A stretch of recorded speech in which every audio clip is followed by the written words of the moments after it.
because of bandwidth issues at home and that, so it's a little tricky. So Appreciate the patience. Mr. Graham is going to call in, and his IT person estimates about 5 minutes away from being actually on the computer version of Zoom. So Yeah, and we'll just let him do that live. Like he can just do it on the side. Yep. We'll see him when we see him. Okay, so yeah, everything is up as far as what you requested. perfect. Well, thank you very much. No problem. So we'll just wait for, see if we see his name, and it should be a phone little icon next to it somewhere.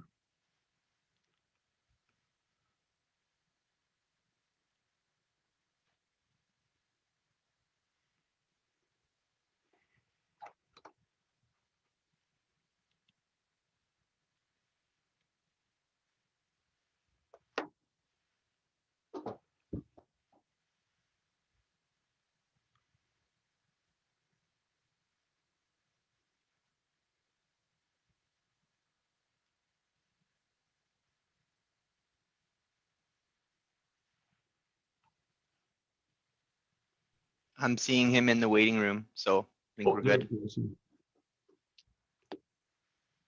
Hi, Earl. Mr. Graham, are you there? Not yet.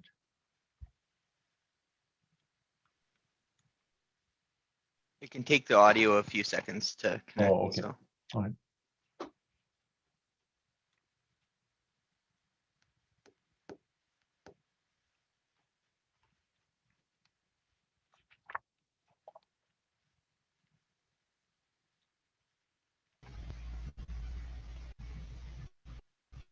Oh. Hello.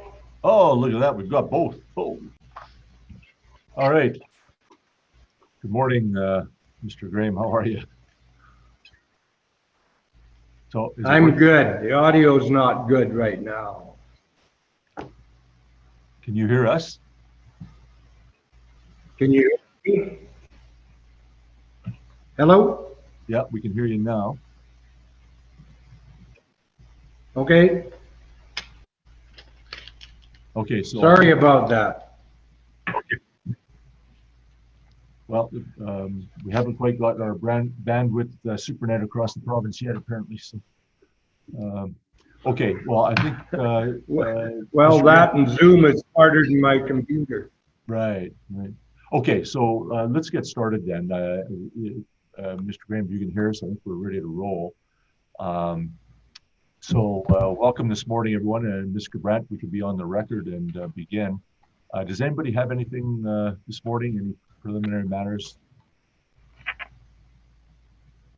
Yes, Mr. Chair, this is Fiona Vance. I was just doing some rejigging so my internet is less unstable. Yeah.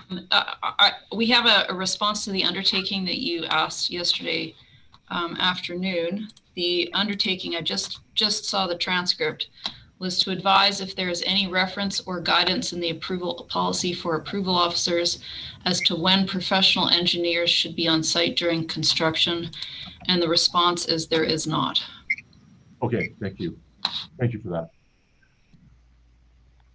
Okay, and hearing no other preliminary matters, we can start with Mr. Muilwijk's direct evidence, but we would have the witnesses sworn in. So, Mr. Brent.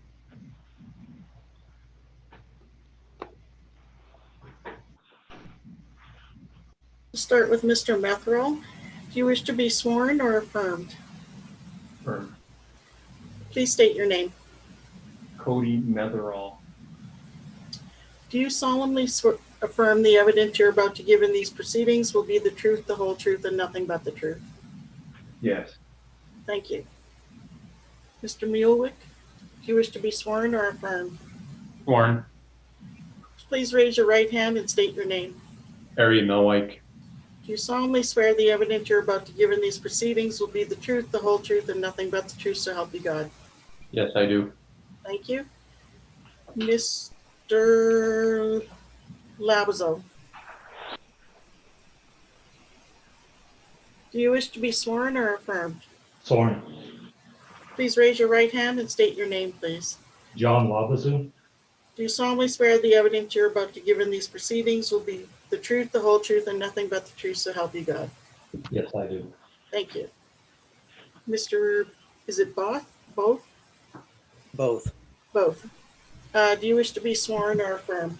Sworn, please. Please raise your right hand and state your name, please. John Both. Do you solemnly swear the evidence you're about to give in these proceedings will be the truth, the whole truth, and nothing but the truth, so help you God? I do swear. Thank you. Thank you, Mr. Chair.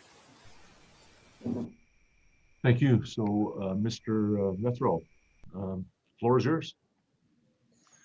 Very good. I appreciate the opportunity to present. I would pull up my first presentations. And just to clarify for the board, I was retained by Mr. Muilwijk to help him through the NRCP process based on my experience with Alberta agriculture. And I hope to present some of the extension work that I did in the past. So if we can pull up exhibit, I guess part 1 from the Exhibit 1. No, it would be exhibit. If you have the exhibit number, that'd be great. Yeah, the presentation number 1. Well, Ms. Tater, are you? Number 99. Yeah, is Ms. Tater, are you online? Is it Ms. Tater this morning?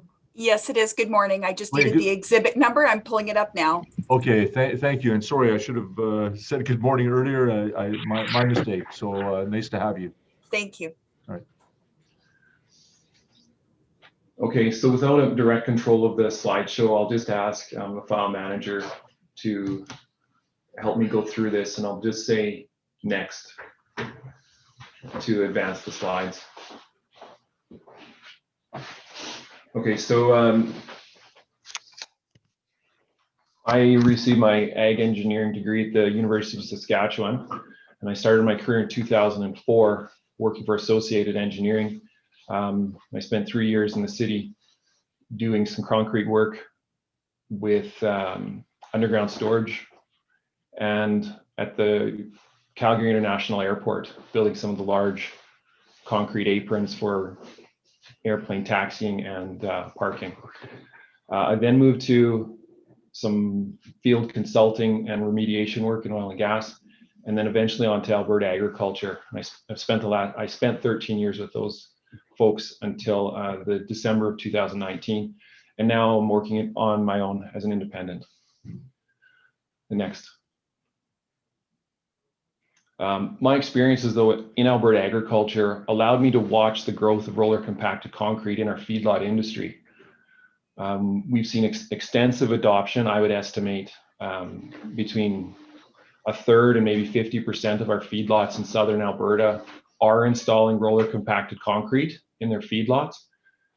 This quick picture here illustrates some work done around in 2007. And at this time, we're really seeing a ramp up in efficiency and idea making. This is work from, and these photos and material is accredited to Alberta agriculture in my time there, and some of the presentations that I did for the public. So we can see in the bottom row here, 7 pens that were constructed in 5 days, and the extent of construction. On the right-hand side, the pens are more at a completion stage where they're being watered and cured. And then in the middle 2 pens, they're being kind of watered and perhaps preparation for some straw. And then we move into the next couple of pens illustrating construction yet to be done. Next. So a little bit of background and history. We know that producers were looking at this to improve animal welfare. So there is some discussions around that and some extensive agriculture reporting. And we know that it's been mostly used as a surface pad to protect the integrity of the floor, and more recently used as a liner. Next. So initial trials with roller compacted concrete started at Ed Strong's around 2002. The concrete that was placed in those pens was actually rototilled in the pen. The material was brought in, 2012. The product was brought into the pens and rototilled to make what would be a compacted concrete product in the pen. We saw an evolution where he then moved to rototilling it, or sorry, mixing it off-site and bringing it into the pens. And then with the success of that product, there was encouragement to have commercial product available. And we started to see commercial products around 2015 coming from Gold Ridge Sand and Gravel, which is from Turin Colony, Prairie Stone out of Nobleford, Rock Solid, and I even had some requests from Burnco Environmental out of Calgary. Next. We did see some producers attempting this to make roller compacted concrete on their own. I believe Menyu's out of Barhead have looked at it, and I think Nelson Ranch is down in Cardston due to their proximity to their own gravel supplies. Next. Okay, we do know that Alberta Agriculture completed a multi-year study. That study was really focused on animal health and welfare, and it did look at some of the performance of RCC, but it really wasn't intended to be used as a study to look at liner, RCC as a liner. But we did, it was a consideration within Alberta Agriculture about what it would mean to look at RCC as a liner. It was always on our radar. Next. We did become aware of NRCB permitting facilities, and this one started with the Strongs application. And this actually wasn't an approval, LA19036. It wasn't an approval. It was actually denied, but we started to see how permit conditions could look like. Next. The permit was eventually approved after a board review, and we saw the final LA18063 after the Strongs reapplied. And I believe this went through a board hearing, this file. Next. And quite quickly that same year in July, another feedlot, this is actually a covered feedlot, a barn in Springview Colony, was approved by the same approval officer. Next. So if we just look at roller compacted concrete installation, this is will maybe be a fresh build. There's no pens. The product is being placed, and you can see some of the sophistication that was used to install this product with heavy equipment and survey equipment to give guidance. Next. And I think everyone would agree that in the industry that animal welfare and performance has been a key issue. So, and really the rebuilding and maintenance costs of maintaining a pen floor is something producers were always looking at. And I would key in on this picture on the right. The deterioration of feedlot pens is a significant issue. So in this case, we're not sure if it's a naturally occurring protective layer below, but if this were to be a compacted liner, we could see how cattle hoof action would drive manure and water deep into that liner. So if we look at our different layers, the idea that concrete as a liner does have some merit, because it is an interesting effect that cattle have on the top surface, and especially if it's a compacted liner. The degradation of a compacted liner is an issue that probably needs review also. Sorry, we should look at compacted clay liner degradation in the future. Next. What is RCC? So just to confirm, RCC is a blend of conventional concrete materials, including water, cement, sand, aggregate. It's just mixed in different ratios, and it has a much less water content. Sorry, next. There is some reference in the industry to fly ash concrete, or they're calling it fly ash. And just to confirm, fly ash is just a component that can be added to the concrete recipe, and it just reduces the requirements for concrete powder. And we still see the same performance from concrete. Next. Really some design goals. This is a big picture thoughts. We just want to ensure that the product has sufficient paste volume to coat the aggregates, that it produces the required mechanical strength and elastic properties, has the workability to achieve the required density, and is really, this is the most important part, is durable enough to endure the given environment. Durable enough to endure in the given environment. And we get that from the Ready Mix Association. Next. This is just a quick picture I took quite a few years ago, and it just illustrates the particles, the size of the aggregate that this producer or this installer chose. This product is dry. It's not compacted. Above my hand on the left, we see compacted RCC, and above my hand on the right, we see product that's along the fence line that's uncompacted. So ideally, we would want to get compaction on all materials, but this just illustrates kind of what it looks like. When it's wet, it looks like wet beach sand. Next.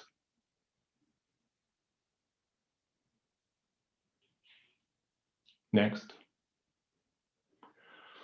There has been some discussion about clay base preparation, and I think we would all argue or would all agree that base prep is important. There are strategies that producers can implement, including equipment and product that's brought in. There is testing that can be done. And really what we're trying to avoid is the picture on the right where we see the bases being, soft spots are being exposed. We can see this soft spot was exposed due to some proof rolling. The trucks were causing punch out. So we would probably try to avoid those sort of worst case scenarios with the base that breaks through. And next.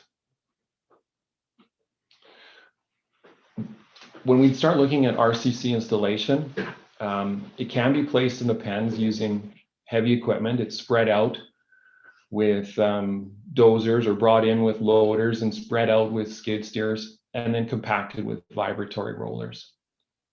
Next.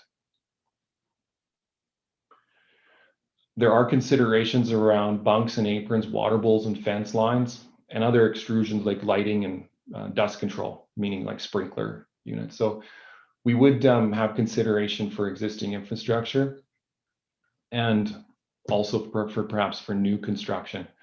New construction needs to consider water lines that come in and whatnot. Power. Next. We know that there's a heavy emphasis on proper placement and curing and managing along fence lines and concrete joints and water bowls and through the swale area. Next.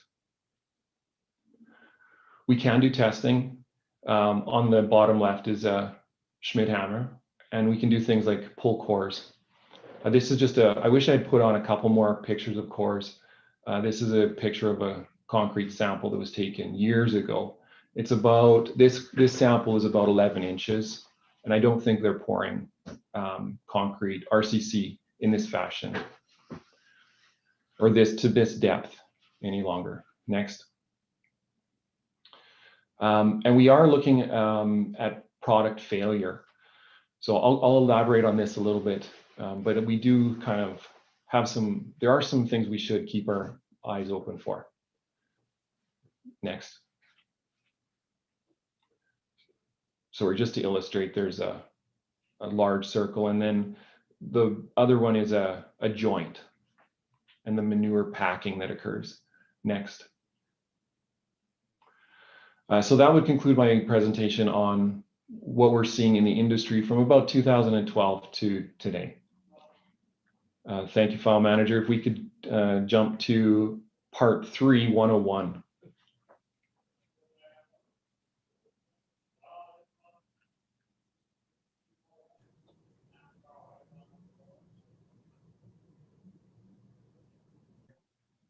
Okay, sorry. The reason why I have 3 slides was I struggled sending them to the board, but I think this will be fine. If we Okay, next file manager, thank you. We'll just start. Okay, I'll elaborate on some of these large holes. This is a photo of some concrete RCC failure that occurred in about 6 months after installation. The producer claims that it was probably related to the installation that morning, and this hole developed quite quickly, and it was a large hole that they simply excavated out, cleaned up, and poured in traditional concrete around to act as a bit of a plug for this. So we do know what failure looks like and how large or how these appear. Next. We do know that the joints where concrete, traditional concrete, perhaps at a bunk apron, and RCC might meet, might not be an ideal straight joint. In this photo, the product has been brought up and around where there was some bunk failure. The bunk had been replaced. So the product was simply pushed into that bunk area and brought up over top and allowed, and then compacted and allowed to set. So it does allow for the product to fill in areas that are missing. Next. This picture is a bit scary to see at first glance. And if you recall, I said that the producer in 2012, Ed Stronks, started this roller compacted concrete works. This is a picture of his very first site, and we see concrete bunk on the right, roller compacted concrete on the left. And because of this, because he was just experimenting and really learning about this, we do see the RCC deteriorating a little bit. I wish I would have dug some of that manure packing out to see what the extent of that deterioration looks like. I would be surprised if it was, I would say that's about a 10 centimeter gap on the surface, but I would be surprised if it was 10 centimeters all the way to the bottom. I think it's more of a rounding effect, but I can't conclude that at this time. And we would want to ensure that we don't really see big cracks forming at our joints. But this does illustrate the packing that can occur. Just talk about him rototillering and not being able to really fill to the edge there. Sure. John mentioned that when this producer installed the product at this site in this picture, he actually rototilled the product in the pen using a very large rototiller, and getting that product in place and having a good mix was a challenge. And we've seen evolution far beyond what Mr. Stronks did on his first try. So worst case, first try, we're seeing a little bit of product deterioration, but in general, this product is still 99.9% there. So next slide. Okay, this is just some other photos I've taken over time. We see that on the right photo, right side of that photo, RCC being brought up to a bunk. And we can see the nice joint that can form. In fact, there's a little bit of a pop out there in the bottom, and that's the concrete that deteriorated or broke out.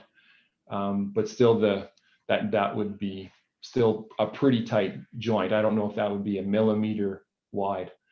On the left side, just down the bunk, there is evidence of RCC failure, and that hole is developing.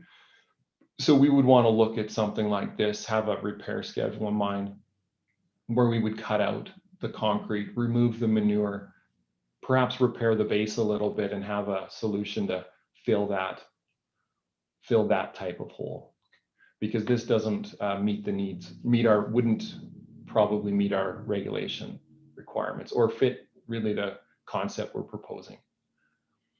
Next. This is some very more recent photos of Goldridge installing their product. What's important in this picture for consideration is that this is a cold joint.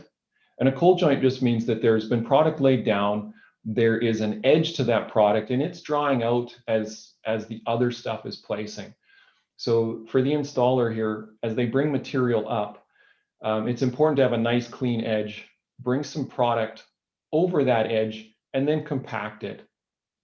But keeping in mind that the product on the right side of that photo is, it can be hours ahead of the other stuff in terms of placement and curing. So we just want to be aware of that cold joint. Next. This is a cold joint, and we can see the effects of the drying, but a nice tight joint nonetheless. Next. As I said, on new builds, we see infrastructure coming up through the RCC, so it would be important to get everything in place and then have machinery that we can get up to and close to those extrusions without damaging the extrusion and yet getting good compaction of the material. Next. I did include a picture of some cracking that I've seen. This is very hard to tell, but perhaps in the reflection of the sun there off of the concrete, you can see that crack that kind of is going straight up the photo. And I think it is further illustrated in a little bit at the bottom of the photo. I can't see it from my position, but this crack is a random crack and it's heading off away from me here. I would suggest that the crack is about 1 millimeter or 2 width. So we can see at some point we can see cracking. Next. Further illustrated a crack that's forming about 1 millimeter, and it's kind of heading up and then jogging to the right. Next. This photo I took is interesting in that we can see a line that goes from one alleyway into a pen. Roller compacted concrete is the base here. And you can see some significant deterioration on the right side of that crack versus the left side of the crack. The water ponding on each side. So this is a cold joint, and I can't explain why it deteriorated more on the right, but it has, and the water is kind of evidence to show that it is perhaps ponding around in areas where the material has degraded. It would be interesting to know how much, if water was flowing across it and this was holding water, but I never, at the time I took the picture, I was not considering this. And keep in mind, this is a cold joint. Next. So just a quick backup picture of a site. We can make some big, nice slabs with extrusions and with some professional placement. Next. Thank you. That concludes part 2. Let's go quickly to that concludes part 3. Let's go quickly to part 2. 100.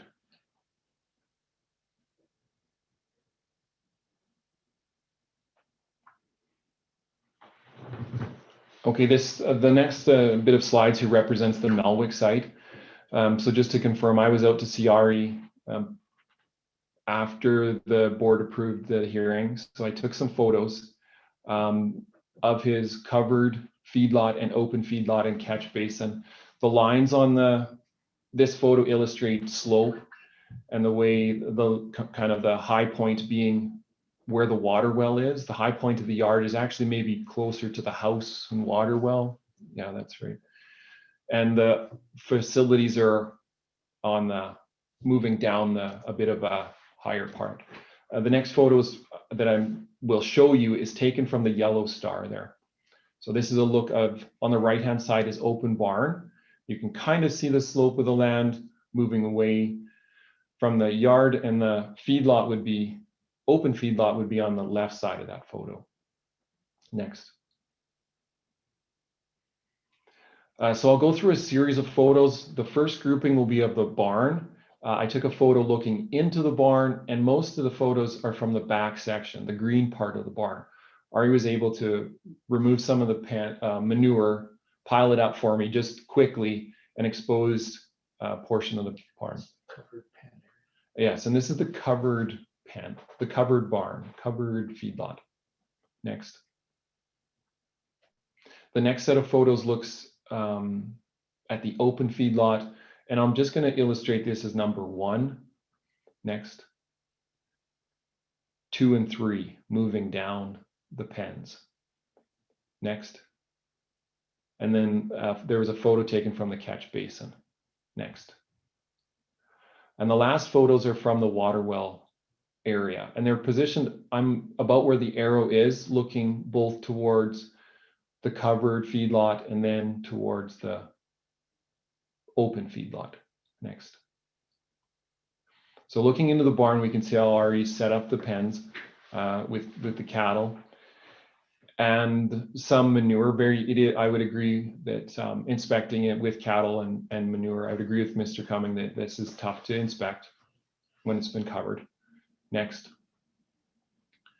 But Ari was able to use some equipment to back, and this would be normal clean out practices. He cleaned out some of the pens for me that weren't in use. This is just a quick picture. Let's go to the next slide. I'll explain further. What would be important to illustrate is that there were pens. All of the pad had extrusions like posts and water bowls.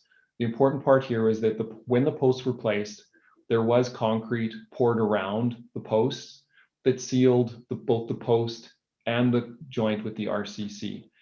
Kind of tough to see where the concrete is. I would illustrate it if I had the mouse, but you can see the different texture and just know that that's a concrete that goes around the entirety of the post. Next. Again, this is another post in a water bowl, and this shows it a little more definition. On the bottom right side of the photo, you can see a bit of the concrete that's raised a little bit higher than the RCC, but it just illustrates that there is a concrete, perhaps plug around that to seal that post hole. Next.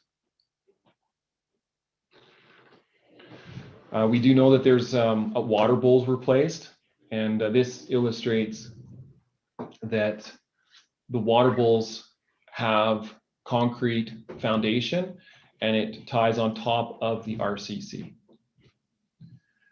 Next. This photo illustrates on the back side of the pen, perhaps where we have a little more manure accumulation, the concrete plugs that he used to fill in these set of post holes.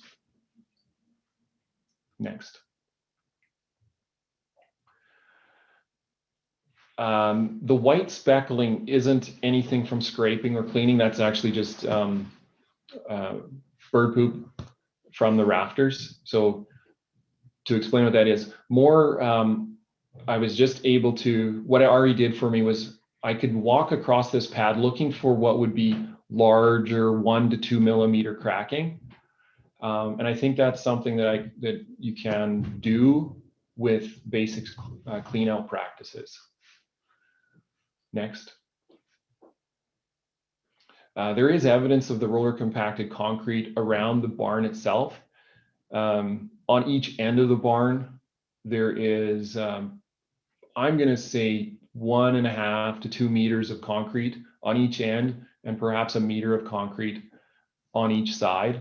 So you can see without manure or animals, you can see the base of this pad on the external. Next. I would just illustrate here the water runoff flows. Next. And I'll do that with a series of photos looking more now towards the feedlot area. Next. Next. Next. Next. Okay, this is a photo taken from pen 2, the middle pen, with livestock in it. And it just illustrates the bedding pack and the manure accumulation. It would have been when did we were out there? April.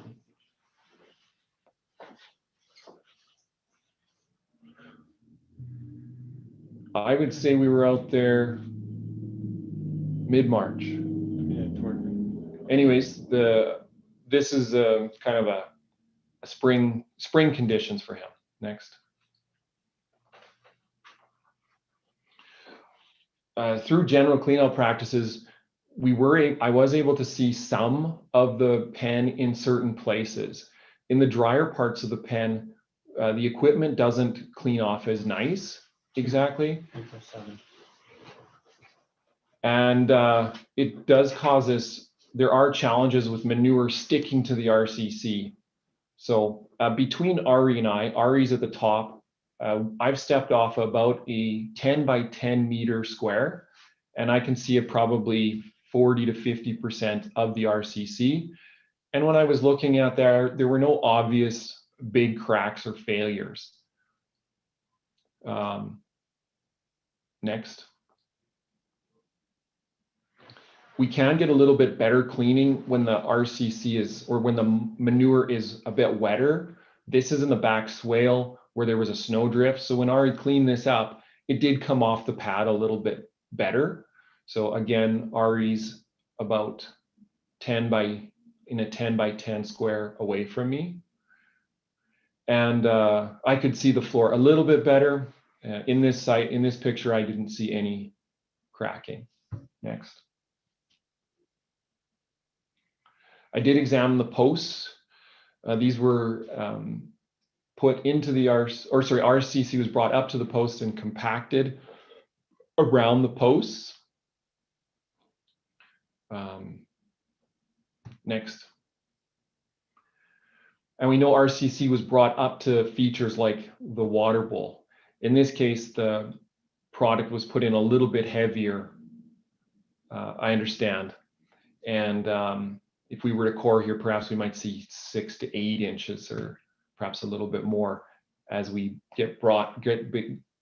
have a climb up to this water bowl. And this is a higher traffic area.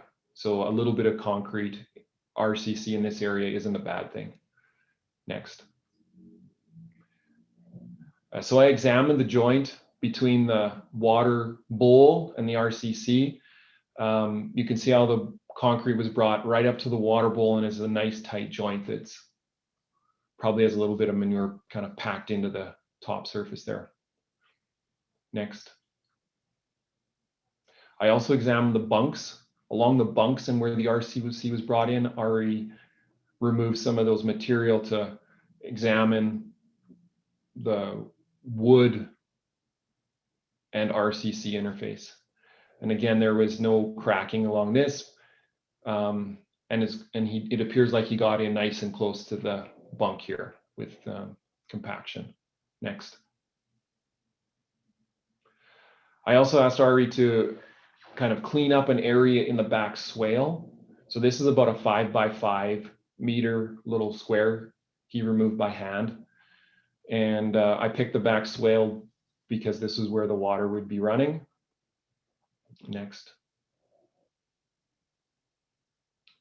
And in this sort of example, it does reflect what the chairman kind of suggested yesterday, picking some random spots and just looking to see what we can find. I wasn't able to see any cracking in this 5 by 5 meter square. Next.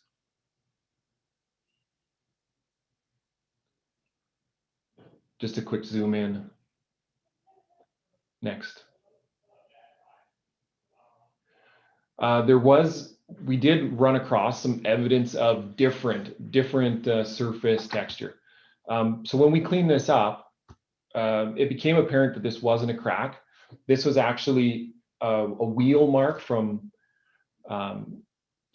perhaps a bucket blade during install. It just left a very minor ridge in a little depression in the concrete, and it's pitted a little bit there. So this isn't a crack, but we do see, a little bit of pitting and popping at the very surface, but not failure. I just to illustrate that we can see things and we can investigate them. Next. Just to confirm, RE, when they placed this material, the RCC, they did excavate the top of the pens out. That's the burden material on the right side of the photo. And then the RC was placed on. So, and the material that they pulled out is actually acting as a barrier right now to keep the water in the pen. And I think RE's solution is to have the swale direct water through the 3 pens, out the back, and then towards the catch basin. And I'm standing at the base of pen 3 in the very corner between the catch basin and the pen. Next. The next photo is from the star in the back of the catch basin. Next. So here's a quick shot just to illustrate the feedlot pen in the background and where the proposed catch basin is and the size of it, approximate size. Next. Couple quick photos just to illustrate the material that's in the catch basin area, at least, and the different layers, and perhaps the silty materials that we might find at surface. Next. The last series of photos are just a couple of from the water well, and that's taken from the position at the star. Next.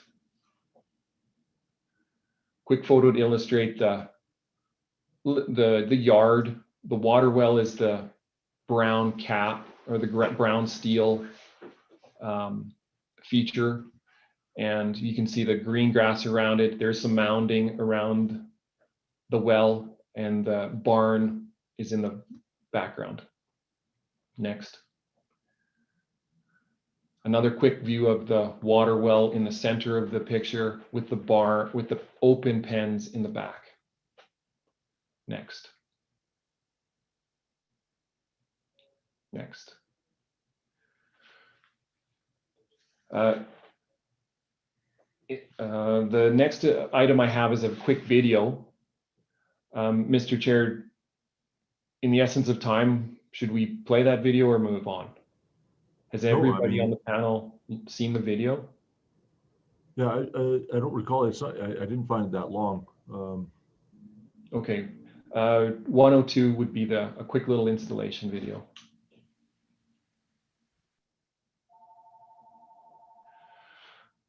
Okay, just to illustrate some construction practices. This is from 2020, site in central Alberta. You can see the heavy equipment that's being used to push product into place, the GPS guidance that's used. The skid steers that are in the background are kind of rough placing the material, and the cat blade is actually getting the final grade. In the far background, we can see some rollers, large vibratory rollers, and smaller units to get around some of the tight corners and get up to those extrusions, the water bowls and the power poles. And then, sorry, there is a fella dampening the product because this was a hot summer day. And then just to illustrate, this is a cold joint. On the very far right, you can see product being brought up to some old material, and how the product gets pushed out in front of the construction crew, dumped in front of the construction crew, and then placed out in front.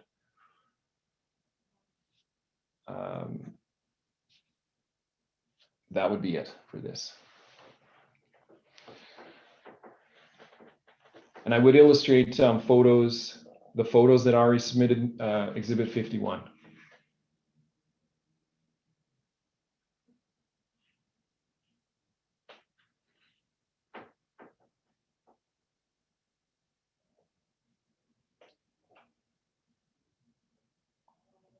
Sorry, File Manager, Exhibit 51.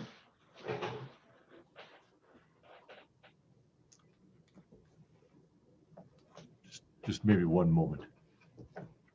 There we go. Okay, I understand these photos be taken from Mr. Muilwijk's site and submitted to the NRCB as part of his submission. If we could just have a quick run through of these photos. Ari, correct me if I'm wrong, but this is some photos of the covered pens, the base of the covered pens. Yes. Next. And just to illustrate some of the equipment and practices that were used as a series of a couple more photos. Next. The installation of the barn on top with the wooden posts going through, and the concrete. There is evidence of concrete around the post, base of the posts in these photos. Next. More construction photos. Next.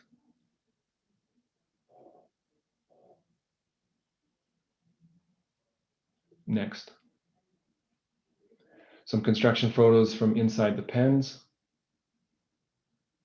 Just pen 1 or 2? 1. Pen 1. Next. Would be pen through. Pen 3. 3. Pen 3, evidence of the equipment and compaction equipment. Next. Some final product pictures. Or no, this is base. Base prep. This is base, yeah. Base prep. Next. Curing with straw. Next. This looks like a base prep. Yeah, the pictures aren't all in order, just the way that they're sent in. Next. Next. Next.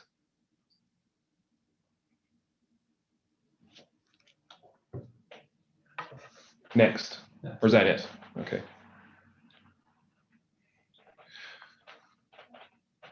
That would conclude my exhibits, Mr. Chair. I would now move from being a witness to the spokesman role and helping Mr.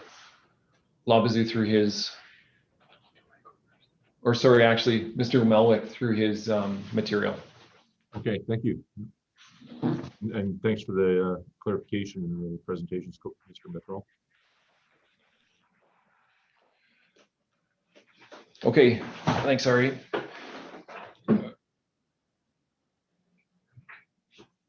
So I'd like to start for the board's information. Ari, or Mr. Muilwijk, can you tell me your background? All right, so I bought this place in 2012 and been raising calves on the property since that time. The way that the whole calf process works is I get baby calves into my barn and keep them in the barn for approximately 4 weeks, 5 weeks, and then they go into outside hutches. And from the outside hutches, they then go into the weaning shelter, which we built. And from the weaning shelter, they go into my corrals. And from there, they get shipped onto a feedlot once they reach 400 or 500 pounds.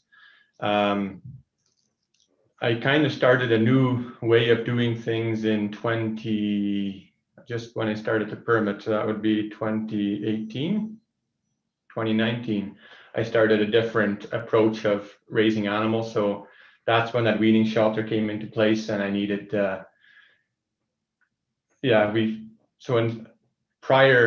I should kind of backtrack a bit. Prior to using the weaning shelter, they were in the barn for 6 to 7 weeks, and they went into group pens outside where they still got fed milk, and then they got weaned into a corral once they were they got weaned, yeah, straight into a kraal as soon as they hit weaning age. And it was quite hard on the animal health and on the animal welfare. So we decided then it's better to keep them in smaller groups and wean them that way. So that's why the weaning shelter came into place, because I can keep into smaller groups and give them water without having to worry about water freezing without proper water bowls and such. So in 2018 was when, yeah, so Carl Iverson, or Mr. Iverson, approached me in 2019, sorry, May of 2019, with a directive order that I had to basically get a permit for my kraals, because my kraals were built many years ago without a permit, and that was okay. So that same day or the next day, I called Adria and Mrs. Snowden, and we started on getting the permit figured out. So she came for a site visit with Mr. Joe Sollenberg, and they then left me with part one. And while they were at the site visit, we talked about catch basin, different ways to deal with a catch basin, because earlier Miss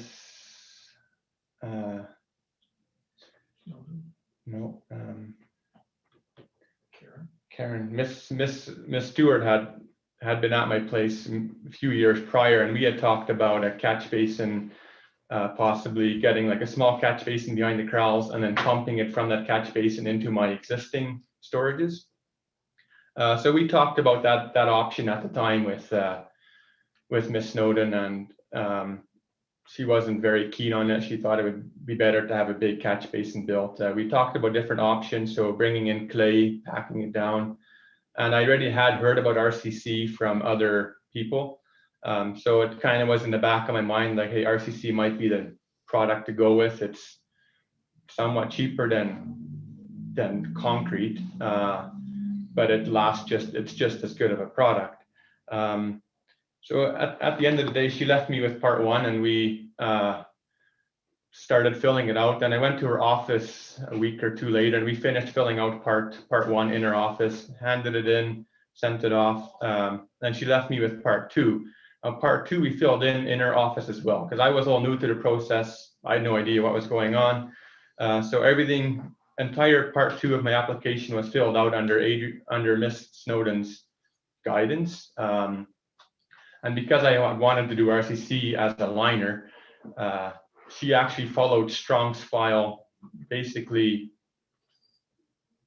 everything that I had written down in my application, part two, came off of Strong's application as well. So that's where I get the 6 to 7 inches of roller compacted concrete, because that was how it was written in Strong's file as well. So all this while as well, I was really itching to try get this shelter built, or to get this permit through as quick and as smooth as possible, because before winter I needed a shelter built for these animals. So she was aware that I was kind of itching to get built, and she told me several times, don't build without a permit. And so I waited. And once part two was sent in, we talked back and forth, and eventually I was given the date verbally, November 14, the permit should be done and you should have the permit. So I was happy as could be, because boy, we can get this in prior to winter. That would be awesome. So I already had booked the RCC product and whatnot for November 14. Any later in the year, and you're dealing with issues such as frost, and you can't place RCC when it's cold. So yeah, November 14, it worked out perfectly with Prairie Stone to install it. It worked out perfect with Subtrain to prep the site. So yeah, it seemed like everything was coming along nicely. November 14 rolls around, and well, the action's happening, and I still don't have a permit. So I called Adria or Miss Snowden, and she's like, it'll be another two more weeks. She was not aware that I was laying RCC. And I thought at the time was maybe better I don't have to mention it to her. It could also skew her, how she thinks about the liner and whatnot. I just thought I never let her know, and maybe I should have. But at the same time, everything was ready to happen, and I couldn't wait basically any longer. The shelter basically had to get built before winter. If these animals didn't have that shelter before winter, I couldn't keep them alive. Like, I basically had to quit doing my entire setup, and nothing could flow properly without that shelter being built. That cycle had to keep going on. Animals are still coming in, animals are going. That shelter basically had to get built before winter. So I was stuck in a bit of between a rock and a hard place, as you could put it, because I didn't have a permit, and yet this was my prime opportunity to just place this RCC, get it built, get it in, get it done. So I decided I'm going to go ahead, place this RCC. In 2 weeks, I should get this permit anyways. And Adria was very positive, or Miss Snowden was very positive about this permit, that it was going to go through. Like, we had really good contact. Everything seemed like it was going along smoothly. There was no indication that this was not going to go forward.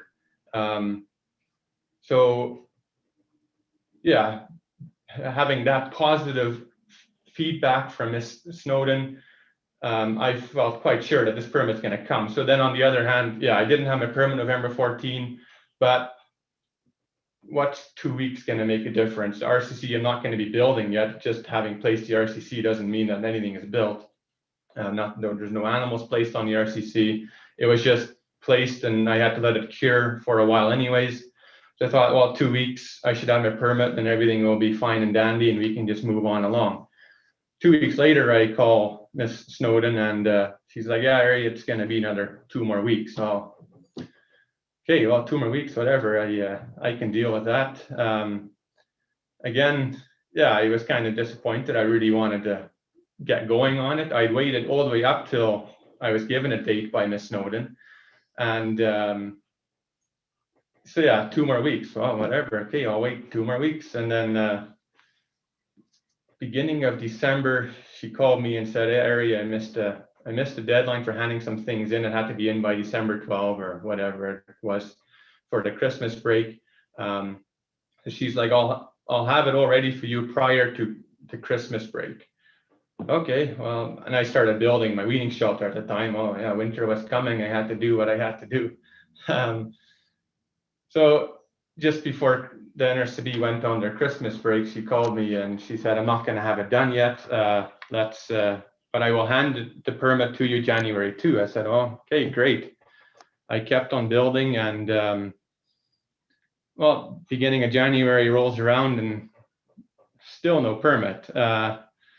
And like I say, I was very new to the whole process too. I had no idea exactly what was going on, and I was very much relying on Miss Snowden to give me input, to guide me through this whole process.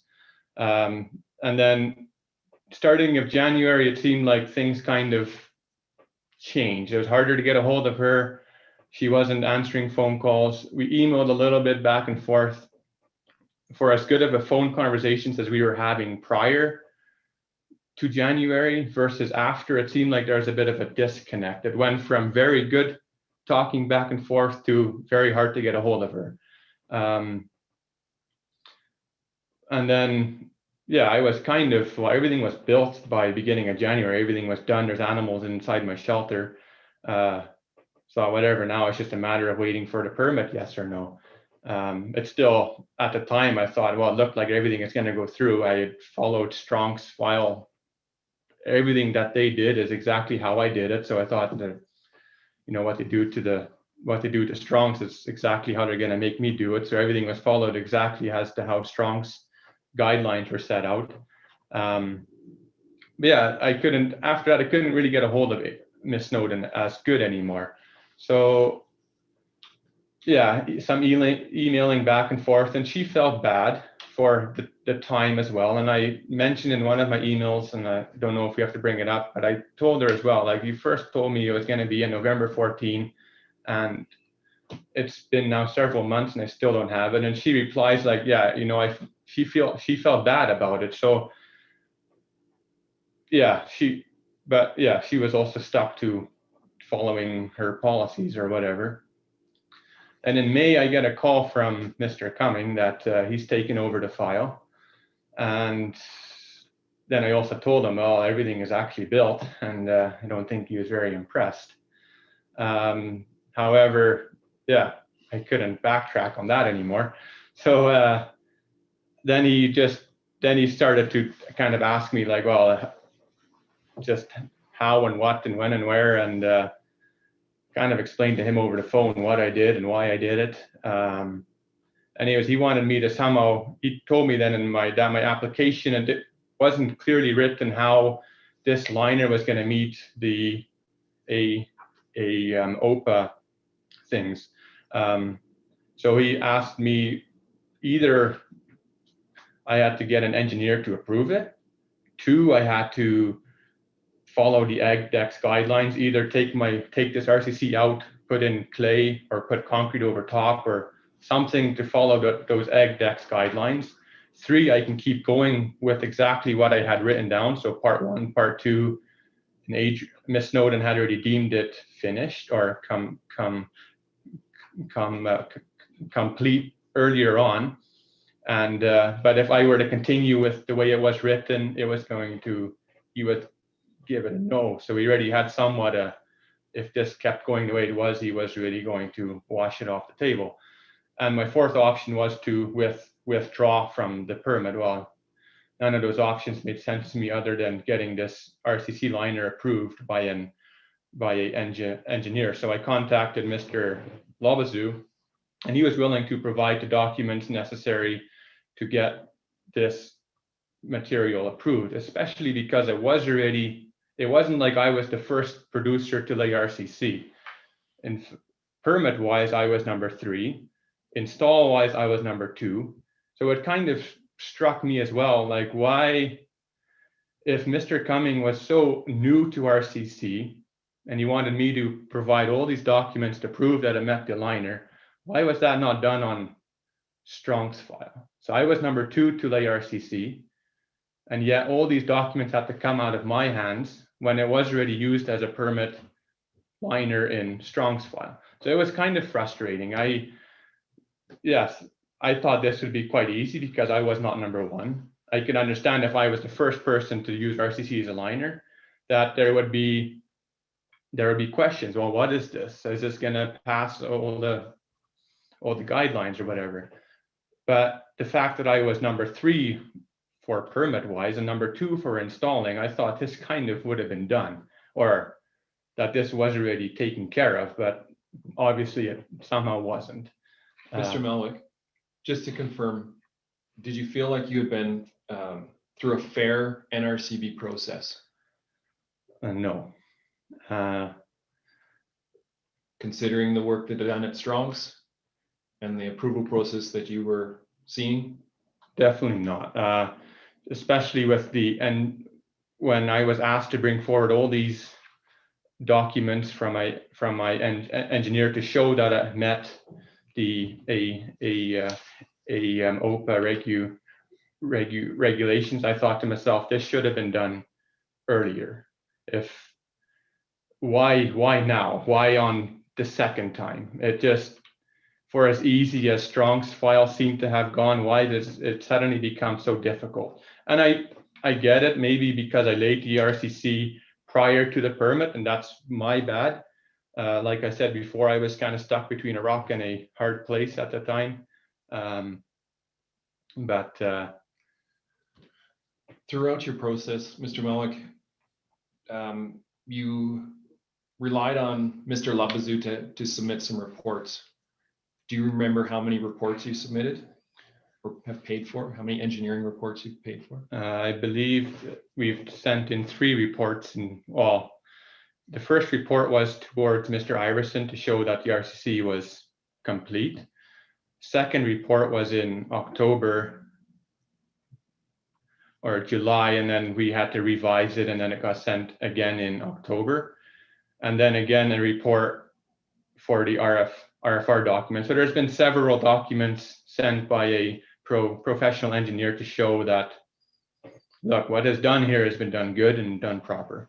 So just to confirm, your submissions prior to Mr. Cummings' decision was a response to an enforcement order, and then Yes. a letter, a report from Mr. Labazu on October 29th, and then an amended version of that report on November 6th. Correct.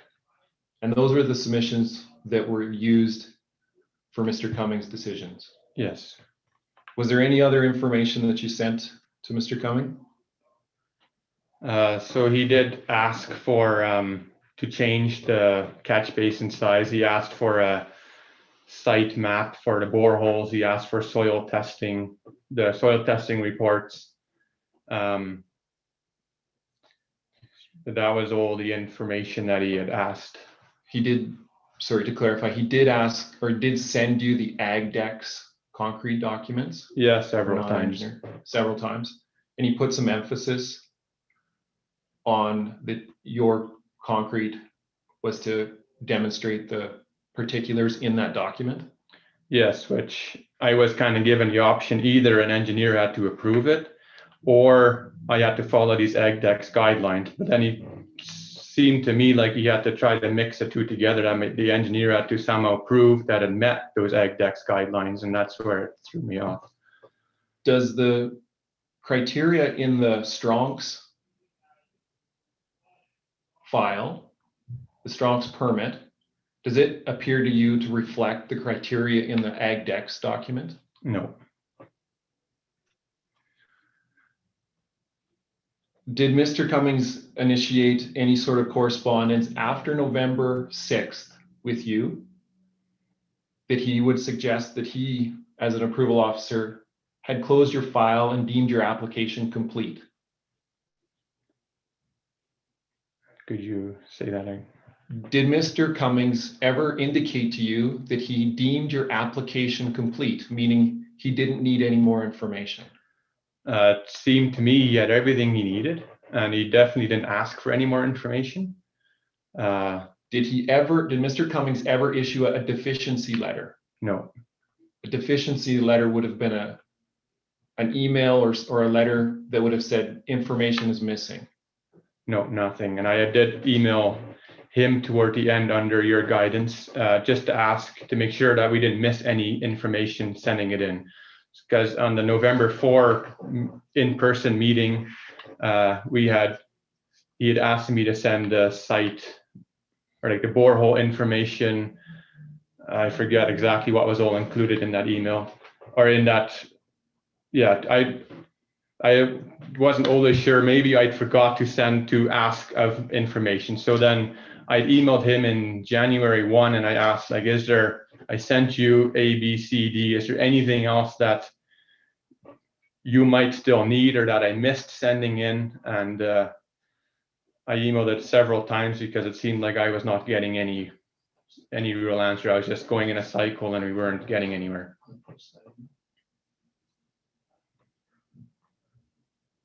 Post that email. Andy's email? Don't his email to Andy. So we can, I'm trying to. Sure. File manager, can you bring up Exhibit 64. Exhibit 64? Please.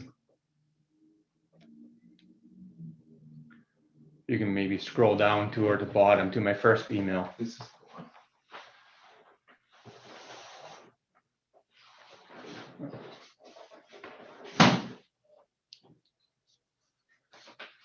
Yeah, at that November 4 meeting, Mr. Cumming had asked me if I could send him the soil testing report, the map indicating where the core samples were taken, and I wanted me to make a few changes on the report for Mr. Lobazu.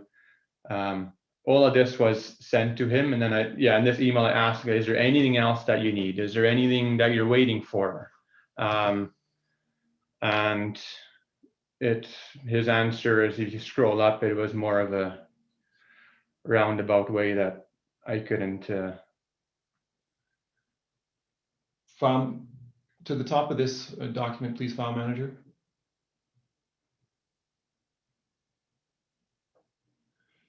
Okay, file manager, can you bring up exhibit 65?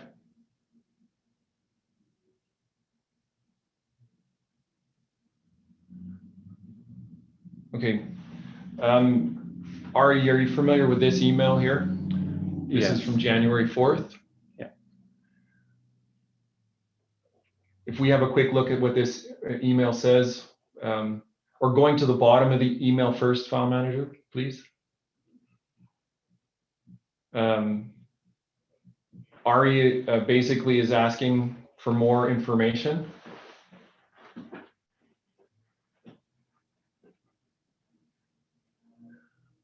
Okay, if we roll up, this was Monday, January 4th. Andy responded with what he resent on January 1st. We scroll up. He responded back, maybe I'm not understanding, but your email does not answer my questions. If you're unsure what I'm asking, please call me. Thanks, Ari. And Andy's response was, hello, I understand you to be asking whether or not I have sufficient information to process your application. Assuming that my understanding is correct, I want to confirm that I have sufficient information to process your application and am currently doing so. Are you familiar with that email and response? Yes. Did you believe you needed to follow up in any further way with Mr. Cumming? No, I had asked several times, and I thought, yeah, after him resending the first email twice, then receiving this email, I thought it seems like he should have enough information to continue what he's doing, which really shocked me when I then went through his summary, and I just, time after time, he was missing information on this, missing information on that, when he had several opportunities to go through it.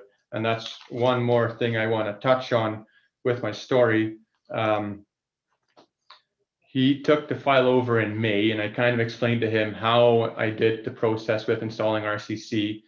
And it seemed like he still, yesterday he was saying he did not really get any clear information how the bed was prepped, how any of that information concerning the installation, nor was I ever asked it by him. I sent it to him in a bit of an email at one point in time just to indicate roughly how I had done it all, and he never asked for any further information. I was more than willing to provide any other information concerning how the RCC was installed.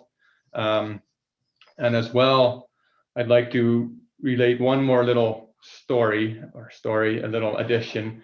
Mr. Cumming had, when we took the file over, it seemed like he was making it very difficult for the RCC. I asked him too about Strong's file. They seemed to have RCC and everything went fine. No big deals with the permit. So I asked him, like, what is the difference?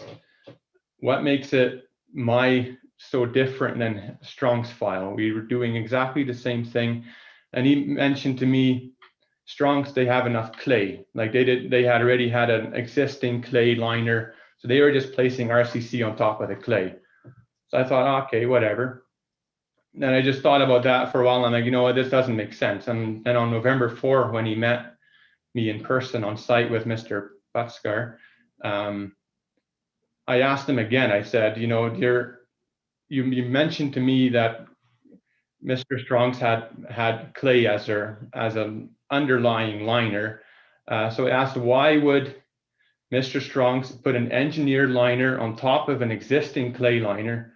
Why would he go through all that work if he already had an existing clay liner? That made no sense to me. And then Mr. Cumming kind of went and backtracked a bit and said it was a very complicated file. And but it just, why not be honest with me right off the bat? Is definitely could have been a little more honest there right at the start and just say, no, look, this was a new thing. Mr. Malco, I would also ask you to confirm the email from Science Tech team from November 3rd. I believe that is exhibit.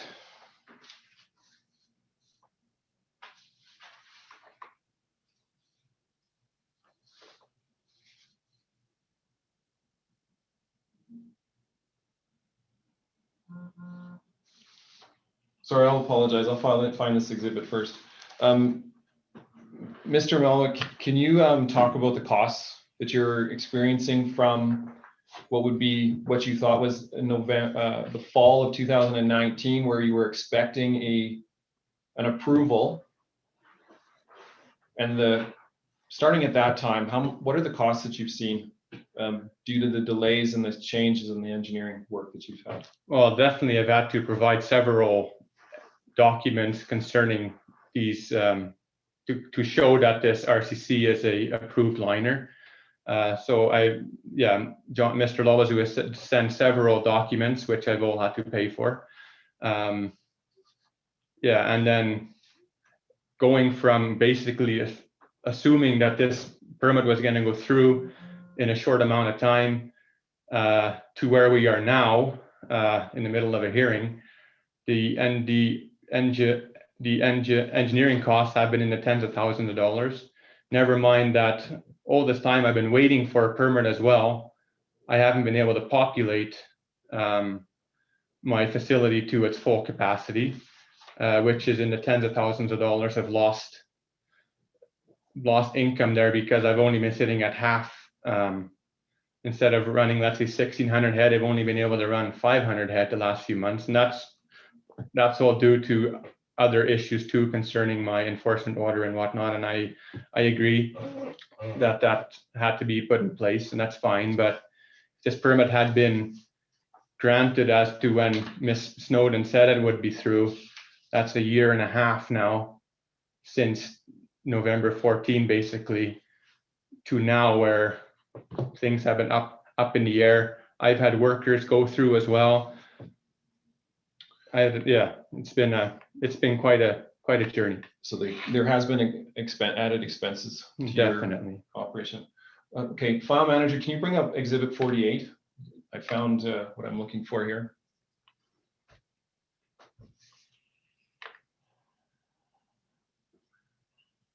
Yes, this is the one. This is an exhibit from Walter Sorosi and the response from the science tech team. We had a quick discussion with Andy about this yesterday.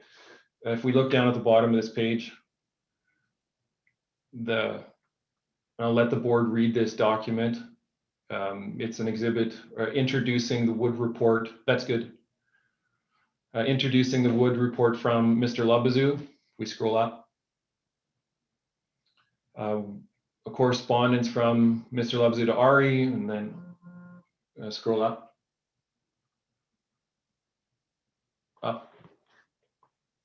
Up. And then from Mr. Cumming, he's asked his science tech team to help him understand the submission. And keep in mind, this is the October 29th submission. In this, we see that Mr. Cummings describes it as 6 inches to 7 inches of roller compacted concrete to make a durable liner professionally installed. Now that we're talking about the report that he's just received with all the details about how the liner meets criteria, and in his next sentence, it suggests there's no additional information provided. Mr. Chair, it's Fiona Vance. I'm sorry to interrupt, Mr. Metherell, but this email does not have anybody on your panel participating in it, except maybe at the bottom where the report was forwarded. I'm just hoping that you're going to get to a question that Mr. Muilwijk can answer. Yep, I will. Thank you. Scroll up to the next correspondence. It's the response from Walter, and it basically asks some questions, provide specific information, resources, and provide method. These are the words in red. Provide the methodology and the calculations in response to the Woods report. Mr. Muilwijk, did this email ever get forwarded to you from the science tech team? No. Did Mr. Cummings direct you verbally that this was a requirement from the tech team to be answered? No. Thank you. Ari, do you have any other additions you'd like to talk about for your submission today? No, I don't think so. Just end with a ending statement that all in all, it's been a 2-year journey, and it's definitely had some. Yeah, it's been a long journey, and hopefully we can get through this. Very good. Thank you, Mr. Muilwijk. Mr. Chair, I would move on to Mr. Labazu's exhibits. Yeah, perhaps we could take, well, what would be now 13 minutes. Let's take till 10:45 for a short break and then continue at that point with Mr. Labazu. I think it's a reasonable break point here. Thank you very much, and thank you, Mr. Muilwijk.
Welcome back, everyone. Do we have everyone back? I don't think so. So, Mr. Weeb, you can kind of see who's where. They're in the breakout room, I suppose.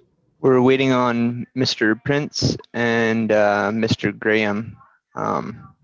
He's on the phone though, and I've given him instructions on how to exit the room. So hopefully that works. Okay. Oh, I was on the wrong view. That's why I couldn't see it. But okay, here we go. Sorry about that. No worries. So, so Mr. Graham's still not back, and Mr. Prince. okay. We just really need Mr. Graham. Mr. Prince can join when he can. Yeah, I've been texting back and forth with Mr. Graham most of the morning to help him out. So. Yeah. Well, thank you very much. It's a challenge. Yeah. No, yeah, no worries. I'll send him a message here and see how he's doing. Yeah, thank you.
That was my coffee genie coming in the back.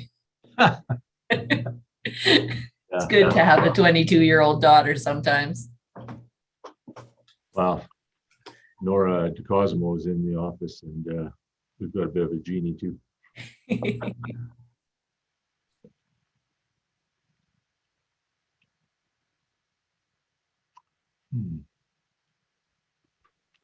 The border collie isn't bringing me coffee.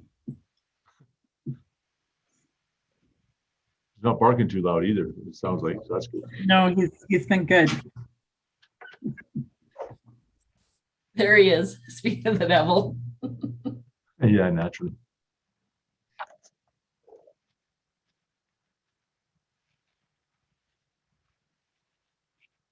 Well, we may, I think we need to, well, at lunch we can try to rejoin earlier because of Earl, and then maybe, well, we'll see when we wrap up. If we have a break, maybe just not go to breakout room. It just seems to be, it causes issues for whatever reason. But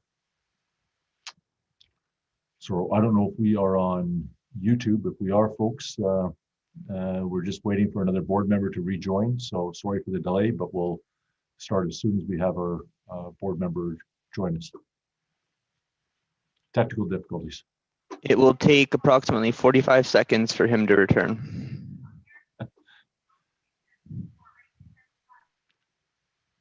You could have at least given us a bit more of an accurate timing on that, Mr. Weed. It's 30 seconds now. Thank you.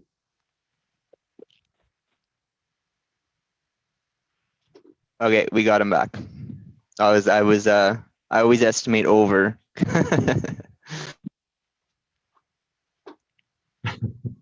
Okay, so Mr. Graham, can you hear us? You bet. Ah, perfect. Okay, great. I can't see anything, but I can hear fine. Okay, and it should be clear who's speaking, so we should be good. If you can't, or if you run into trouble, either speak up, or if we can't hear you, just make sure you get a hold of Mr. Weber, Ms. Friend, quickly. Yeah, no, it's audio is great. Okay, thank you. Okay, so Mr. Metherol, please continue with Mr. Labazou. Thank you, Mr. Chair. I would ask Mr. John Lebezu to provide his statements here. Can you perhaps start with your education and experiences? Sure. So John Lebezu here. I grew up in southwestern Ontario on a farm, actually, a small family farm. So that's where my roots would come from, if you will. In 1992, I entered Fanshawe College. I got a diploma in civil engineering technology. My first experience as a materials testing technician, if you will, was in a co-op program in 1994 for the Ministry of Transportation of Ontario. After graduating from the college, I came to Alberta and I started in 1996 as a geotechnical technologist for a national company. It was Jakes Woodford at that time, Stantec now.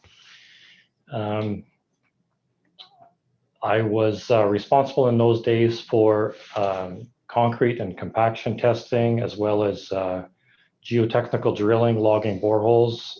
Included with that would be environmental assessments, including monitoring well installations and monitoring and the like. So in those days, it did become apparent that to move forward in that career, you needed to have a degree. So in 1999, I entered Lakehead University. I graduated in Lakehead in 2001. In Lakehead, given that I was a geotechnical technologist prior, I did focus where I could on geotechnical engineering. And at that time, we had a new professor that came from University of Saskatchewan to Thunder Bay, Dr. Cy Vanapali, and he was really interested in unsaturated soil mechanics. This is an emerging sort of subdiscipline, if you will, to geotechnical engineering. It's a subset, I suppose, of saturated soil mechanics that we base most of our conventional calculations and geotechnical wisdom on. So with Dr. Vanapali, I did my degree project for him. And if you would Google my name along with soil permeability, you would readily see various articles that I had authored and co-authored, conference proceedings pertaining to soil permeability, unsaturated soil permeability in particular. And what we were looking at was how do you predict unsaturated soil permeability relative to saturated soil permeability. And I will talk about that later, but just as a background, I just wanted to stick that in there. Okay, so after graduating in 2001, I joined a consulting firm in Thunder Bay. I had no money to leave Thunder Bay, so, but it was good. I was primarily a geotechnical engineer, but also an environmental, I did a lot of environmental work. So one of the key things that we did was look at wood waste sites and landfills and monitoring programs for those and outlining attenuation zones and in essence keeping the regulators happy. So I did that until about 2005, at which time I got transferred through that same company to Southwestern Ontario. So in Southern Ontario, this was home for me. This was a return home for me. This was London. I quickly was exposed to the Ontario Ministry of Agriculture, Food and Rural Affairs. They call that OMAFRA. They had adopted similar regulations to the AOPA in 2003. And at that time, the farmers were also struggling with adopting that and playing by these rules. So very quickly, I was doing site characterization after site characterization all over Southern Ontario. Having a farming background and knowing many of these people, that was a good fit.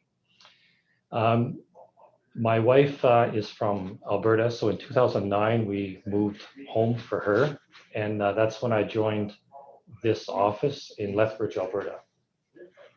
Sorry. When I joined here in Lethbridge, I was in the capacity of a senior engineer at that time. And it didn't take very long to sort of be presented with some of the dilemmas that our producers were facing and their challenges with the NRCB. Of course, I got to start with a couple problem files. And what I found was that we had consultants. Sometimes they weren't professional engineers, sometimes they were. They were providing the NRCB with bits and pieces of data so that the approval officer could fill in part 2 of the form. And they were leaving the approval officers to their own devices, and sometimes with the technical support, maybe often, I don't want to speak too much for them, to make a decision on whether a site met the definition of a hydraulically secure site as far as subsection or section 9, subsection 5 of the AOPA goes. And it was very obvious that was a problem. And it was like, well, you read the AOPA, this just needs to be an engineered opinion, right? Let's lay out the data and provide the engineer opinion. And so I did that. And it took a couple iterations at first, but I was able to, outline the calculations that they wanted, show what the equivalent depth thicknesses were to compare directly to the letter of the law, if you will, the AOPA.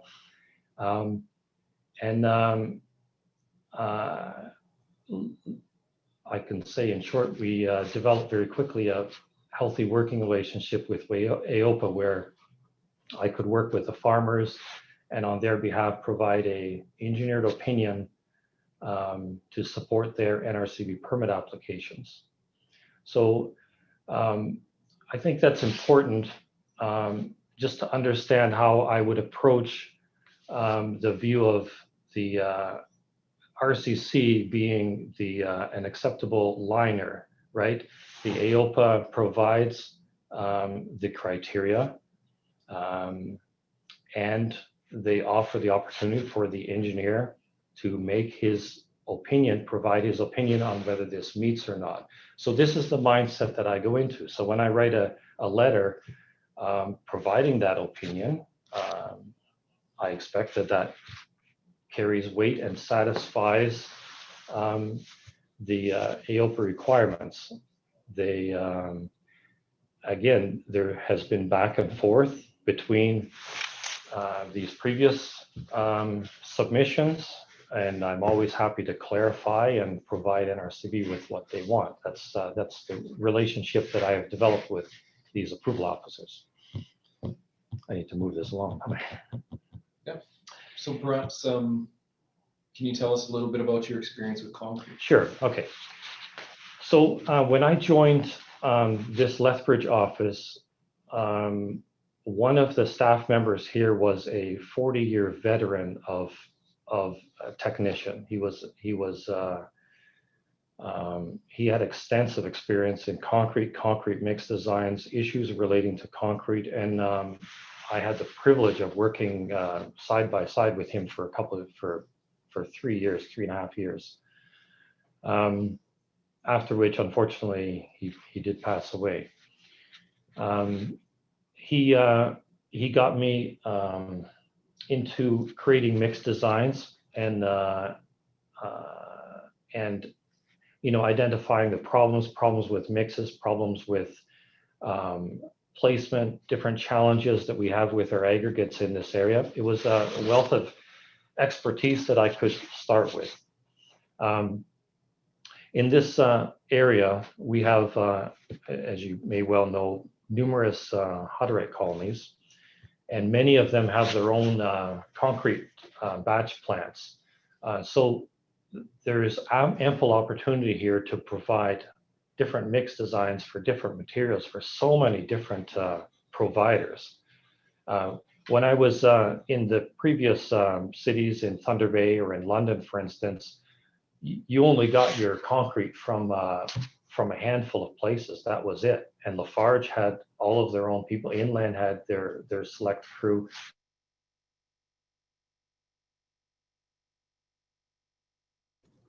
For some reason, can anybody hear me? I'm not hearing Mr. Labazou. I can hear you as well. I imagine his connection may have dropped. Okay, yeah, so everybody's having the same issue then? Okay. Yeah. Yes. Yeah. This is Laura, and yeah, it looks like they're frozen on the screen, but I can hear everyone else. Okay, so we'll just give them a second. Oh, there we go. They may try to sign in again, Mr. They Reed. did. Yeah, they left and Oh, here we go. Okay. All right.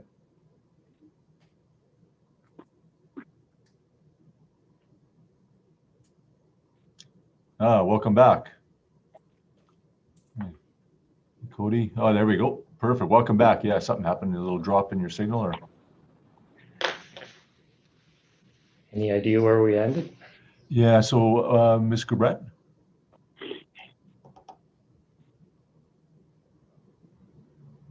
You ended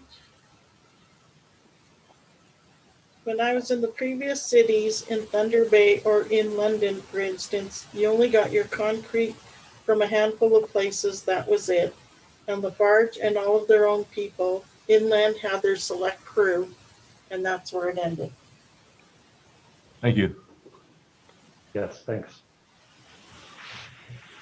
Okay, so when I came to Alberta with all these small producers, there's incredible opportunity to provide, all of these mix design information to all these small producers. So that's been quite an opportunity in the last number of years for me at this office. Beyond that, as far as concrete experience goes, I am our lab here is a member of the CCIL. It's a CCIL certified laboratory, and I'm the responsible engineer for that laboratory. Our office is a member of Alberta Ready Mix Association, and I am with the Ready Mix Association, I'm a qualified member or a qualified inspector to inspect batch plants. So that would be my concrete experience. So in terms of RCC, I just want to discuss the experience that I have on that. Again, I referenced the previous technician that was in this office. That technician had quite a bit of experience with soil cement stabilization and doing that on roadways. He had some experience with fly ash stabilization in feedlots, particularly for feed alleys and those sorts of things. And then in just after 2010, I know Cody said 2012 in his presentation, but it was a little bit earlier when Ed Strunks started with his rototilled gravel cement fly ash blend in the first series of pens. So this office was directly engaged with that, with the support of this previous technician that worked here. It wasn't too long after that that I started getting involved with that. In about 2014, did I go off again? No, you're good here. Does everybody else hear? Yeah. Okay. I had a thing flash on my screen that said connection unstable. So. Well, that may be what happened before. That usually tells you Zoom is saying that you got a little bit of a weak connection, perhaps. So we'll see how it goes. Okay. In 2014, I was approached.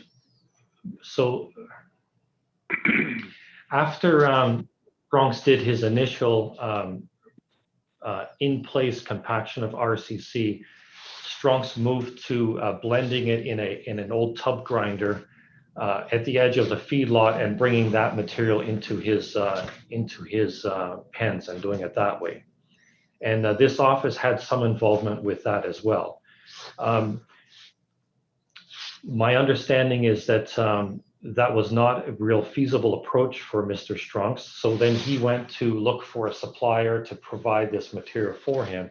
And that's when, as I understand, Goldridge Sand and Gravel became involved with that. And the reason why that's important is Goldridge Sand and Gravel initially came to this office, to me, in fact, to work with them on various mixed designs with materials that they had. So I supported them in preparing mixed designs. We did test batches in this lab. We did compressive strength testing. We did freeze thaw testing. We cycled cores through freeze thaw cycles to see how what kind of losses there would be with respect to different materials that they had been using. And of course, I can't disclose all the particulars of that because that's proprietary as far as Goldridge goes. But nevertheless, in terms of my experience, that's where my real involvement with RCC began. In about 2015, as you are aware, Alberta Agriculture did this animal health study, maybe it was 2016. All of the cores that were sampled by them came through me, came through this office. I reviewed them all, we trimmed them, we tested them, we ground up samples and sent them to chemical laboratories. I don't know how many cores that came through there. Well over 100 cores that they brought here. I continued to support Goldridge probably to about 2018. And in that meantime, or in that time, I started supporting Prairie Stone. And Prairie Stone is a supplier of the gold, of the Muilwijk project. And initially, we were not doing mixed designs for them. John Both was doing that. But we were doing the compressive strength testing for Prairie Stone. And we were doing his grain size analysis to support mixed designs. And then in the last couple of years, we've done some test batches for Prairie Stone. Prairie Stone, their approach to concrete would be to source materials proximate to the project site and set up their plant there and use that material. So when they would have possibly challenging materials, they would bring them to the office. We would look at them, we would blend them appropriately and run test batches to make sure that we were getting the product that they were looking for. So that would generally summarize my experience with RCC. There's one other item. There is an industrial road near Lethbridge that was proposed for RCC. I did the engineering submission to support that RCC roadway project, potentially also as a test section. That project did get built, and we were involved with inspection and testing on the first half of that roadway. We have not been involved in the last year. I think that would summarize my experience. Yes. Great. Can you now speak to your experience with RCC installation? Mr. Rogers?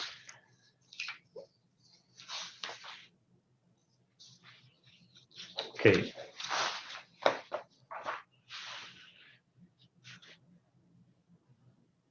So expand on your question.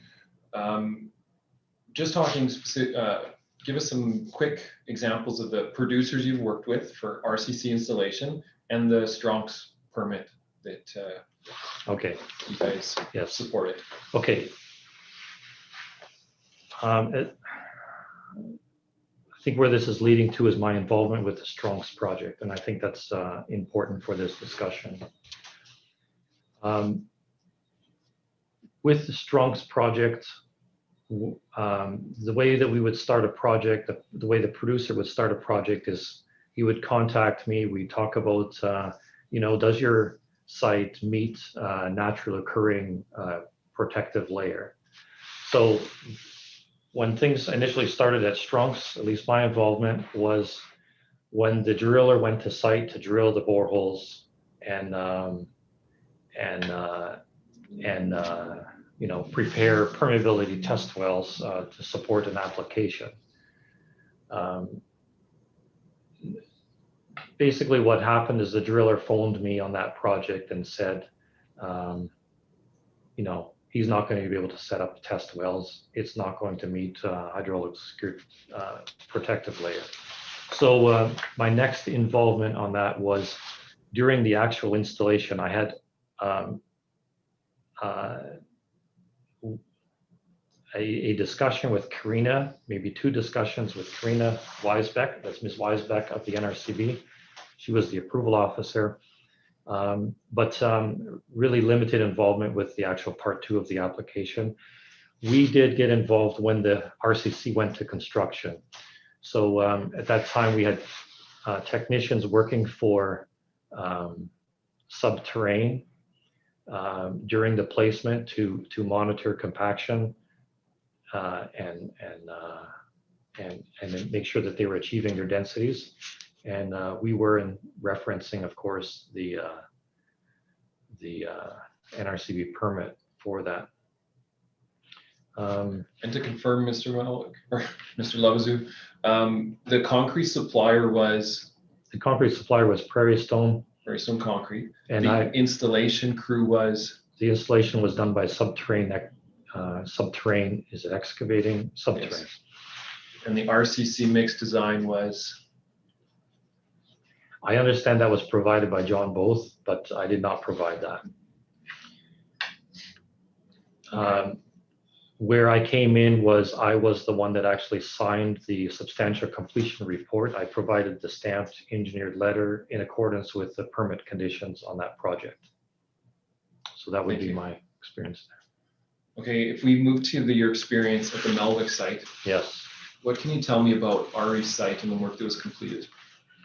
Okay, I was first contacted by Ari very early on in his experience with NRCB. I would expect that I was on site shortly after his first contact with Mr. Iverson, where we went to site and started drilling boreholes and looking at the actual soil to see if there was a near surface clay layer that we could perhaps test to see if it would meet natural occurring liner.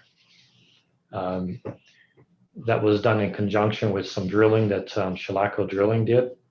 And the determination at that time was no, these site soils are not going to meet natural occurring liner. We weren't going to try to argue that the uppermost groundwater resource was going to not be present or whatever, and try to, we weren't going to try to mobilize the underlying till for his permit. We thought that was too much of an uphill battle.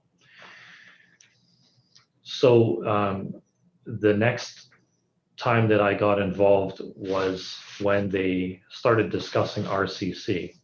I'd understood that there was a permit application that was put in place for that, and I had no involvement with that. When I got involved was a phone call from Subterrane Excavating immediately before they were planning, or immediately before they came out to do the actual placement. And they, in fact, asked for me to be on site for that and to monitor the work. And I told them that because they didn't have a permit, I knew that I had figured out that they did not have a permit for that work. That has put me in a bit of a compromised place. As a professional engineer, for me to be actually on site doing work, it's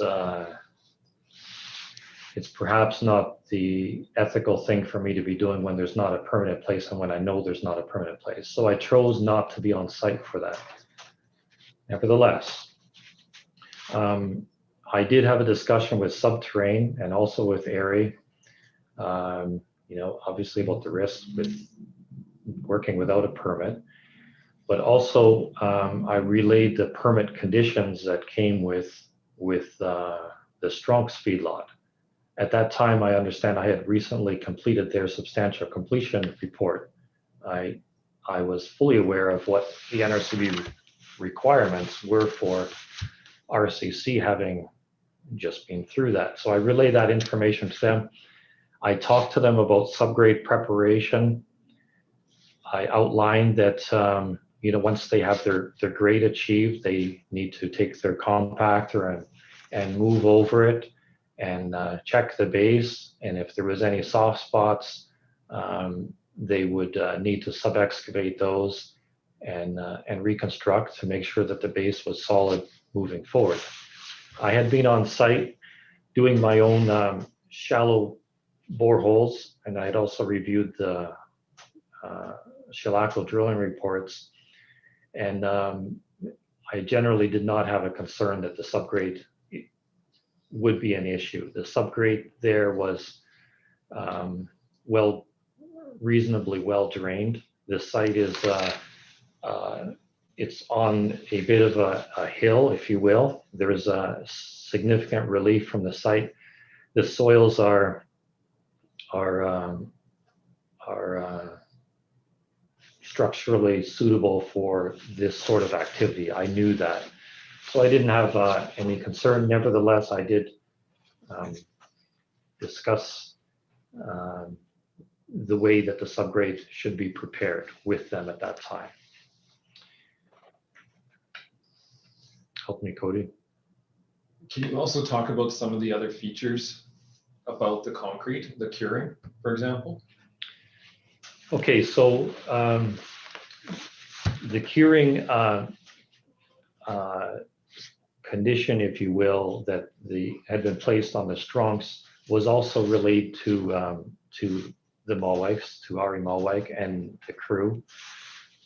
So I did go over that with them, and I certainly had the understanding that they knew that it needed to be covered with straw, that it needed to be watered.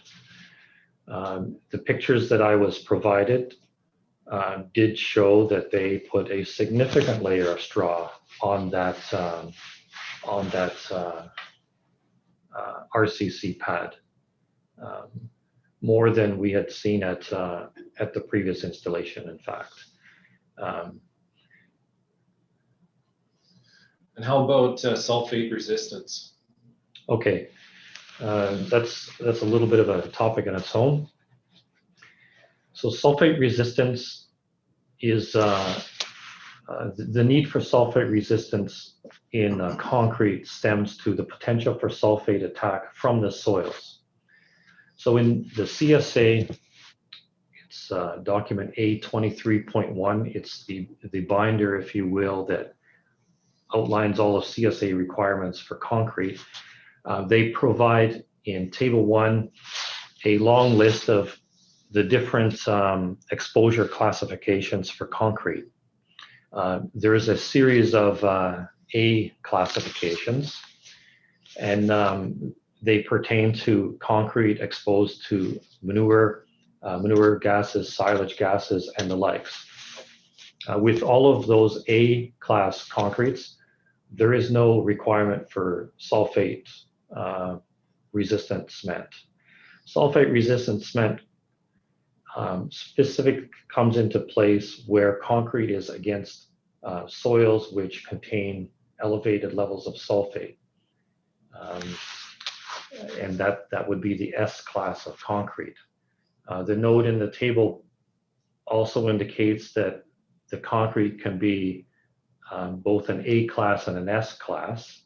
And that could be considered in this case where concrete is against the soil and the manure. And in that case, it would require sulfate protection. In Alberta, in southern Alberta here, most of the fine-grained soils, the clays and clay tills, contain moderate levels of sulfates, which indicate severe potential for sulfate attack, which according to the table indicate that the concrete needs to be certain MPA and needs to be sulfate resistant cement. As the soils turn to coarse grain in southern Alberta, particularly your gravels, the sulfates in the soils are negligible. Here in southern Alberta, because so many of the natural fine-grained soils do contain elevated sulfates, almost all of the producers are exclusively using type HS concrete, sulfate-resistant cement. In the case of the Muilwijk application, in the do you case, know if sulfate-resistant cement was used? I understand that Prairie Stone, the supplier, uses sulfate-resistant cement exclusively. That's all he uses for this very reason. And that would be consistent with most of the plants and operators in this area. Some of the more sophisticated plants are using what it's called an HS blend, which is regular cement mixed with fly ash and different additives, which they have proved of their own accord that it meets CSA requirements for sulfate blended cement. That's not the case, as I understand, with Prairie Stone. Okay. And to confirm, at the Muilwijk site, the concrete supplier was Prairie Stone Concrete? I've been told that the supplier was Prairie Stone, both by the owner of Prairie Stone himself. Okay. Again, I was not on site to physically see their crew place it. That's okay. And the installation crew was subterranean excavation? Subterranean excavating. I had a phone conversation with their owner who told me that yes, they were engaged to do it and were doing it. Of course, I was not on site to physically see that it was them. Okay. And the RCC mix design was by Rock Solid Concrete, John Both. That's what I have been told, yes. And Okay. John Both will have to testify to that, of course. Okay. And so those three suppliers, installation crew, and the RCC mix design are the same people that did the Stronks application or installation? Those are the same three that did the Strong's installation. Yes. Very good, thanks. John, can you talk a little bit about crack control?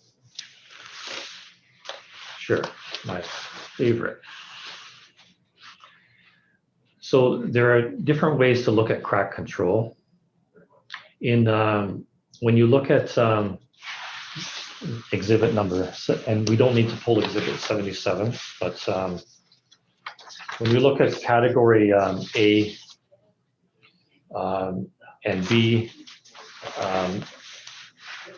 concretes, which are specifically talking about pits, liquid manure storage pits, these are usually smaller pits, and rebar is included to the extent possible, I suppose, prevent cracking. These are small enough structures in many cases where the shrinkage or whatever, or the movement associated with shrinkage can be accommodated within the tensile resistance and compressive strength properties of the concrete itself. Where they expect cracks in expansion joints or pit to floor joints, they are directed to put water stops of one sort or another. So in small structures, crack control means let's reinforce the structure to the point where we can try to avoid cracking. In larger structures, the forces generated by the shrinking and perhaps expansion of the concrete are too much to be accommodated by the additional tensile strength provided by rebar. So large slabs, whether they are reinforced or not, are going to crack. And in fact, the total summation of crack widths across the entire slab element for very large slabs is probably going to be just as much. The only place where it would be less is along the edges, where the tensile resistance of the concrete may be able to mobilize a greater drag force and physically drag the slab further across the subgrade from the edge. Should we use Should we use saw cuts in RCC to control cracks? Yes. So for slabs, when we talk about crack control, what we are saying is we know it's going to crack, so we want it to crack at specific predetermined locations. So in slabs, crack control means we are going out there to physically saw cut and promote cracking in these predetermined locations. You can imagine that if you talk about crack control in RCC for a pen floor, and we had out there saw cutting at 5 or 6 meter intervals, that would raise the ire of many. But the reality is that is what crack control means when you're talking with large slabs. Okay, so to confirm, solid manure pads that use concrete, traditional plastic concrete, will crack. Yes. And whether they include rebar or not, the total cracking will generally be similar. And crack control is just the way we can control the manner in which those cracks form. That's right. And in a solid manure storage pad, those cracks would ultimately fill with manure also. Yes. Okay. If we looked at an RCC pad, the cracking would be more at random. Does that make sense? It would be, are you looking to compare cracking between the two? Would it be controlled cracking or more of a random cracking? Well, without saw cutting, it would be as random as with conventional concrete. If it's conventional concrete that's reinforced, the crack spacing in that conventional concrete, all things being equal, may be further apart than for RCC. However, there are many other considerations that come into this. Specifically, cracking of RCC, total cracking in RCC is generally substantially less than conventional concrete. So, and there are a few reasons for that. When you have conventional plastic concrete and you have all this water and liquid and a less dense concrete matrix, as the concrete cures, that initial curing, it shrinks as the water is drawn out of it. In RCC, because the water content is so low and the mix itself is denser, you don't have that shrinkage, that initial shrinkage like you do with conventional concrete, and that is substantial. So when it comes to shrinkage cracking or cracking of RCC, and John both will speak more to this, but in my opinion and from my experience, it appears that the cracking in RCC is predominantly limited to thermal cracking or thermal response to thermal expansion or contraction of the concrete slab itself. And when we assume a temperature differential, we can predict what that cracking may look like under sort of extreme thermal temperature changes. In the case of RCC and a temperature differential of 60 degrees, so minus 30 to plus 30, if you will, I had calculated in the previous reports what that cracking was. And I don't have it off the top of my head. I think I calculated 5 millimeters per 10-meter length. Okay. But ultimately, on a solid manure pad for RCC installation, we would see some cracking and infilling of those cracks with manure. Yes. Yes, obviously if there's manure over top of it and the cattle are walking and trotting over it, it will work its way down into the cracks eventually. Okay. John, I'd like to move on to your reports that you submitted. If we would consider your report from October 29th and November 6th, the approval officer asked you to modify your October 29th report. What were the changes that he asked you to make? And how did they arrive to you? So the request came through Mr. Muilwijk, and the feedback that I got through Mr. Muilwijk was that they were very happy with the report that was submitted, that they were looking for specific backup information to the core samples. So they wanted, when I would say the density of the core was the range that I provided, they wanted to see the individual core densities. They wanted to see the individual thicknesses. That was my understanding through ARI. They wanted those details. And then in that October 29 report, I had spent some space in the report, if you will, talking about RCC compared to conventional liners, compacted clay liners, reinforced concrete liners,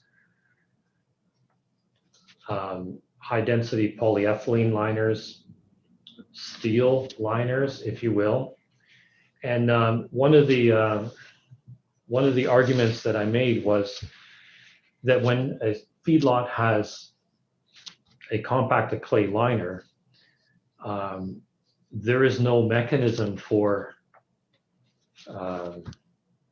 NRCB to follow up after pens are cleaned out and the liner is lost and different material is brought in, or the liner just completely disappears.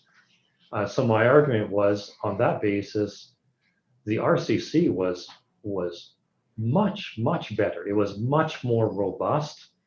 We know that it lasts. And in comparison to all these other liners, RCC was probably one of the most favorable liner approaches. So the feedback that I got was, well, as an engineer, you actually also supported the construction of those liner approaches. So it may not be so helpful for you to be saying something like that into a public record. And I read through the lines saying, okay, well, they're spinning it on me, but NRCB actually does not want that in the public record. They would rather not, because that would not be good for business, if you will.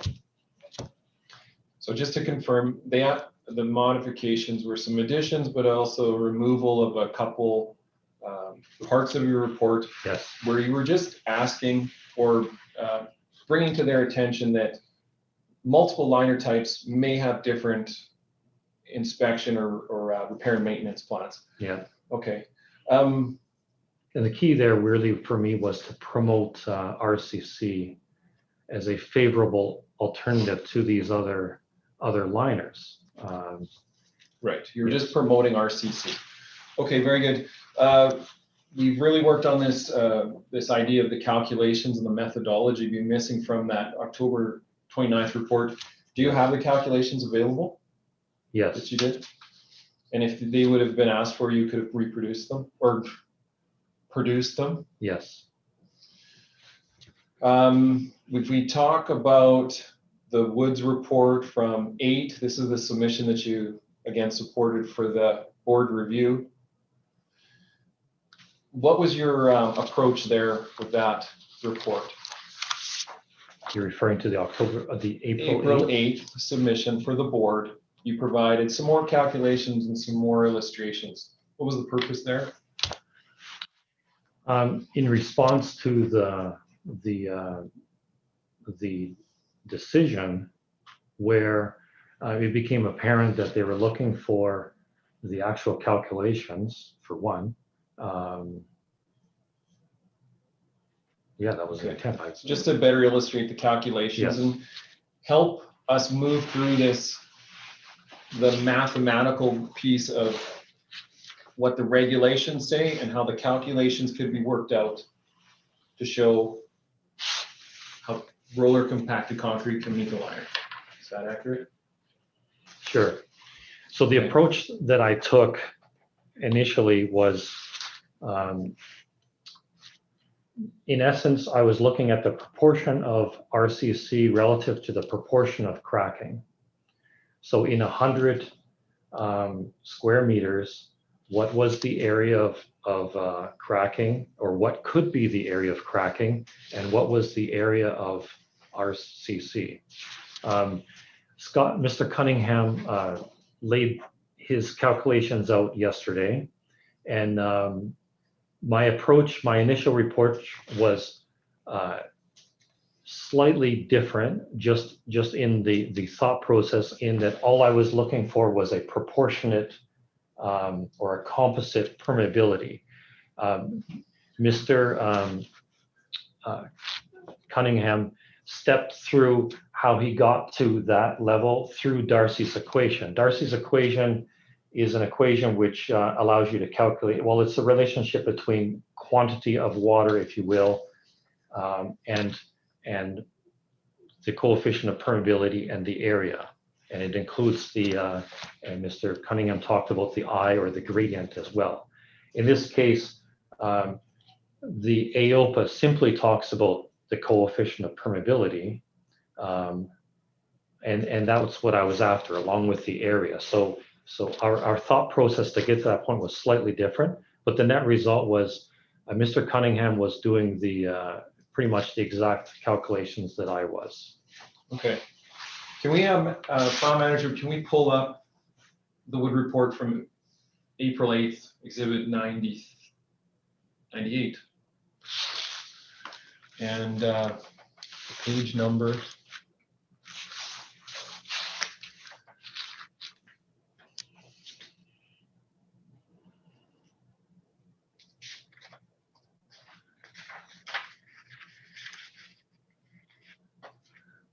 Page 2, middle of the page. We want to bring this to the board's attention. Mr. Lovesey, you've done a calculation here that it's the paragraph that says it is noted. At the end of that, in this calculation, you've kind of suggested that, and I'll try and phrase this, once the RCC is placed on day 1, there are no cracks. Yes. You work through the calculation considering crack-free RCC permeability or liner thickness. You've given us an estimate of 100 times the RCC AOPA requirements. Does that make sense to you? Yes. You're comfortable with those calculations. So on day 1, no cracks. The RCC will be 100 times the requirements for AOPA. But you've taken that a step further. You were asked to address crack control or cracking. So we see this move towards having open cracks or cracks that are growing, and infilling with manure and the glading effect as also a barrier. So your calculations do consider cracking, and that would be the next part of your submission, and kind of the similar in both submissions. Yes. Can you maybe describe to us the assumption of this glading effect? and how a small crack will start to be infilled with organic material. All right. So obviously, when you're considering cracking and the permeability through cracking, document manager, I think you can put this down for now.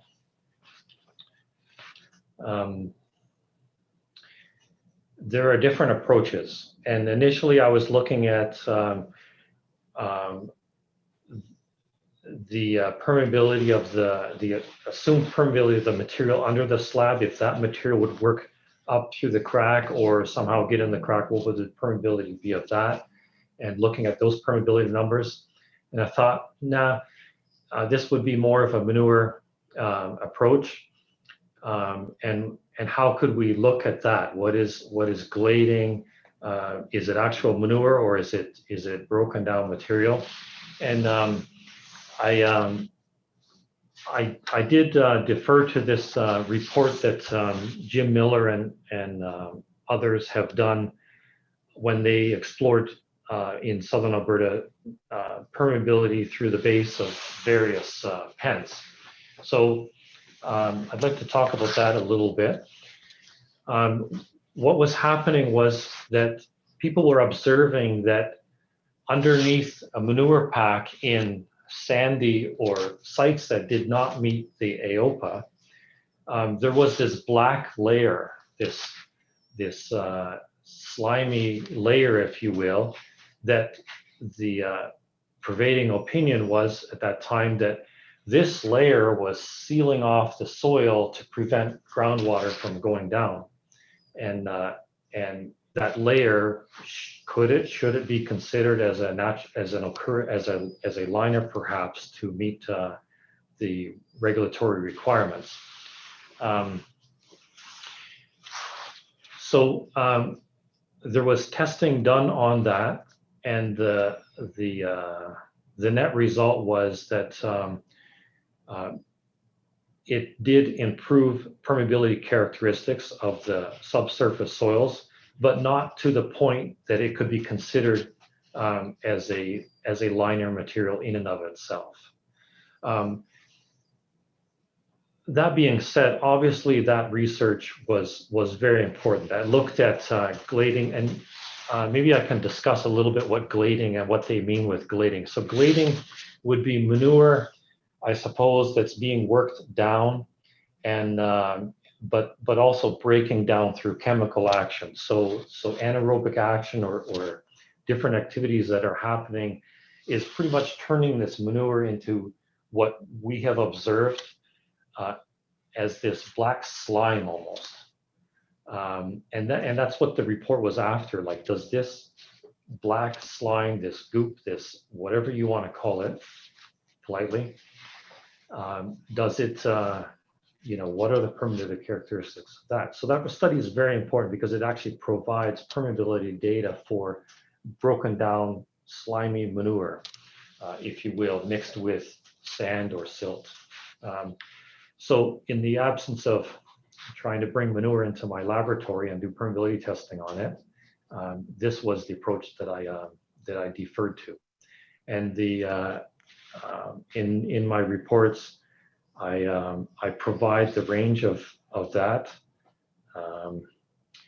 The range is provided as 4 times 10 to the minus 5 to 9 times 10 to the minus 4. So there is a broad range.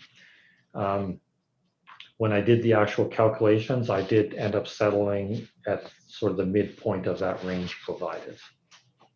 Okay, so this glading effect and the sealing of the cracks will help to reduce the flow through those cracks.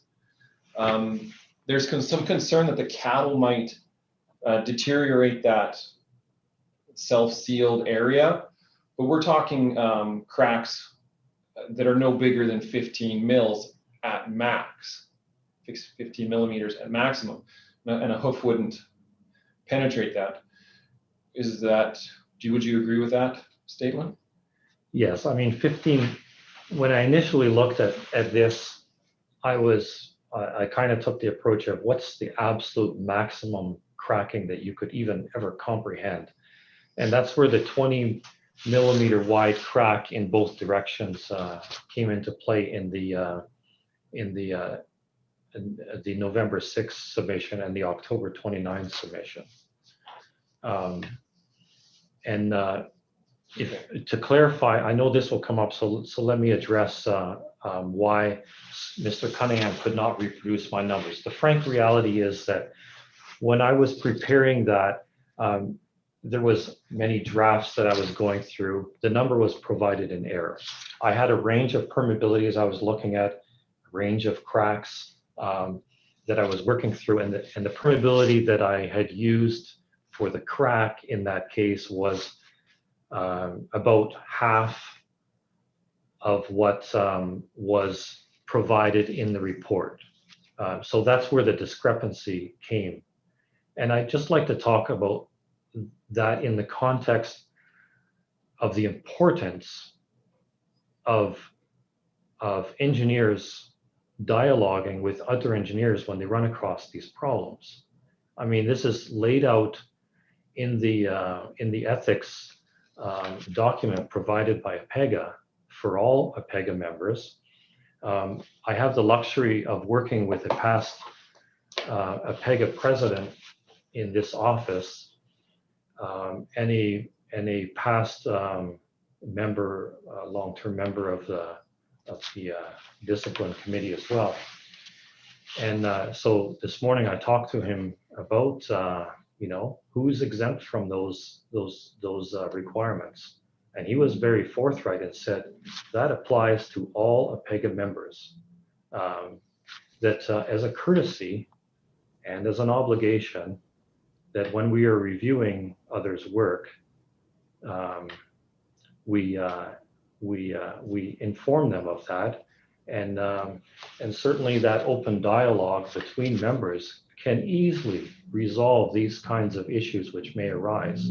So that has been quite a discouragement for me, and I just, as part of my testimony, I think it's important to enter that into the record. Thanks, John.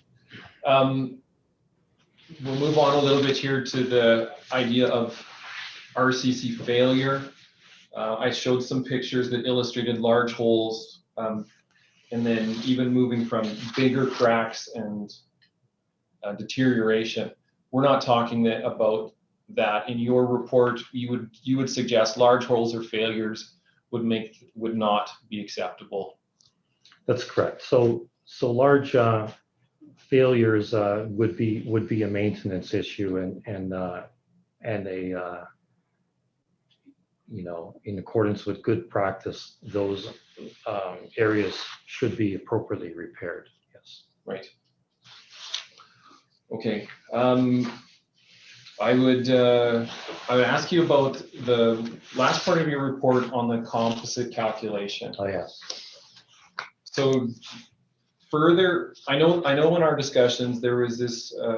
We'd like RCC to stand on its own through this board hearing. Yes. But a composite calculation was included in your report, yes. And it just suggests that the soil below the site could add some additional protection. So the board could have a look at that. You're comfortable with that calculation? Yeah, I'd like to speak to that just a little bit. I thought it was important to include that in the April 8th submission, to outline what the soils were, I suppose, and what, if any, effect that they had on it. So the reality is, when you're talking about soil permeability, and Mr. Cunningham rightly pointed this out yesterday, we are talking about differences in orders of magnitude. If someone says, oh, well, that soil is twice as permeable as that soil, if you understand soil permeability, twice as much as that's nothing, that's the same. We always talk almost in orders of magnitude, exponential, right? So the criteria that the AOPA provides, they're looking for a certain thickness of material that's 1 × 10⁻⁶ centimeters per second. In the case of the natural occurring soils, we are about an order of magnitude higher permeability than what the AOPA was looking for. And when you reduce that down into what the equivalent thickness is to satisfy the AOPA, I calculated that the equivalent thickness was about 75 millimeters. And that was 75 millimeters would be relative to the 0.5 millimeters of the liner thickness indicated by the AOPA. Okay, so just to clarify, that just added a little more protection at RE site. That's correct. Okay, specifically though, in your opinion, silty soils, the hydraulic conductivity would range between? At this site, looking at the logs and the published information, the range would be 1 × 10⁻⁴ centimeters per second to 1 × 10⁻⁵ centimeters per second. Okay.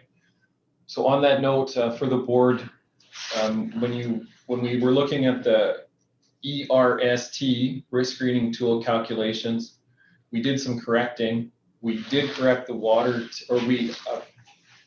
we did do some correcting of the distance to the catch basin. There were some proposed corrections for the depth to water table. Would you be of the opinion that the coarse material versus medium material texture should also be addressed? Yes, I do.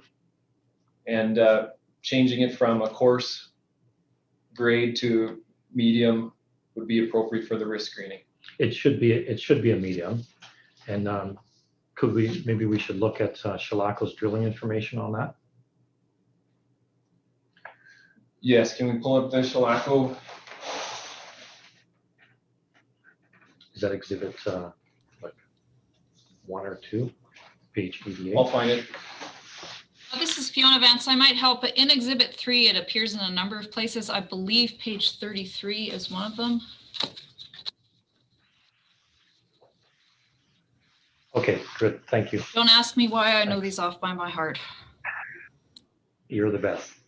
Thank you, Ms. Vance. Well, we've been at this one a few times, so good for you. Thank you. You can zoom in a little bit. Trial manager, thank you.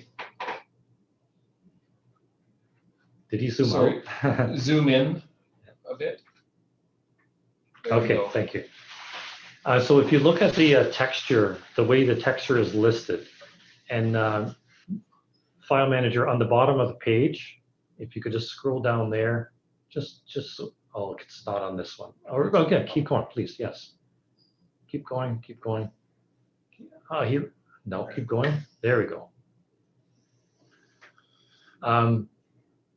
The L in the legend is key here, loam. So we have L, C, S, GR, SI, F, and VF. So if we scroll back to the top of this table, please. Yes. So when Mr. Cunningham was discussing the soil texture here, he was omitting the L in each case. So, and this is important, and I'll explain. There are various ways to classify soils, and if you're familiar with the geotechnical world, you'll know that geotechnical engineers have argued and debated forever on how we classify soils. So they came up with a unified system, and that wasn't good enough. So now we call it the modified unified system, and we're not sure if it's the modified unified system, but it certainly is not very unified. In this case, this doesn't meet any of those. This is an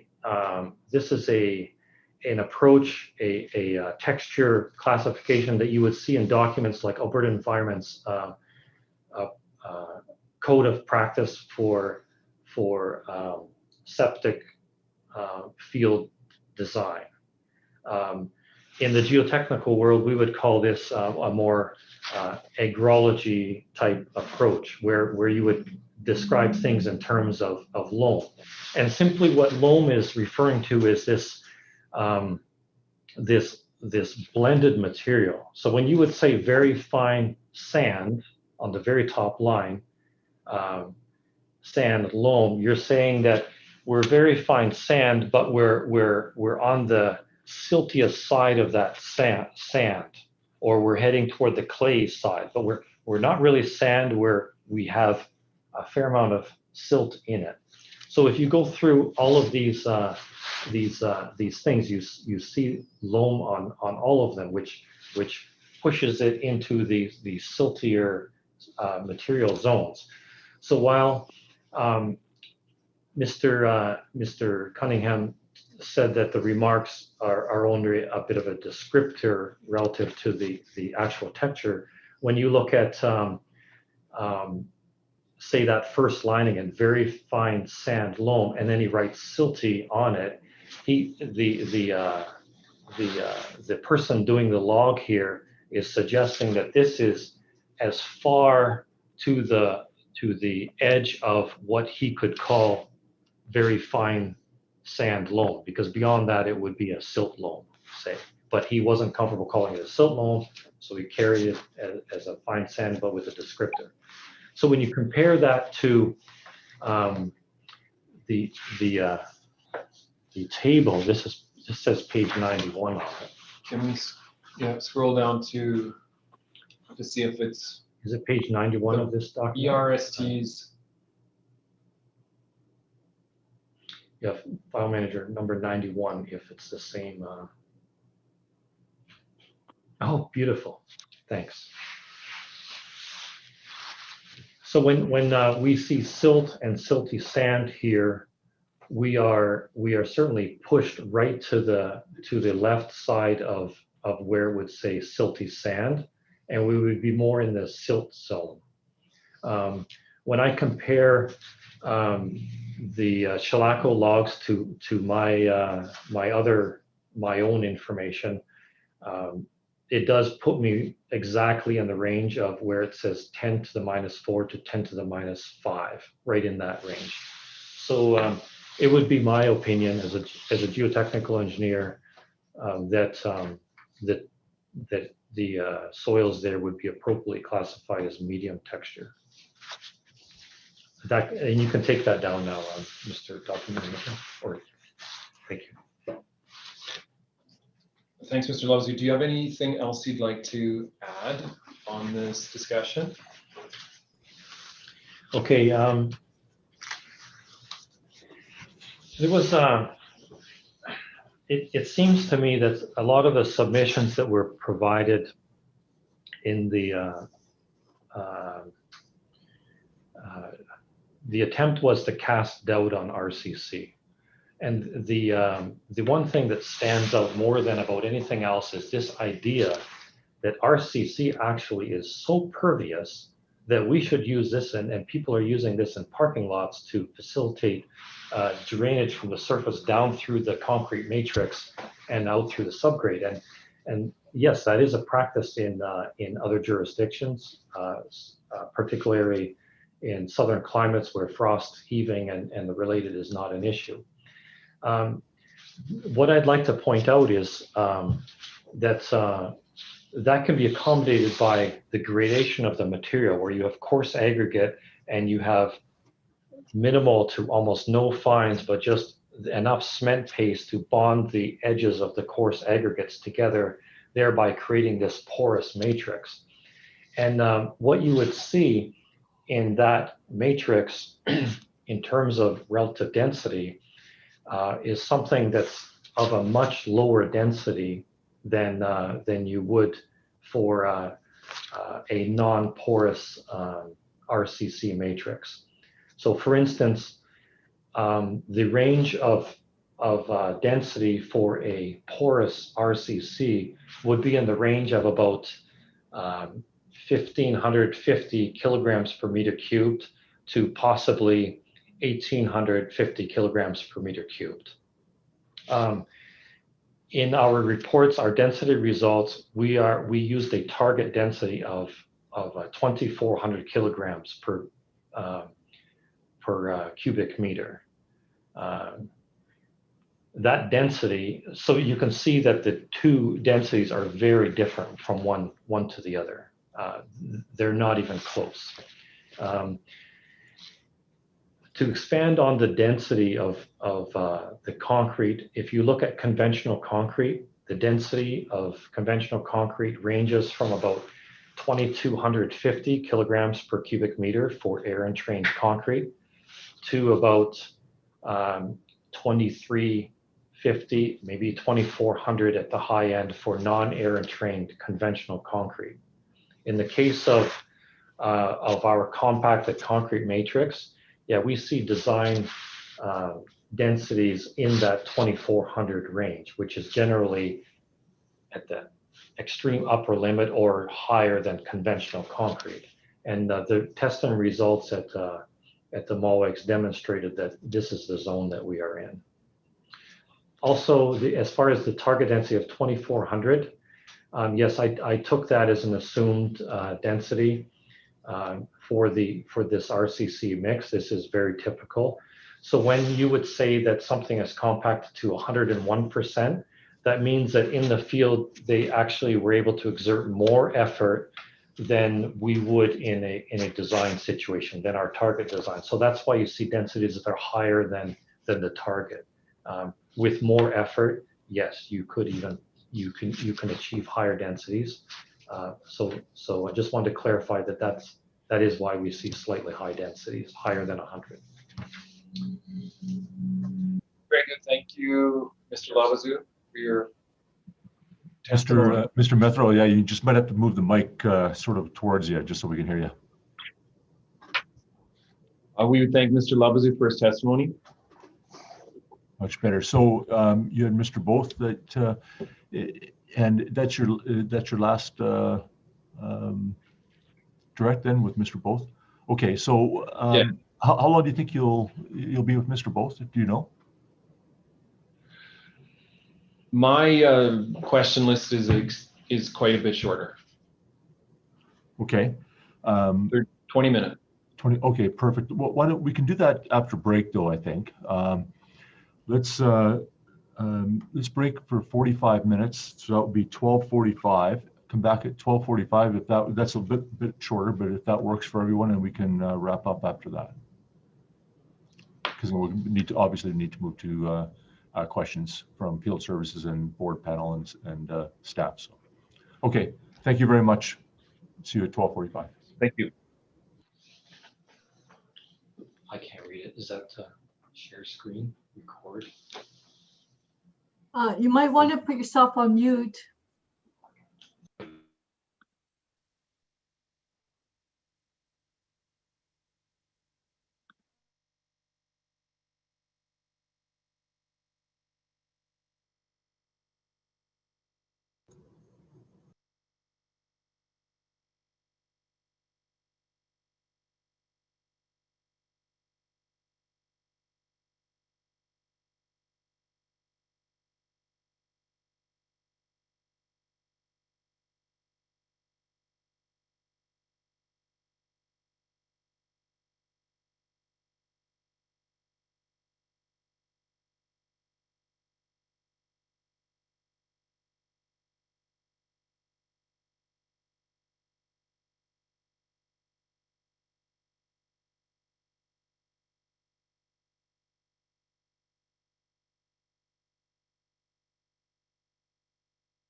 Good afternoon, everyone.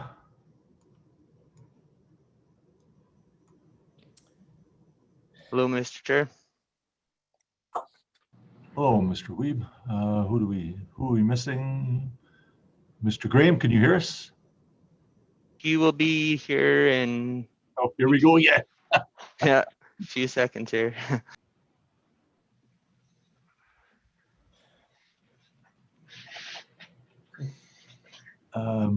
Did anybody else notice? Is there somebody? I think we're good, right? Other than Mr. Graham, is that right? Mr. Graham should be back in the normal room now and should be able to hear us. So, Okay. Mr. Graham? Absolutely. Okay, perfect. Just a quick prelim. I was asked by a panel member if we have Mr. Lebezu's CV on hand. Has that been submitted already? And if not, can it be? CV. Resume? We, yes, we can get you a CV. I don't know if it's been submitted yet. It has not been. Sorry, it hasn't. Okay, thank you. I'm not sure if you have it handy electronically, even you could just send it to Ms. Friend that we can get it in as an exhibit later on. But if it's handy, okay, thank you. Okay, so Mr. Metherall and Mr. Both.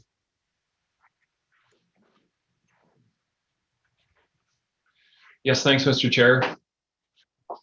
Mr. Both, are you there? I'm here, yes. Very good. Thanks for joining us from Athabasca. Is that right? That's correct. My pleasure. If we could start with your education and experience related to roller compacted concrete and roller compacted concrete, that would be great. Sure. My name is John Both. I am a certified engineering technologist with Asset here registered in Alberta. I began working with concrete in 1984, full-time in 1988. In 1992, I moved to the oil and gas industry, and then again back into the full-time into the concrete industry in early 2010, where I was the founder of one of the founders of Rock Solid Concrete Products. I began working with roller compacted concrete in 2012 through experimental purposes, developing new technology for the manufacturing of it, and went on to do installation in multiple different applications. In the organization that I lead, I'm involved in the designing and the application of concrete in many different industries, including the agricultural industry. Do you have any experience in the regulatory environment, working with regulators? I do, working with regulators. I have been involved. Alberta Agricultural has brought me into a couple of discussions with respect to roller compacted concrete in feedlot applications. I'm currently working on a project in Oregon, worked with the regulator there to have a large application as a liner approved. That project will be starting in 2 weeks. It's 115 acres where it's roller compacted concrete will be used as a liner. I did the design for that approval with that regulator, and that is both for wet and dry manure storage locations. And I'm also involved in about 6 other locations in the Midwest in the United States, working with regulators to get this product approved in those locations as well. Very good. Can we talk about your report now? File manager, that's number 97.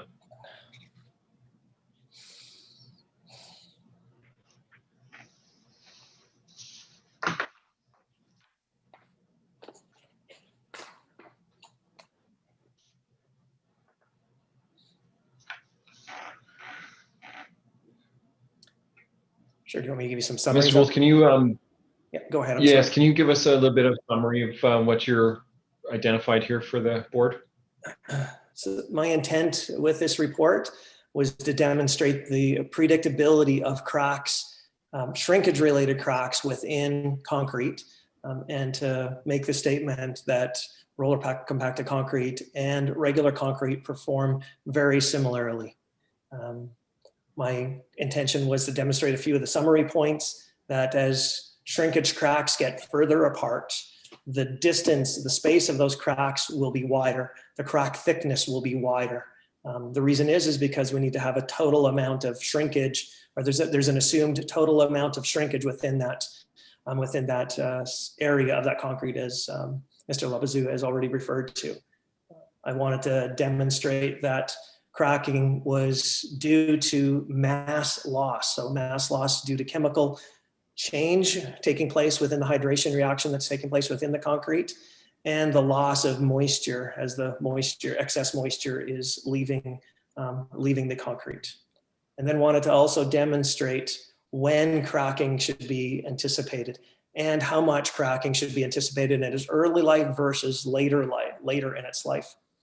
And then to correlate that with the strength of concrete. There's a misconception that stronger concrete means less cracking. Stronger concrete doesn't necessarily mean less shrinkage cracking. The stronger the concrete, typically going through calculations, will indicate a larger degree of cracking, as you can see in the tables that I presented. Very good. Pardon me. So can you maybe just point or hint on what would be traditional plastic concrete and the differences between traditional plastic concrete and roller compacted concrete? I sure can. As I stated, the shrinkage of concrete is dependent on two factors, and all of it is actually considered the paste coefficient. The paste coefficient is made up of the cement, the water. That coefficient is what determines the amount of shrinkage that we're going to have. The reason is because all of the other product that's within the concrete is aggregate. The aggregate's not shrinking. The aggregate remains the same size. It's not decreasing in volume as concrete is going from early age to older age. When we look at typical wet set, normal Portland cement concrete that we're referring to as normal concrete, that higher slump concrete, it has a higher paste coefficient. And what that means that it has a higher cement content. Often compared to the product that we're talking about here, we can see 40% more cement in it, which means it will have approximately 40% more water in it as well, which would increase the amount of shrinkage by nearly 40%, because those are the components that are going to reduce in volume. Very good. And there's been some discussion about concrete density, and perhaps this idea that roller compacted concrete can have higher density than traditional concrete. Can you comment on that? I sure can, yeah. So when we're looking at regular concrete, it has as broad of definition as roller compacted concrete does. When we look at typical higher slump concrete, we'd be presuming that we're dealing with a constant density. But in fact, very much as was mentioned with what we'd call pervious concrete has been installed with vibratory forces, much like roller compacted concrete. But it can also be installed by increasing the slump of it, increasing the cement and the water content to the point where it can be screeded into place and vibrated into place as well. So when we're considering the density of both of these products, it really depends on the materials that we're using. And the performance requirements that are needed. So if we're looking at a regular normal concrete, the density the materials and the way that we design the mix design will determine what the final density is. And the density somewhat will be determined by what the performance requirements are. That's the same thing for roller compacted concrete. When we know what a performance requirement is, in other words, if we're looking for a low permeability, we want to obviously increase the density. We want to decrease the air void structure within that and decrease the pathways in which water can flow. So density becomes important for that same reason in regular concrete as it does in roller compacted concrete. Thank you. Is reinforcing in concrete the solution to crack control? Reinforcing has two purposes within concrete. If we look at a very typical approach to concrete, if we look at two structures, and I'll just use my hand to demonstrate, If we're looking at a beam that's sitting on two posts on the outside, that beam is sitting on the two posts where my elbows are there. The concrete doesn't have a great flexural or tensile strength. And so when we put forces in the center, it wants to split apart. When we put rebar in the center of it, the rebar is holding it. When we put a downward force, it goes into tension. Rebar reinforcing is typically used for that purpose, to add structure to the concrete if it's being used as a structural element. When we use reinforcing within concrete on slab on grade, so the grade is supporting the concrete, all of the load that's applied to the surface is being transferred through the concrete down through to the grade. And if the grade is designed as it should be, the grade is capable of supporting all of that load. The reinforcing, therefore, is installed for crack control as a portion of crack control. It's designed to decrease the crack frequency, which means it's going to increase the distance between cracks, is what it's purposed to do. But a properly designed slab would have the reinforcing stopping at each crack control location. We're still going to have cracking regardless of whether there's reinforcing in it or not. The concrete is still going to lose mass. It's still going to lose volume. As it loses that volume, it's going to shrink. As it shrinks, it's going to want to separate. The idea is to tell it where to crack, not to prevent it from cracking.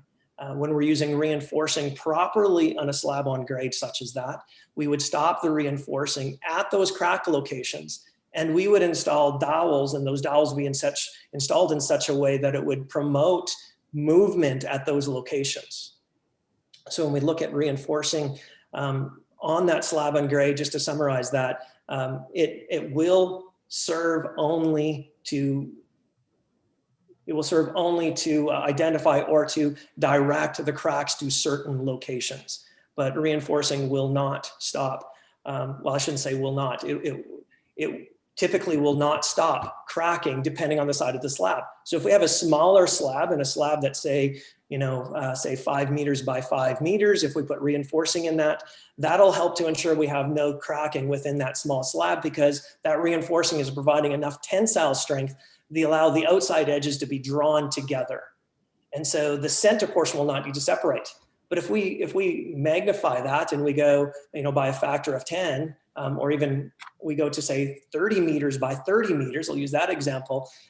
If we think that we're going to use reinforcing to allow all of that concrete to be drawn to the center, we have to realize, and if you look at the table, one of the tables that I have, it can be assumed that we would have over 30 meters and 0.00, so 0.5%. We would have over 30 meters, we would have 15 centimeters of cracking. 15 millimeters of cracking. But we have to realize that we've got 340 tons of concrete sitting on the ground, and it would need to draw in that 340 tons of concrete with the frictional load of the ground below it. So and that would have to happen in its early stages. Concrete begins to shrink right after the final set time. So concrete is just becoming rigid. It's losing its plastic characteristics. It's now become rigid, which means that it's no longer plastic. As the concrete is shrinking, it's trying to pull itself together, but this is at its weakest point in time. So it doesn't have the tensile strength to be able to hold itself together. That's where the rebar has the tendency to try and help that, but it can only help it to a certain degree. It will not allow it to be able to pull that full distance of 30 meters, for instance, because the weight sitting on top of that ground, it won't be able to transfer that tensile force. It won't be able to carry that tensile force unless there's so much rebar in it. And I haven't done the math on it, but I could if you would ask me to. But we would need a lot of rebar, a lot more than what we see in the guidelines from NRCB. Right. Okay. There's been some uncertainty around the use of Schmidt hammer and Schmidt hammer testing. Can you maybe comment on your experience with that tool? Sure. I've used a Schmidt hammer in many applications. I've used it on normal, we'll use that term, normal wet set concrete. I've used it in different textures of that concrete. Where I've done testing on it, we have our own in-house lab as well. In our lab, we have tested samples of the concrete, compared it to the cement hammer. And what my conclusion is, time and time again, if the surface is not smooth, we will see a reduction in readings time and time again. When we look at roller compacted concrete, I've used a cement hammer and roller compacted concrete in many applications as well. I've done hundreds and hundreds and hundreds of tests using a cement hammer. We're seeing the same thing with if you are looking at the surface, and if you pick a very porous area of that surface, you will find that will read low. And if you do a core sample of that, you will find that core sample is actually reading higher than what the cement hammer is showing. Okay. Some of the uncertainty was around calibration, and specifically, in a field application. Any thoughts there? Yeah, I mean, calibration is beneficial. Typically, a user of the cement hammer will have experience within their geographical region. Often, if we're using similar aggregates, we'll be giving similar results. And a cement hammer is not designed to give us precision. It's given us a pretty good idea, a very good ballpark of where we're at. The number I typically carry in my mind is plus or minus 10%. Usually, it's a little bit better than that, but the calibration is important if we want to be very precise, and it can be quite precise. Calibration would mean that we would use the hammer on a known concrete, on a chunk of concrete that we have already done a compressive test to ensure that it's reading similarly. But my experience has been that the cement hammer, the recordings on it are quite close. Again, that plus or minus that 10%. Okay. Would a Schmidt hammer, if you were using in the field, give you low readings on poor concrete, perhaps right beside, in the case of roller compacted concrete, would it give you low readings if you found some poor RCC? Absolutely. For sure, it would give you a low reading. It's really, if we look at the principle of it, it's a loaded spring that's pushing a pin into the concrete, and it's the further that pin is driven in indicates the strength of that concrete. And you would be able to, if that concrete is weaker, every single time you'll see it. Yes. Great, thank you. And we were also had some questions about Ari's, Mr. Muilwijk's site. We were trying to verify if Rock Solid did the RCC mix for the site. The answer is yes. We did the mix design. I was actually the one who put together the mix design for the project. Okay, and you're familiar with Prairie Stone concrete? Yes, their installation. Yeah. Sorry. Yes, and their installation crew with Subterrane. Correct. So Prairie Stone Concrete, we supply technical support for Prairie Stone Concrete. We have since their inception. The RCC side of things, we do collaborate with them as a sister company. I have to use that term very loosely. They own all of their own operations. We simply support them because they use similar technology to what we're using. That's why we'd call them as a sister company, because we're using the same technology. We supply all the much of the technical support. Wood Engineering supplies technical support, and we supply technical support for the applications such as roller compacted concrete and their mixed designs. As far as the installation goes, Subterrane had done the installation. We had worked on projects with Subterrane prior to this project, and some of the larger projects have been done within the province. We were supplying the concrete, and Subterrane was doing the installation. And I was personally on site with Subterrane on those projects. Great. And you were part of the first, the Stronks site where the first RCC pad was approved and installed? Can you repeat the question? Sorry. Sorry, were you part? Sorry, this is Donna, the court reporter. Mr. Boak, can you please slow down a bit? You're speaking a bit too fast. My apologies. Thank you. Thanks. Thanks, Ms. Gebrefer. I should have interjected earlier. Sorry. Good for you. Thanks, Mr. Both. Yes, just to confirm, Mr. Both, were you part of the roller compacted concrete at Stronks feedlot? only in the mixed design development. Great, thank you. Finally, is it possible to determine if concrete at RE's site meets a certain spec? It is. The wonderful thing about concrete is the material is very provable. It is the most used man-made material on the planet. It is the best understood man-made material on the planet as well. And that means that there is plenty of empirical testing methods that we can use. Some of the questions that have been raised are in respect to the base performance. How was the base installed and was it correct? One of the things that we can tell with roller compacted concrete is how well that base was prepared. One of the ways that we can know how well that base is prepared by measuring the density of the concrete. If the base has not been prepared properly, if we try to compact that concrete using rollers and you try and compact that on a soft area, we will not get to density. If the base is not at full density, the surface is not going to be at full density. The concrete's not going to be at full density. So we can measure, we can understand how the base is performing simply by determining the density of the concrete. We can also measure the strength of the concrete. The strength of concrete can be measured in one way using a cement hammer, an impact hammer. That will tell us give us fairly good indication of what the concrete strength is. We can take core samples and determine the density and also the compressive strength.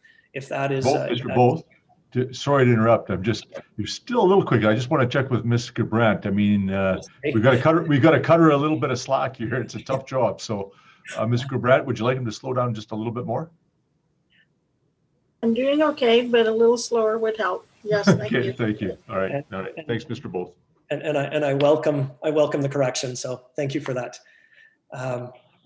And so we can take compressive cylinders, we can drill cores, and we can check the compressive capability of that concrete to determine if it meets the expectation.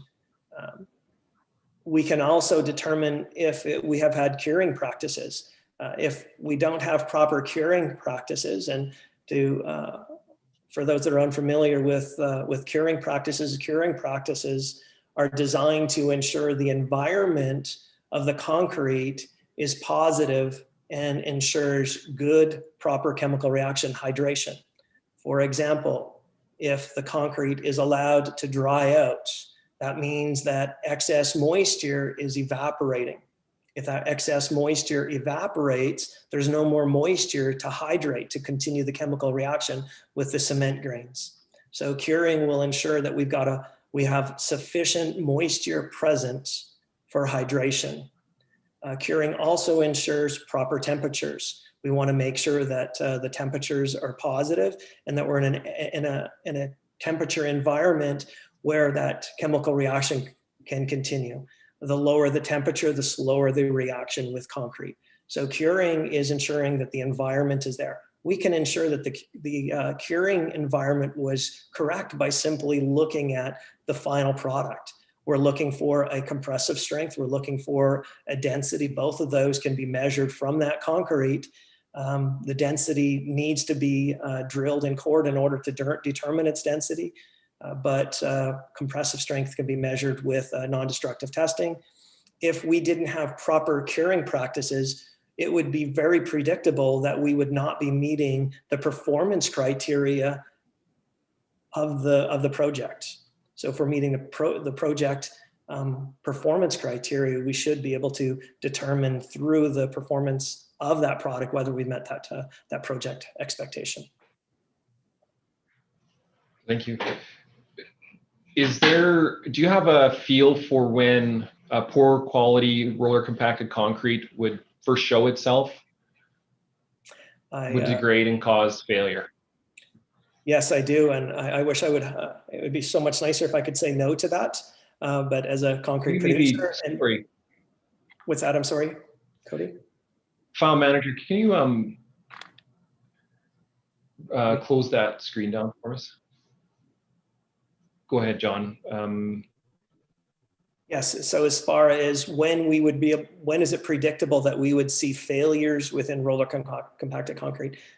Being a producer and installer of the product, and being responsible for many projects that have occurred across the province and beyond our borders, it is very predictable when almost 100% of the time we're seeing a failure within the first 2 years.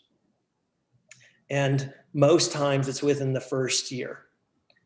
That failure becomes very visible. So typically those failures are identified by pen riders long before the area is cleaned. They start seeing it as a sunken area, or they start seeing it as a dark area when the manure starts to dry because it's holding more moisture. So it is very predictable to be able to see, and that is on control joints, construction joints, and on open areas. All of those areas become quite visible. Okay, and then after 2 years, if you were to consider some sort of maintenance inspection piece, would you say in annual, every 5 years, 10 years, 30 years, what would be a inspection schedule you'd recommend? Well, I think it should be based on the performance of the liner. So if it's a high risk liner or a liner that's prone to failure, it should be inspected more frequently. That's an opinion. If it's a liner that's known to fail more frequently, then it should be inspected at a higher frequency. If we've inspected the roller compacted concrete at a 2-year interval and we're seeing no failure, knowing that the design that's being used, and I've done the calculations for the design at 6 inches thick or 150 millimeters thick at the specification that we saw at Strong's. Given the loads that's on there, that's a over 20-year design life on that. And when we say a 20-year design life, what we're meaning is the usability of that product exceeds 20 years before typical maintenance practices should begin. It doesn't mean that it's exhausted its life expectancy. That means that that's when we should be predicting that we should start doing maintenance. So 2 years and then 20 years is really my thoughts on it. Okay, so you brought up a key point. I forgot to ask you about your predictions in your report on cracking. Okay, and you want to define that a little better for me, Cody? Please, and how it perhaps reflects with John's. Oh, so the predictability of the cracking. When we look at, back to my report, that's item number 97.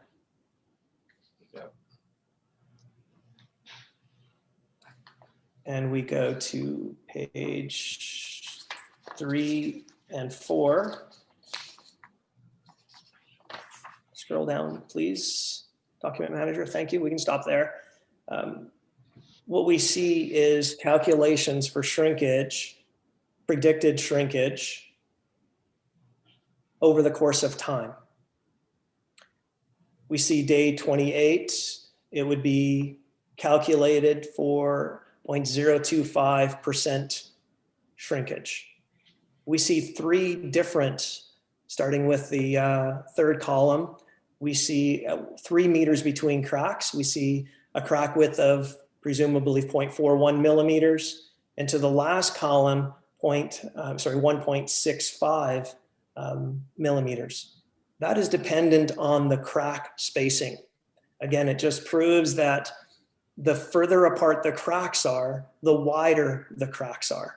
If the cracks are closer together, we would expect those cracks to be narrower, to be smaller. As we go on to 365 days, we will see a percentage of crack of 0.037. That's 1 year. We move to the 10 year, we see that going to 0.044%, and then 20 years, 0.05%. Conclusion is the vast majority of cracking occurs in the first year. And that when we look at those percentage of crackings, 0.05% would be a 25 MPa. If we look at the next page into table 2, If we were to go to a 40 MPa concrete, we can see those numbers increase from 0.05%, and I'm rounding numbers, 0.05% to 20 years at 0.085%. Thank you. John, do you have any additions? No. Thank you for your testimony, John. Mr. Chair, this would include our submissions for the evidence from the Muilwyks. Okay, well, thank you very much. Thank you, Mr. Both. Thank you, Mr. Metherall. We can move to questions. However, I was just reading a text, and that Mr. Graham may be disconnected. It may be an issue in the entire town, a cell tower down or something. So Mr. Graham, are you there? Doesn't appear so. I just received a text message from him, and he can hear the audio clear right now. Okay. Perhaps while you're asking questions, Mr. Ken, or well, field services will be up first, but we need to try to get a text. I'm sorry, folks, a little bit of admin here, but if Bill or somebody could send Mr. Graham a text, and if he has questions he's thinking about, if he can get them in perhaps on a text, if that's the only way, but at least he can hear what we're saying, so that's helpful. Mr. Kennedy? Yeah, he appears to be on at the moment. Oh, okay. Okay. Oh, maybe you can hear me now then. Okay. I'm just looking at the participants, and he's on. His microphone was open. Now it's muted. Okay. Huh. But he's doesn't. We can't see his picture, and I assume that he cannot see doesn't have the screen up in front of him. Yes, I do. Oh, there you are. Oh. It's I don't know what's going on, but it comes and goes. Okay, if you do have questions, Mr. Graham, maybe you could, you can ask them when we come up, and if your audio isn't working, maybe just a quick text or something, or a phone call in, and we'll just relay it. It's a bit tricky, but let's just get this get this completed. So, okay, thank you. Mr. Chair, this is Laura. Yep. And I have received an email from John Lubazoo with his a one-page CV. If that's sufficient, or he could send a more detailed one in later, or we could add this CV to the record. Let's add the CV now, and he could send in a more detailed one. If there's no objections, we can add that even after the fact. I don't think it's that should be that problematic, but at least if we have the one pager now. Ms. Vance, Mr. Metherall, any objections? I wouldn't mind seeing the one pager before it's entered as an exhibit. If he could please email that to me as well. All right, send it to Ms. Vance so she can review, please. Thanks. Okay, I'll send that on in case he doesn't have her email. Okay. Laura. Okay, Ms. Vance? Yes. So probably just so that the panel sort of knows what's coming, I'm planning to ask questions in the order of Mr. Muilwijk, Mr. Metherall, Mr. Lubazoo, and Mr. Both, just because that's the order almost the order that you've presented your evidence in. However, if there's a question that is, begging to be answered by somebody else, please go ahead and answer that. So I wonder if I could ask Mr. Muilwijk some questions first.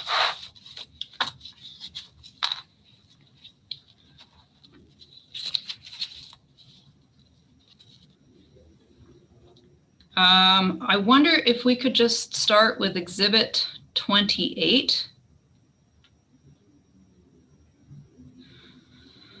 And Exhibit 28, I believe, is the Part 2 application. That's part of the record. That page is fine, thank you. So on this page, about a third of the way down, that's your signature, correct? No, back up, thanks. Yes, correct. And when you, and you're aware, okay, I'll just leave it at that. You signed that page. Did you read the text above it in yellow before you signed it? I can't read it from here. Could you maybe? Any construction prior to obtaining an intersection. Yes, I have read that. Okay, we're done with that one. That was that was dated October 1st, 2019. You'll agree that that's approximately 6-ish weeks before the RCC was actually laid at your site, correct? Yes, correct. Thank you. My questioning is maybe not as organized as I would really like, but let's move to Exhibit 3, please. PDF page 39.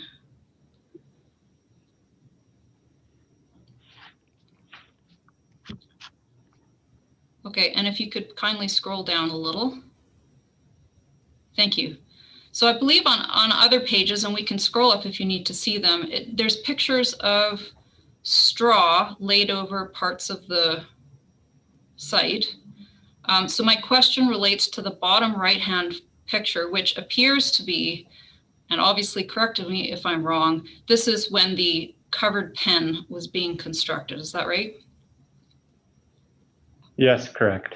And was there straw laid on the covered pen at the same time as the other parts of the site? Yes. And for all the site, was the straw watered down? Yes. Thank you.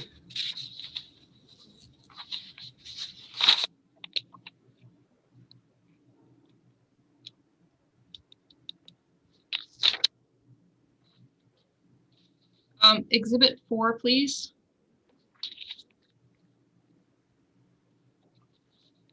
Page 7 of 13. So this is the RFR. This one I think has got your name on it, Mr. Muilwijk, this part of it. And on this page under heading 11, under additional notes for consideration, you've written that Prairie Stone Concrete had RCC's samples taken off the plant and sent to the lab for compressive strength testing. And then you said that Mr. Bremer would send the results when they were ready. Do you have those results? Yes, now I do. Oh, would you be willing to provide those to the board for this hearing? Yes, I just received them yesterday. If you're willing to know the results, we're willing to send them in. Well, I just feel like that might be helpful to resolving some of our questions. And I do not want to extend this hearing. So I asked Mr. Kennedy what the proprietary part of that would be, but I guess. If you're asking me if we could get an undertaking for Mr. Muilwijk to provide that information, and if he can provide it while the hearing is still ongoing, that would be most helpful. So I think if you could get somebody to email it or email it yourself, you can't obviously while you're testifying.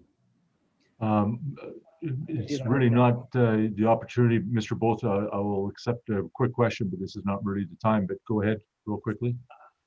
Is it appropriate for me to email those results in?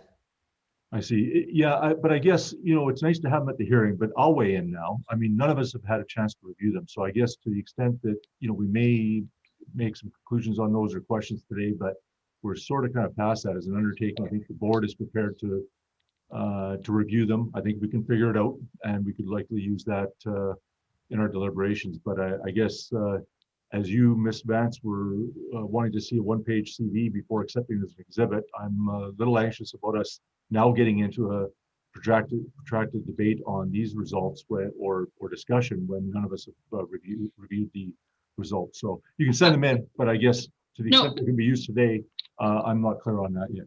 Mr. Chair, I take your point, and it's a very good one. I would like nothing more than to ask questions about it, but obviously if Mr. Muilwijk just got it, we can't do that. So I will leave that alone. There may be some other, there might be other undertakings as well. So this might be a bit of a dangerous path. But just to recap. We have that on, so we have that though. I think we have that. Do we have that marked? Let's mark that as one. Let's keep track here for now. Okay, go ahead, sorry. So your evidence is you did not have these, did you understand that these RCC samples were taken at the time of installation? Yes.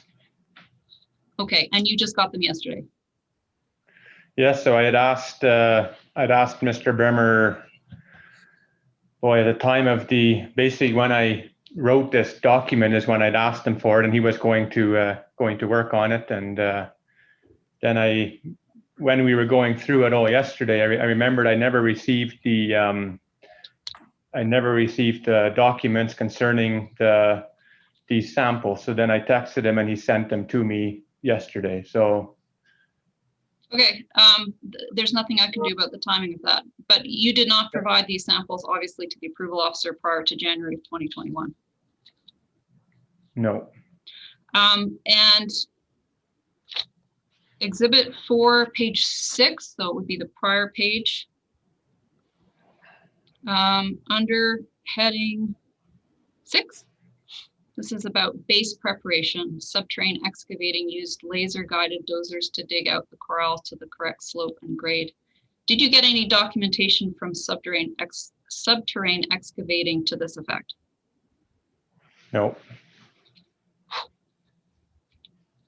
Mr. Muilwijk, in your testimony today, you were talking about the number of reports that you felt you had to obtain from Mr. Lebezieux as an engineer.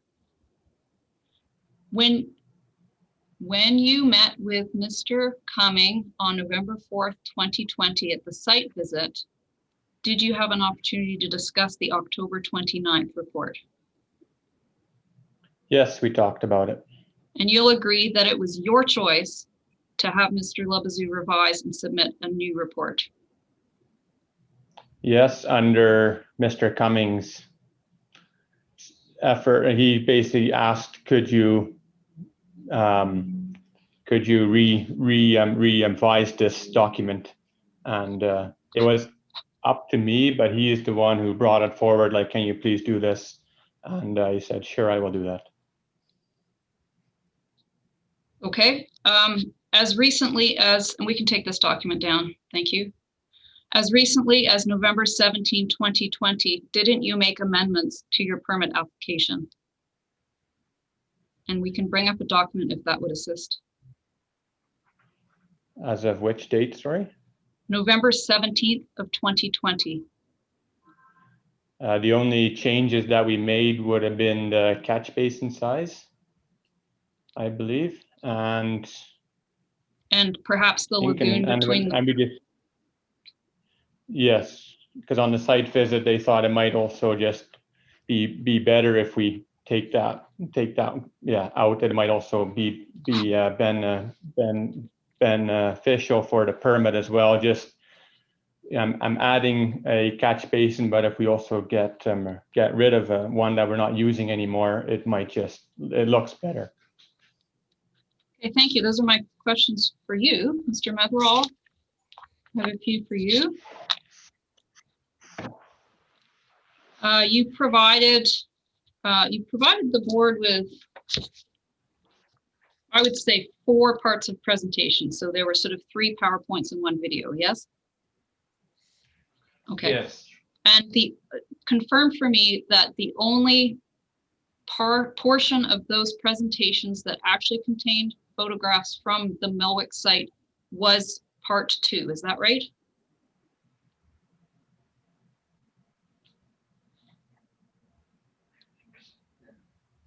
We should confirm.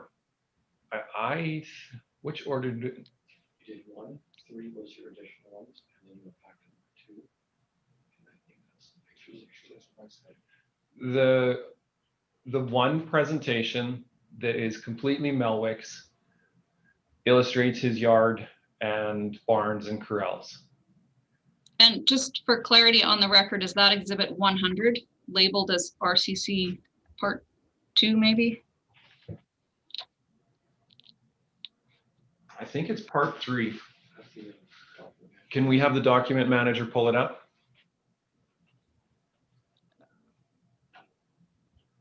So this is part 3. This is exhibit 101. Sorry, you're right. It would be part 2 then.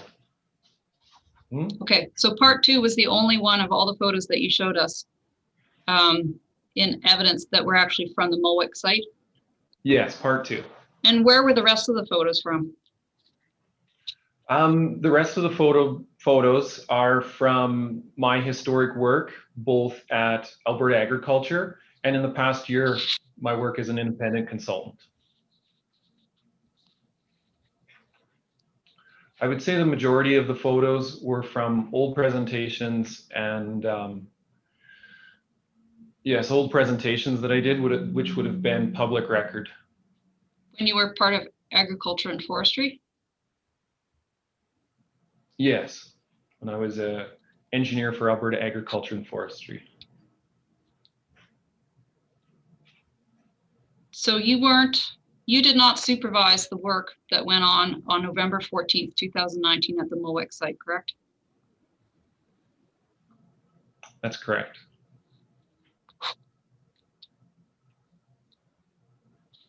You spoke a little bit today about the importance of cold joints when laying RCC. To your knowledge, were there cold joints when the RCC at the Muilwijk site was installed?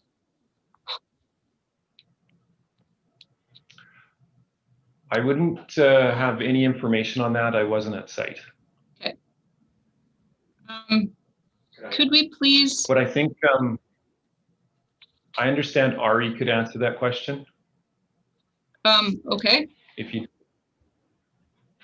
Sure, Mr. Muilwijk, were there cold sites, cold joints when the RCC at your site was installed? Negative. To my understanding, cold joints are only used when you have a day of work. Like, so you pour on, let's say, a Monday, and then you don't quite get finished. Then on a Tuesday, you will start again. And that joint is considered as a cold joint. And at my property, we did everything in a single day. So there was it was a process continually. So there was no cold joints at my property. Thank you very much. Can we move to Exhibit 96, please?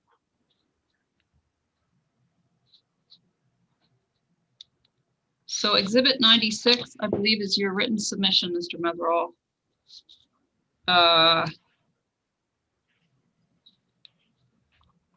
And if we could scroll down to page 2, near the bottom. There we go. And maybe just like a line or two of the next page. Okay, that's perfect. Thank you. So we've seen this before. I brought this up yesterday. There's a quotation here purportedly from permit LA19036. You'll agree with me that that quote is actually taken from the monitoring statement associated with that permit. I can bring it up if you like. Yeah, I believe this was an earlier permit that I pulled this statement from. Yes. This is permit LA. Pardon me. This is LA10054N. That's what your submission suggests. Yes, I believe it is. Okay, document manager, since we're talking about it, could we please bring up Exhibit 104, which should be the monitoring statement associated with LA10054N. And if we just go down a little bit, there's a text underneath the bolded headings, a paragraph there. Is that where you got this quote from? I believe so. Okay. And if we could just scroll up a little bit, you understand that this quote, pardon me, so this monitoring statement relates to a condition in the permit relating to the earth and manure storage, not to the catch basin.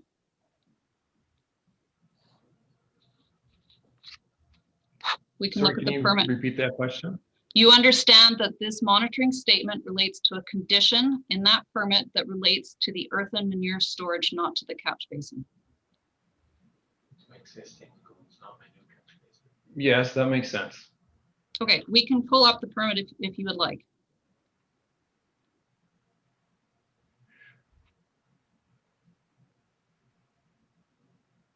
Okay, let's pull up the permit.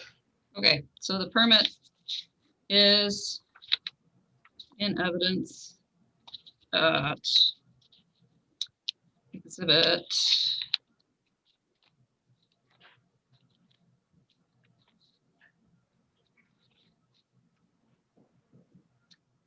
18.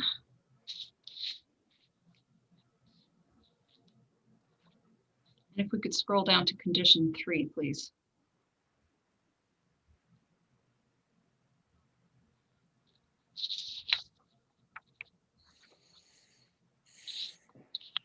So does that confirm that your understanding that the monitoring statement relates to condition 3, which relates to the earthen veneer storage? Yeah, sorry, you have to say Yes. something. Thank you. Yes. Okay, thank you. I'm done with these documents. My last question, Mr. Metherall, when you were presenting your PowerPoint number 1, you stated that 1/3 to 1/2 of feedlots in southern Alberta were putting in RCC. For clarity, they're not putting in RCC as a liner to meet AOPA groundwater protection requirements, right? That's correct. Thank you. Those are my questions for you. I would like to move to Mr. Levazo, please.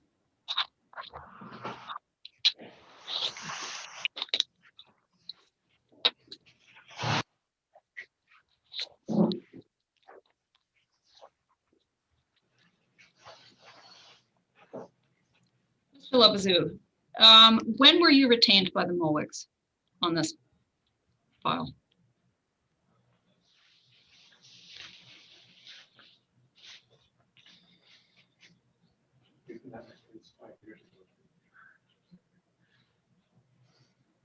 Is the mic on?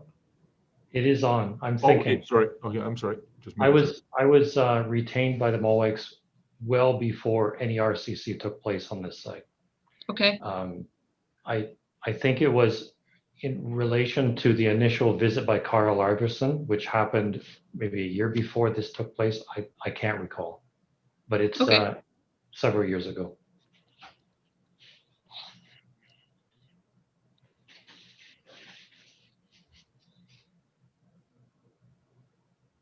You mentioned, I believe, that when you were first involved with the RCC at the Muilwyk site, you talked about some boreholes in 2019 in addition to the Chilako boreholes. Did you provide the results from your boreholes to Mr. Muilwyk?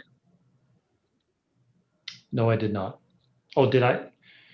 He and I used a hand auger, a hand sampler, and he and I went around and we sampled by hand a couple locations, and we just talked about what we were seeing. I have no records of that. That was just a site visit and a discussion, and it was akin to taking a shovel and digging a couple holes just to talk about what was there. Okay, so it was that kind of borehole. You also talked about communicating with Prairie Stone and Subterrane excavating before the installation of the RCC. Did you ever see any reports or documents from them afterwards?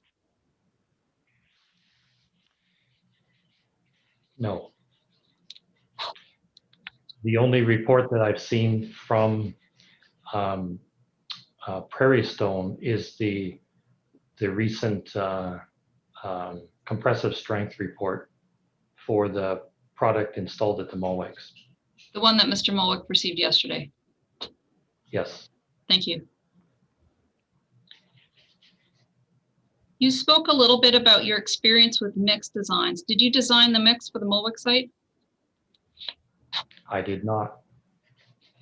So you can't confirm that the mix for the Muilwyk site was the same as for Goldridge?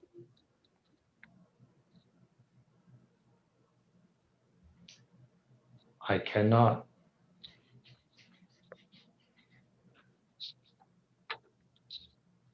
In fact, I know it's not, but yeah. You will agree with me that there is no standard quote unquote recipe for RCC to use as an AOPA liner in Alberta.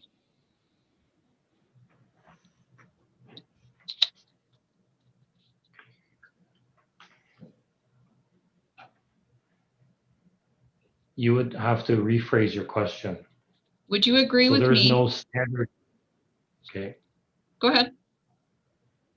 There is no standard recipe for concrete for any application.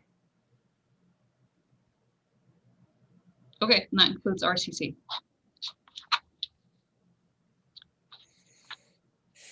you'll agree that what you put into your RCC recipe will have an impact on the hydraulic conductivity of that RCC, correct?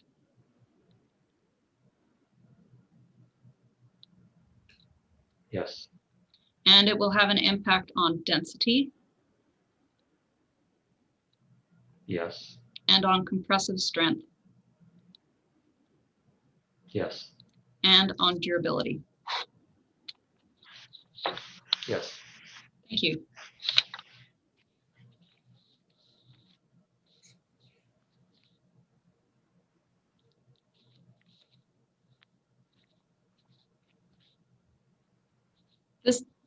This question is a bit of an oddball question, but I thought I would ask it. The what I would commonly call the tag report, it's Exhibit 81, if the document manager could just bring it up.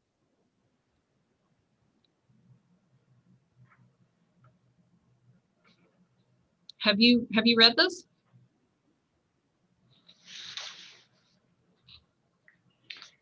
I have skimmed through it. I've not read it in detail. And for your April 8, 2021 report, which is Exhibit 98, to what extent did this report play into your discussion in the April 8th report? None.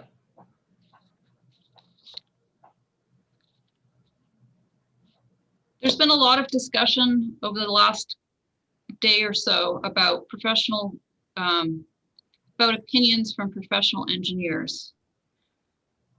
You understand that under AOPA, the opinion that counts under Section 19 is that of the approval officer. Is that right? Do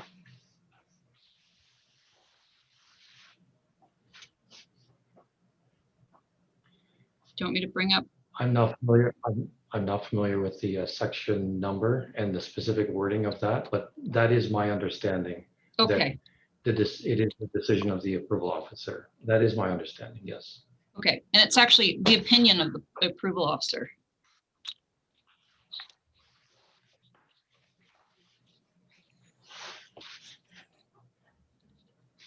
Now I'd like to talk, thank you for this document. I think we'll bring up document 3 next, please.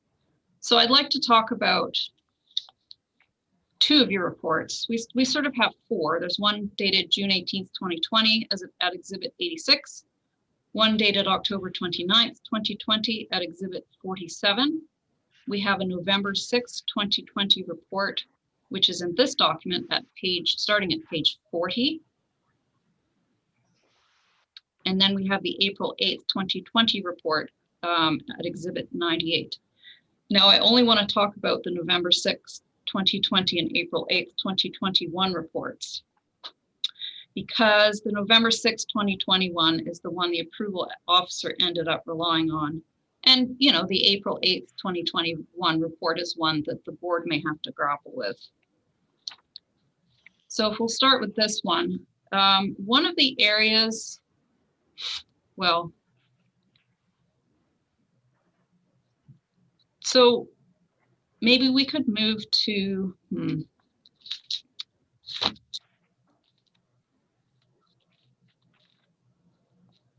page 43, please. So on page 43, there's, I think it would be fair to say that there's a few assumptions being made in terms of permeability of the glade zone or interface, as well as permeability through RCC mat. Would you agree with that? Correct. Okay, so let's talk about the average calculated permeability through 150 millimeter thick RCC mat. This is the last paragraph on that page, about 4 to 5 lines down. Right, and you've identified it as 9.0 times 10 to the minus 8 centimeters per second. My question is, where did you get that from?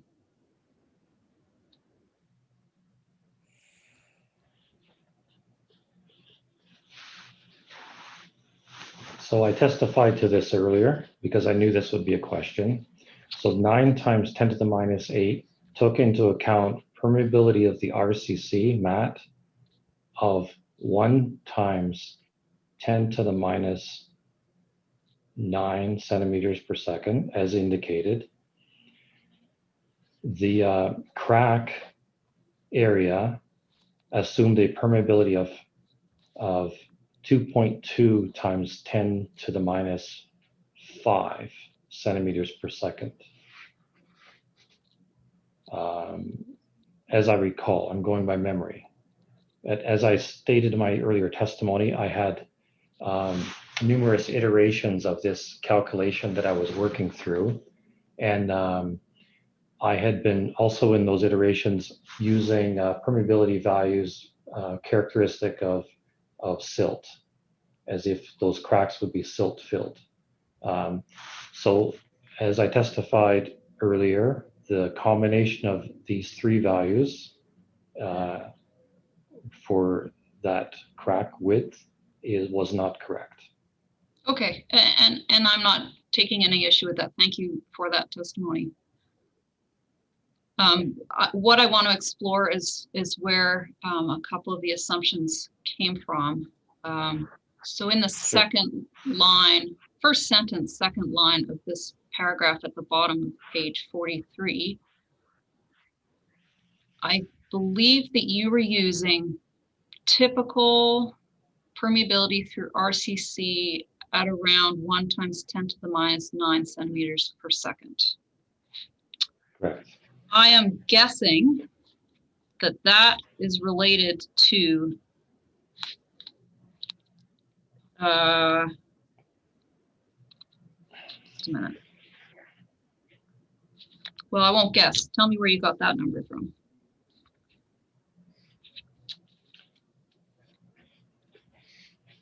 I did not reference that number right there, but that was based on literature review. Okay. So there's a few places in the literature where, okay, literature review, that's my answer. Okay. And the 3 lines down in that same paragraph, there's a parenthetical comment about the cracked area having an assumed permeability of 1 times 10 to the minus 4 centimeters per second. So same question, where did that come from? So that's described in the paragraph above. Okay. And that is referenced below in footnotes number 2 and 3. Okay, this is the Miller report that you were speaking about earlier. Yes. Let's talk about that report for a moment.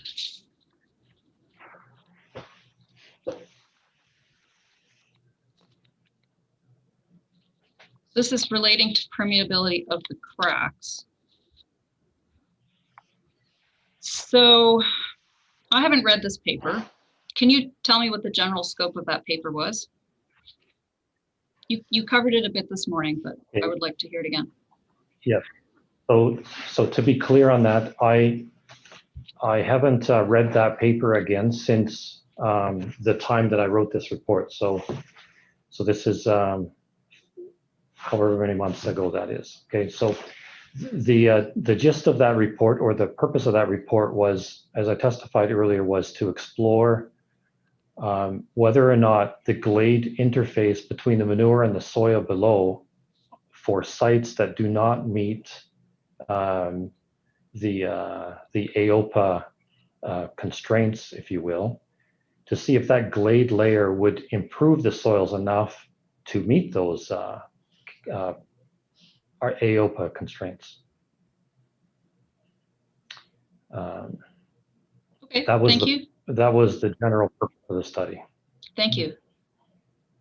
In that study, the interface and glade zone was not with RCC on top, between the manure pack and the underlying soils, correct?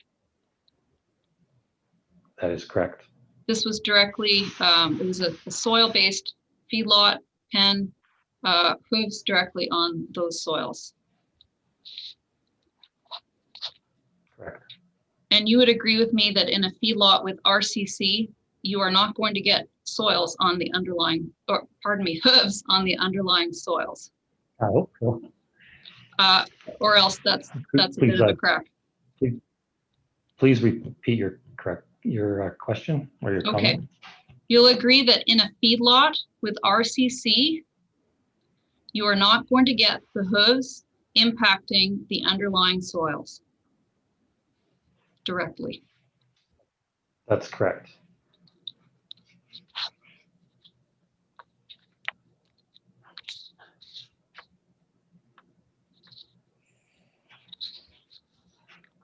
In the November 6, 2020 report, which we have up right now, I don't see the same kind of detail and formula as I do in the April 8th, 2021 report. This is, Correct. you know, for lack of a better term, this is kind of a show your work thing. Is that an obligation of yours to show your work in a report like this? No. No? Have you shown your work like that in previous reports? Yes, when requested. Okay, so you weren't requested to do it in this case? That's correct.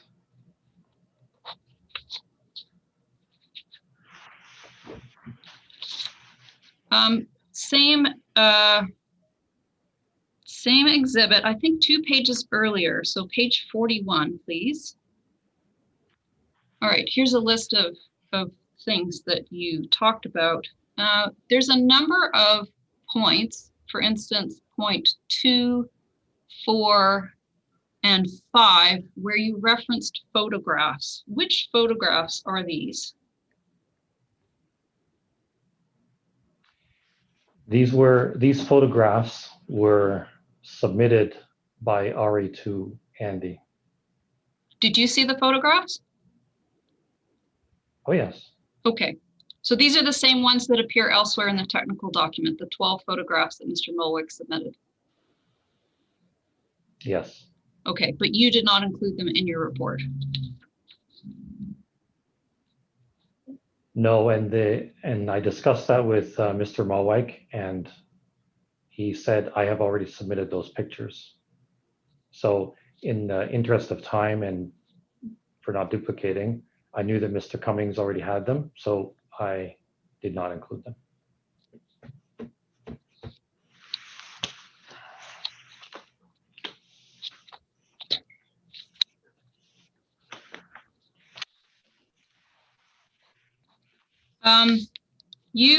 Let me just find it. There it is. Number 4 talks about photographs depicting the RCC being compacted using a walk-behind plate compactor.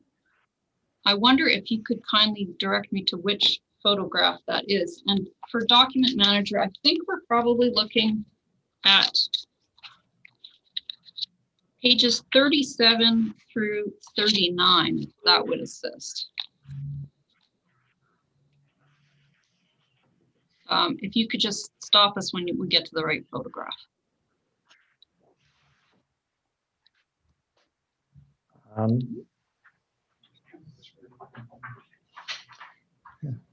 Okay, they're way too small for me to see from this end.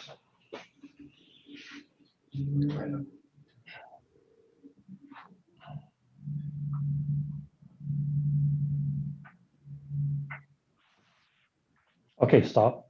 Stop. Is that the water or is that a compactor?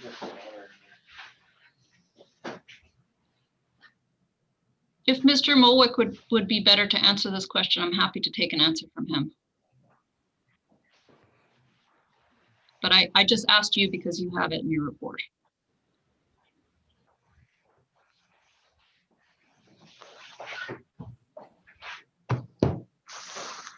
So yes, I do have the pictures right here in front of me. Now there's maybe no exact picture where it shows like a person walking with a plate tamper.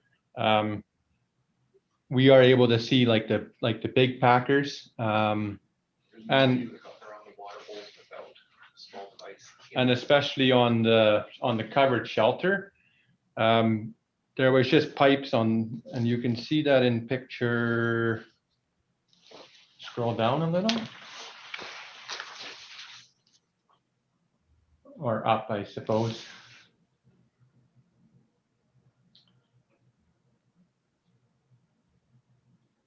This one here. Okay, maybe go back down, please.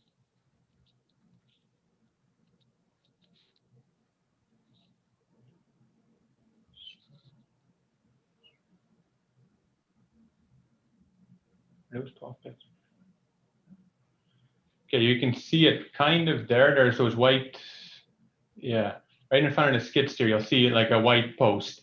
So around those, they were able to get around those with the big packer as well. I know because I was present, and I'm willing to testify to that as well. They did go around this with a small packer as well.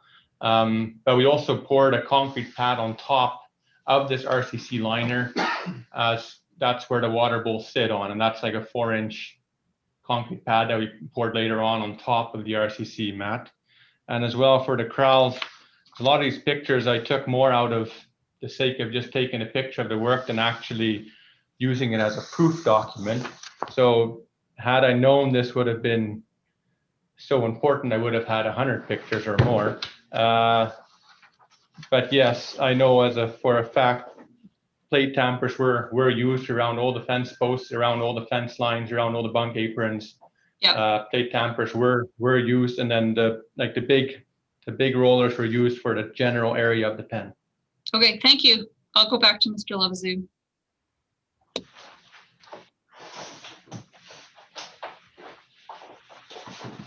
If we could have I think it's page 41 back, please.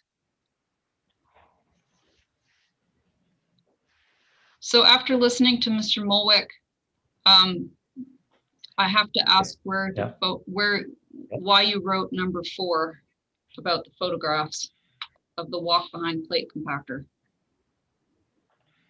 I'm certain that I saw a walk behind plate tamper in one of those pictures. That's why I wrote that. Okay, thank you. And also at number 5 here, you speak about further photographs depicting a layer of straw. I'm guessing, correct me if I'm wrong, that these would also be the same photos as on page 37 and 38 as provided by Mr. Muilwijk. Is that right? These are the pictures of straw in the pens, yes. Okay. Yeah. Can you tell from these photos how soon the straw was placed after the RCC was laid?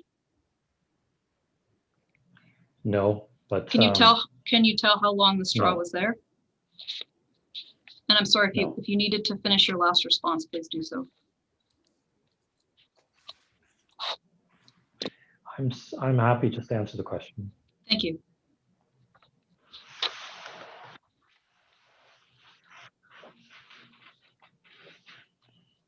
In your report, can we go back to page 43, please?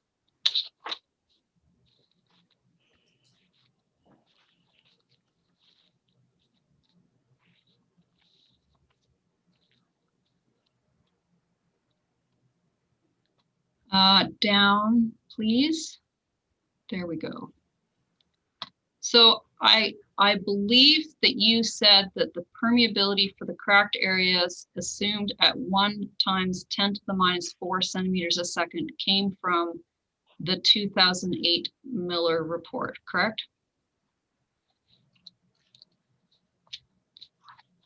I think that's what you said a few minutes ago. Yes, I did.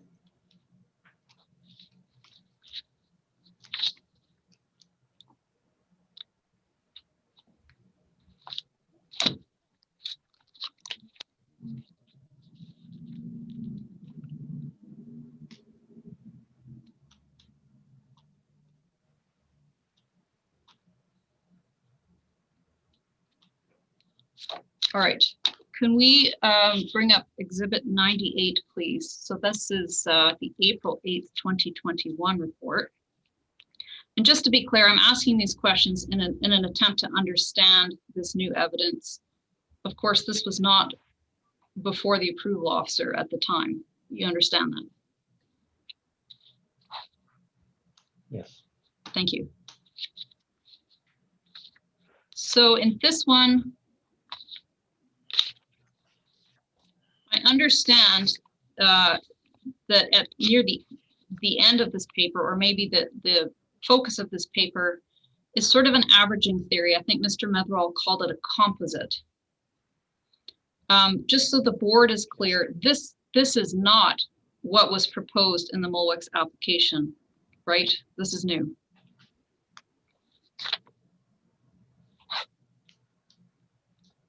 This is not new. This is what was proposed in the Muilwijk application. You understood that he was proposing some kind of multi-layer averaged hybrid. I can't remember what the term is. It's a multi-layer liner, I think is the way it's termed. That's what you feel that the Muilwijk's applied for? No, the Muilwijk's applied for RCC as a liner, and this report supports RCC as a liner. And in the discussion near the end of it, I demonstrate how the natural soils could add a little bit to it, but as you'll see in there, the RCC more than sufficed for the liner on its own accord. Okay. So I'm not necessarily trying to propose a composite, but for the benefit of the board, I think it was helpful to show that, you know, if we add these few things together, that there is a little bit more protection here that could possibly be considered.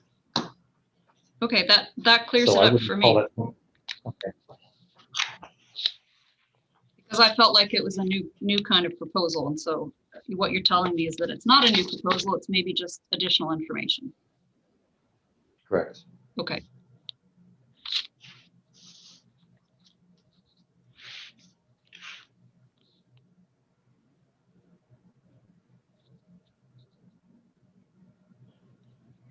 The average permeability of the RCC that you used in your, I think I'm talking about November. Oh, no, I'm not. I'm talking about this one.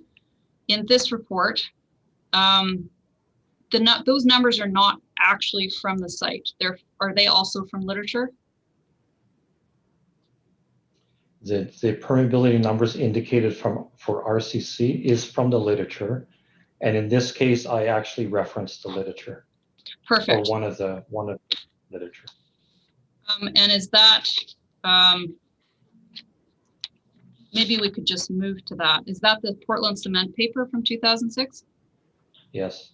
Okay, let's go down to that. I think it's at page, maybe the next page. Right, okay, stop there, please. So this is footnote 3, Wayne Adaska, roller compacted concrete, published 2006. The article indicates a range of permeability of 0.15 to 15 times 10 to the minus 9 centimeters per second. That's what the footnote says. So I'm thinking that you probably got your theoretical, or I'll call it a book value for lack of a better term, literature value from the fastest in the range. Is that fair to say? I think it might help to just see some of the text up above, where you discuss the range in relation to footnote 3. There it is. So this is the first paragraph under the heading of permeability through RCC, the last couple lines. Okay. Yes. Okay. So that 2006 paper, the data that they used, that paper used to come up with this range, what was the date of that data?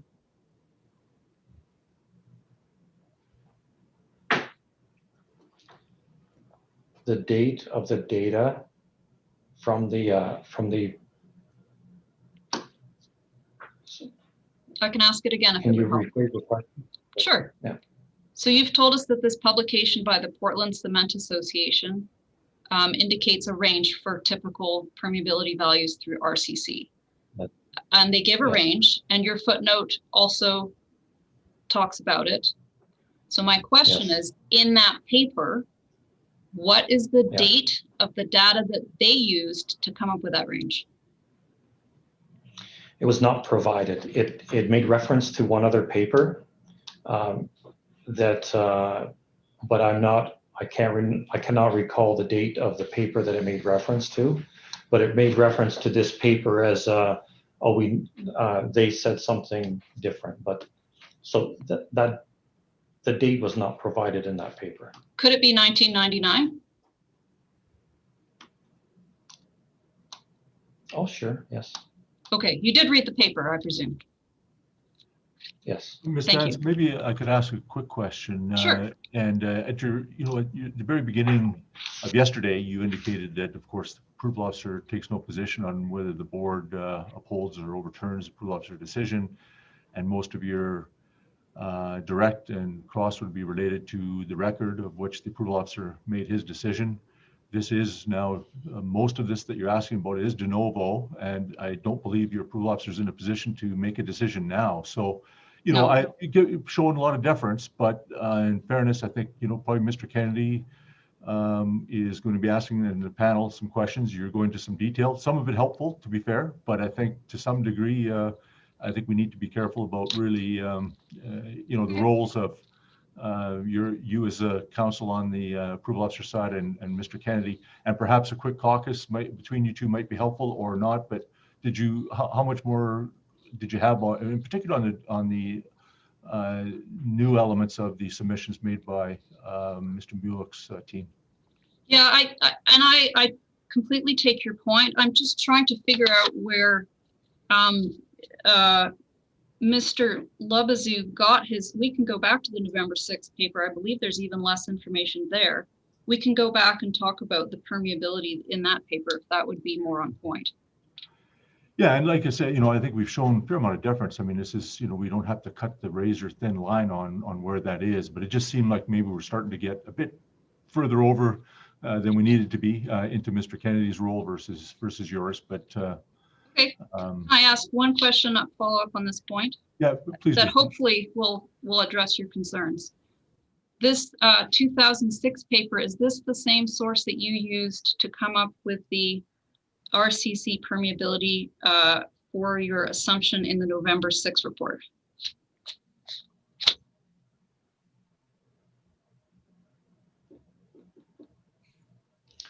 It was one of the references, but I thought it was clear in the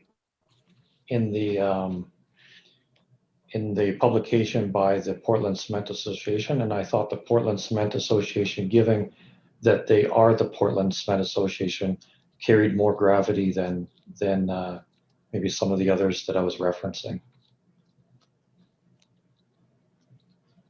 Okay, I'm just trying to find out where your assumptions have come from. So I think I've taken that as far as I can.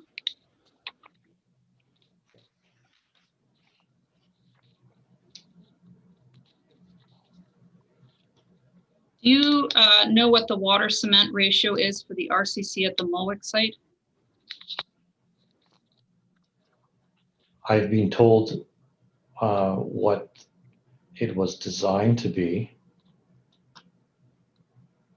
Okay.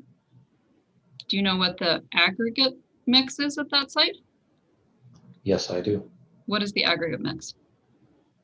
The aggregate was sourced from the White Lake gravel pit, which is proximate to the site, and we provide quality control services to that gravel pit. So I do have, in our documents, we do have data on the materials used at the Muilwijk site. Okay, but you didn't include that here. No, I did not. I think I'm just about done. I have maybe just a couple more, just bear with me. So cracking, I think that you earlier talked about cracking in large and very large slabs. In your view, are the RCC slabs at the Muilwijk site large or very large? Yes. And is there, I think you suggested, please correct me if I'm wrong, that there will be the same cracking on a large slab, whether there's rebar there or not. Do I have that right?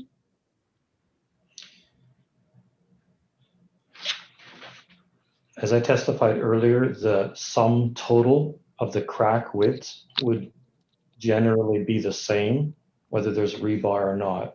What I've testified, as has Mr. Both, is that with the more tensile strength you put into the slab through rebar, the crack spacing increases, as does the crack width. And Mr. Both demonstrated that.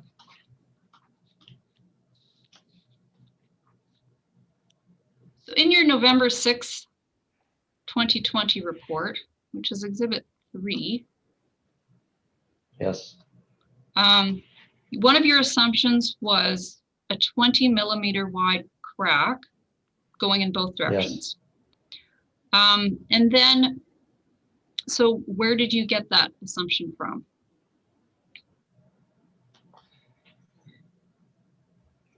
I think it's just up a little bit. Thank you. That was not an assumption of cracks. That was a hypothetical. That was just a hypothetical what if scenario. Okay.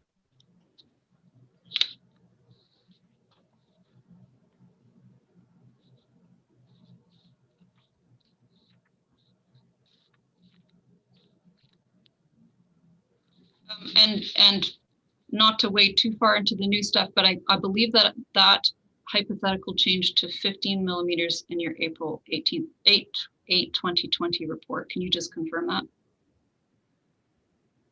Yes. Thank you.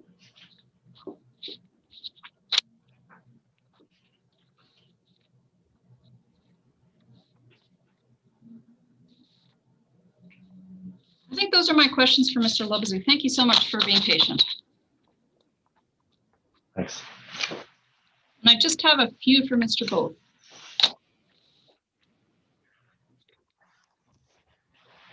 Mr. Both, I enjoyed hearing from you. You're obviously passionate about concrete, which I really appreciate. So what I heard you say is that you designed the RCC mix for the Muilwijks. Is that right? That is correct. Okay. And did you prepare the RCC mix with an eye to AOPA liner specifications?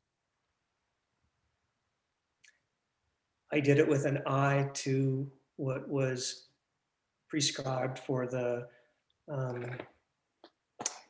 Strong's application.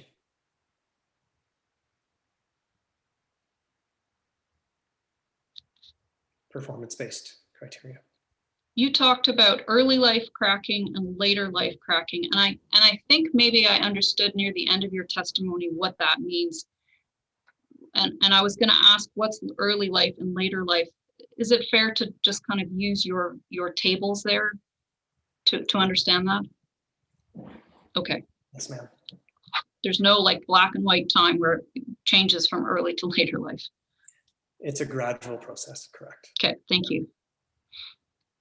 Maybe we could bring up Exhibit 97, please, which is Mr. Both's document.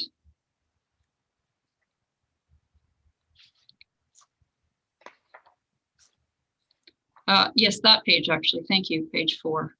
At the bottom, under factors used in calculations for concrete strength and age of concrete, it says C graph. Is that a reference to the tables above, or is there something else? No, that's an error. I apologize. That's in reference to the tables above as opposed to the graphs above. I wondered about that, but I wanted to make sure you had a chance to clear that up. Appreciate that. Thank you.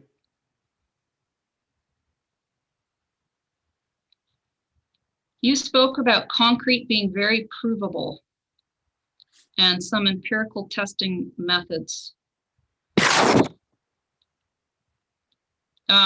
To your knowledge, did subterranean excavating provide testing results for base preparation? Not to my knowledge. Okay. I think those are all the questions I had for you. Thank you. Thank you, all four of you. Thank you.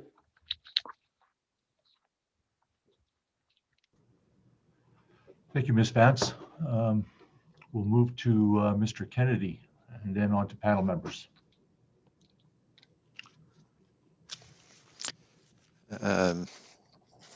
So this is going to jump around a fair bit because Ms. Vance covered a number of my questions.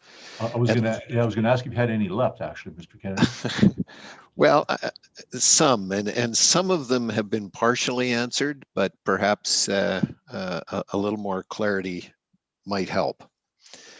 And I think this one is for Mr. Labazou. You know, much reference has been made to the Stronks application and the permit. And of course, the key permit condition associated with that Stronks application required a stamped and signed report from a professional engineer that was engaged with the design, installation, and initial inspection of that facility. And I want to get an idea. So my questions are going to relate to, you know, what we had and perhaps what we don't have as a consequence as to things, how things unfolded in this case.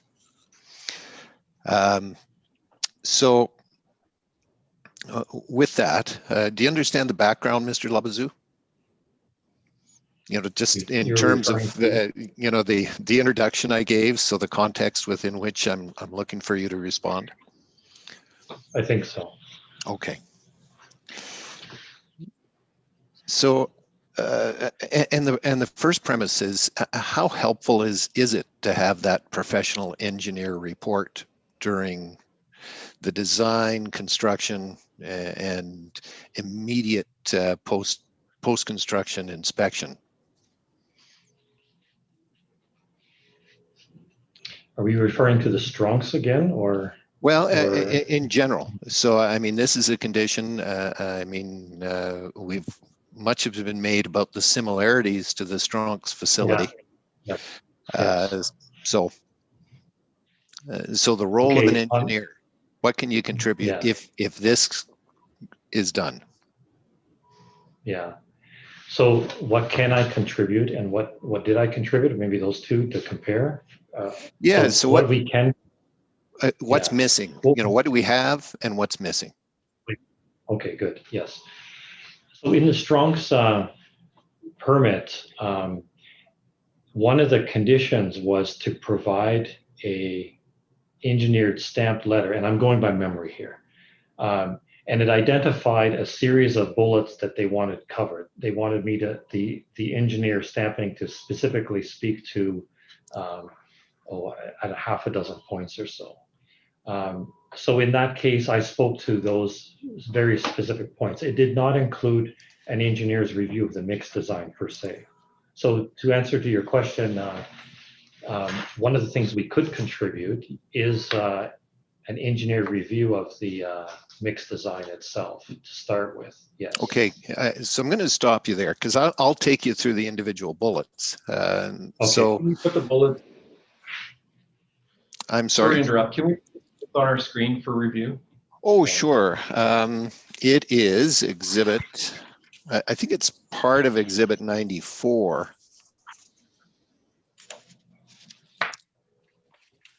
I'm just not sure of the. I'm not sure of the page number because I've pulled it out of. I think I've printed this one off several times, and it was the loose leaf part of the document.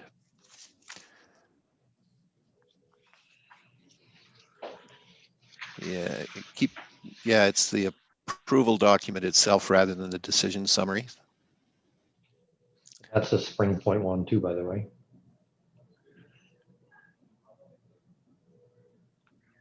Might be the very first. Let's start at the very, no.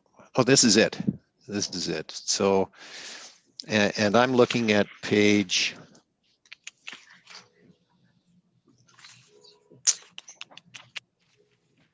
Is that your vehicle? That's a truck over.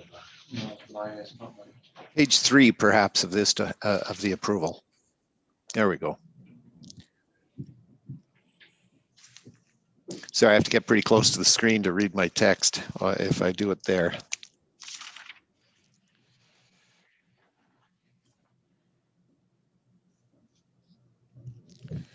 So now in your last statement, I think you referred to the formula or the recipe for the RCC as being something you'd look at as the engineer.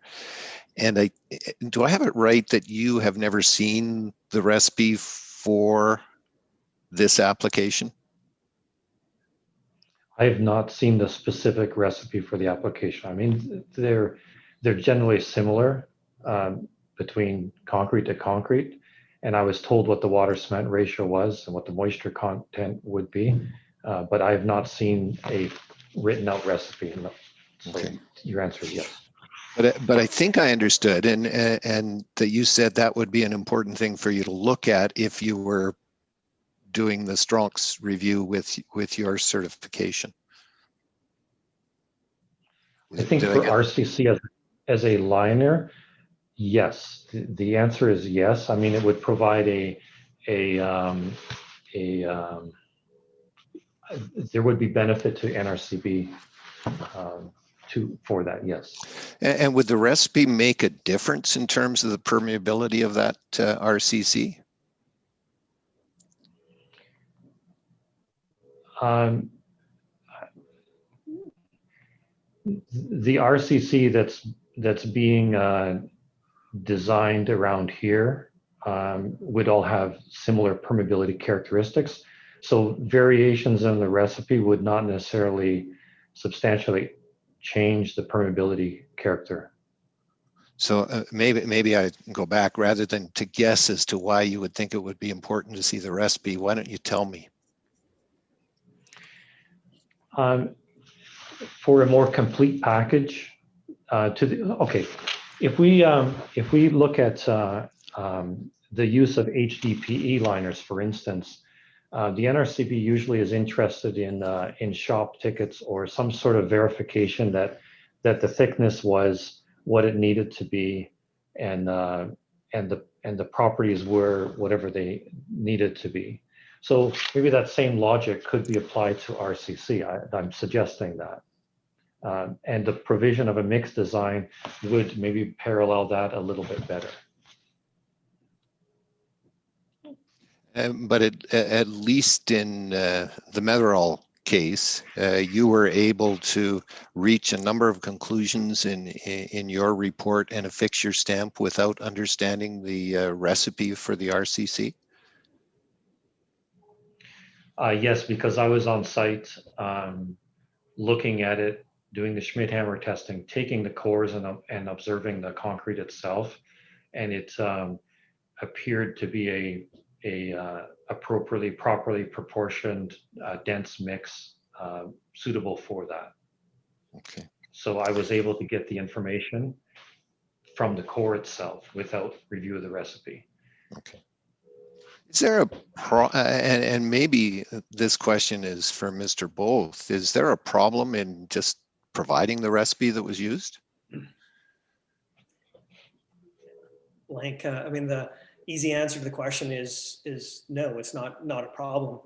The industry, however, is a performance, concrete manufacturing industry is a performance-based industry. So mixed designs are proprietary for the producer. We each have our own little way of coming to the same end result, including the materials we use and the proportions that we use. When we're giving a performance criteria, and the performance criteria is a certain MPa, then we build the mix design for that certain MPa to ensure that we get there. So is it a difficult thing to provide it? The answer is no. Is it constantly being needed? Yes. Sorry, I'm just going to ask you to slow down in your answers because we really do want to maintain a transcript. But when you refer to this as proprietary, you have no problem providing it to an independent engineer who might be providing oversight at the construction? I don't have a problem. Our organization does not struggle providing it to an engineer who is oversight over the facility. Creating that into a public document does change things a little bit for me. So providing it so it becomes a public document, thereby giving to all of my competitors my proprietary mix design, does create a little bit of an issue for me. Okay. And again, I'd ask you to respond just a little more slowly.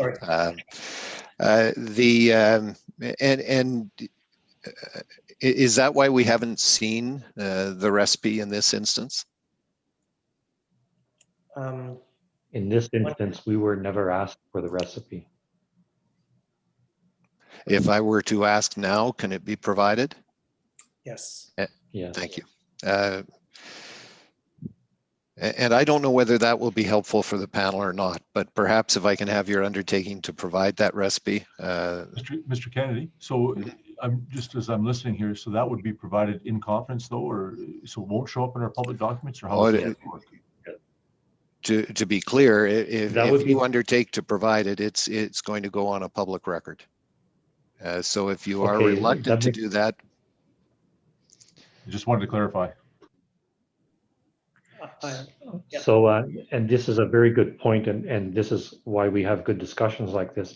The mix recipe is owned by Prairie Stone at this point. It was provided by John Both to Prairie Stone.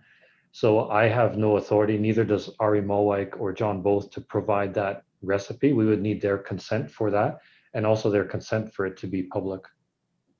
Okay. And I can see the point was very good. This is proprietary, and it would not be unreasonable for Mr. Bremer of Prairie Stone to be very reluctant to make that public. All right, I'll leave it to the panel. There is the potential we have various methods of bringing in evidence on a confidential basis, and it's confidential to the parties to the proceeding, but I'll leave that to the panel, and I'm going to move on. But in effect, it raises this question, and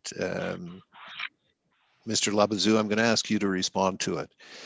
If the recipe is proprietary and it's simply a formula provided by the contractor who installs the RCC on site, if it is not provided to an engineer doing the oversight as required in Strongs, what's the risk associated with that? As a professional engineer, is there a risk?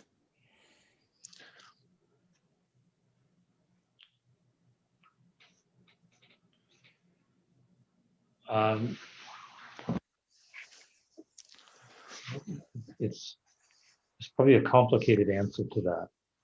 So I would say if there was a performance-based criteria that a reputable concrete supplier was providing concrete to, and he was doing it to that performance-based criteria, the risk would be low. But in the case of Strongs, you don't see performance-based criteria there at all. So they could have provided anything. Well, I don't want to dwell on this, Mr. Labazou, but I do have you were the one that raised the fact that a professional engineer in Strongs would need to see the recipe before affixing his stamp.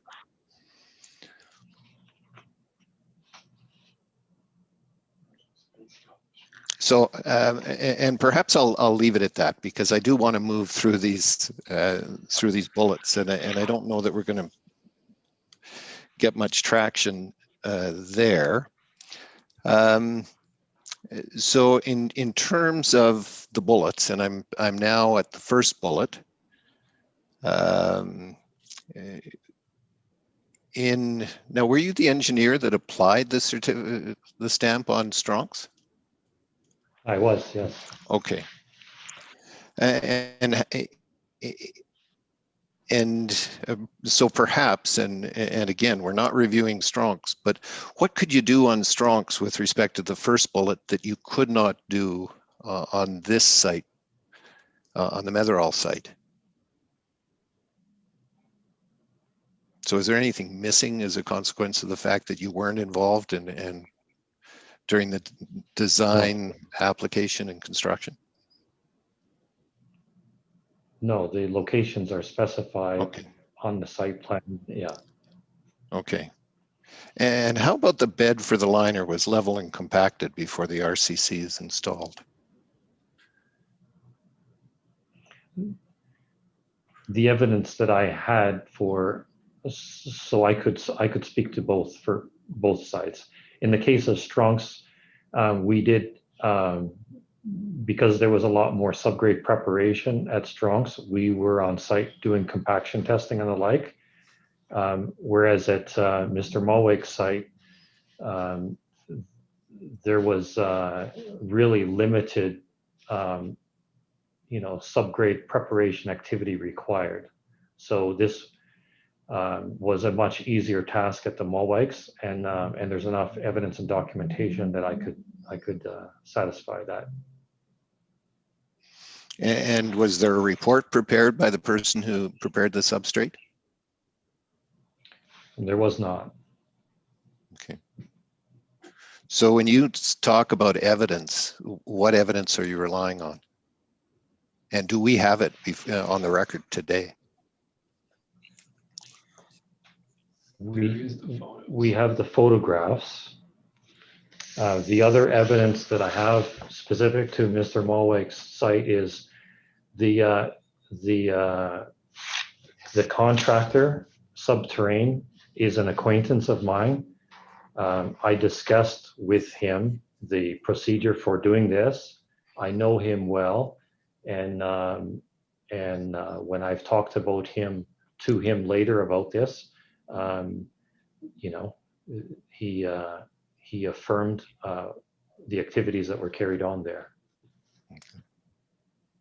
And in the third bullet, you talk about an even thickness of 7 inches when applied and 6 inches when compacted. And and you've got core samples which you're relying on in the case of Muilwijk. Would that be the entirety of what you would have been relying on in the Strong's application?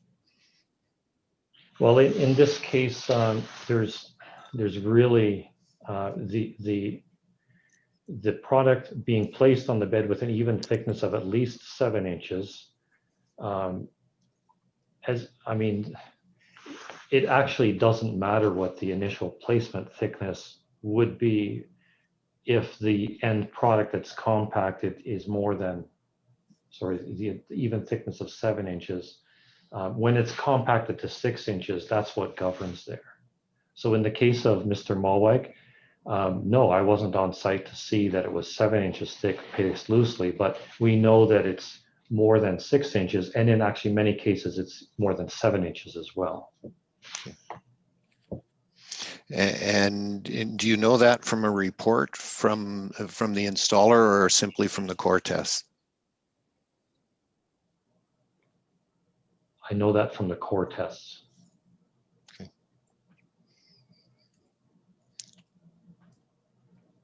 And in terms of moving on to the fourth bullet, properly compacted around transition zones, what are you relying in this instance on, and what would you have relied on in issuing your report on Strong's?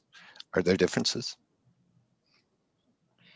Well, when you look at the at Strong's, we were on site during the compaction of the RCCs. So yes, I had a technician that was on site to observe what was going on with the compaction around the stock waters. At the Muilwijk's, no, I only have evidence at posts and at waterers that the material is well compacted. I could take my Schmidt hammer and apply a test right there. I could do a core right there if I needed to. And did you get a report or speak directly to the people that performed those functions? I spoke directly to the owner of Subterranean Excavating. And in our discussions, I reminded him again about the importance of compacting around these appurtenances. But to be clear, you didn't have that conversation before it happened at the Muilwijk site. I talked to yes, I did. Before, the day or so before, I talked specifically with the contractor about this project, and I went over that with him. Okay. And with respect to the straw coverage, and I think Ms. Vance asked some questions about that, but what I wasn't clear on is how does that relate to an engineer's report? You know, what do you need so that you can put a stamp on a report and say this piece was satisfied? So if the RCC was not properly cured, if you will, and I mean there's various situations where the straw and the water become much more important than others. In hot weather, the straw and the water is much more important than in, say, cooler, wet weather. So in the case of well, in any RCC case, one would be able to look at the surface if it did not properly cure, and you should be able to see spalling or spider cracking on the surface, or those sorts of characteristics in the surface of the RCC, which may indicate that that the surface didn't cure properly because it wasn't hydrated the way it should be. So in the case of no, I think yeah, sorry, I didn't mean to interrupt.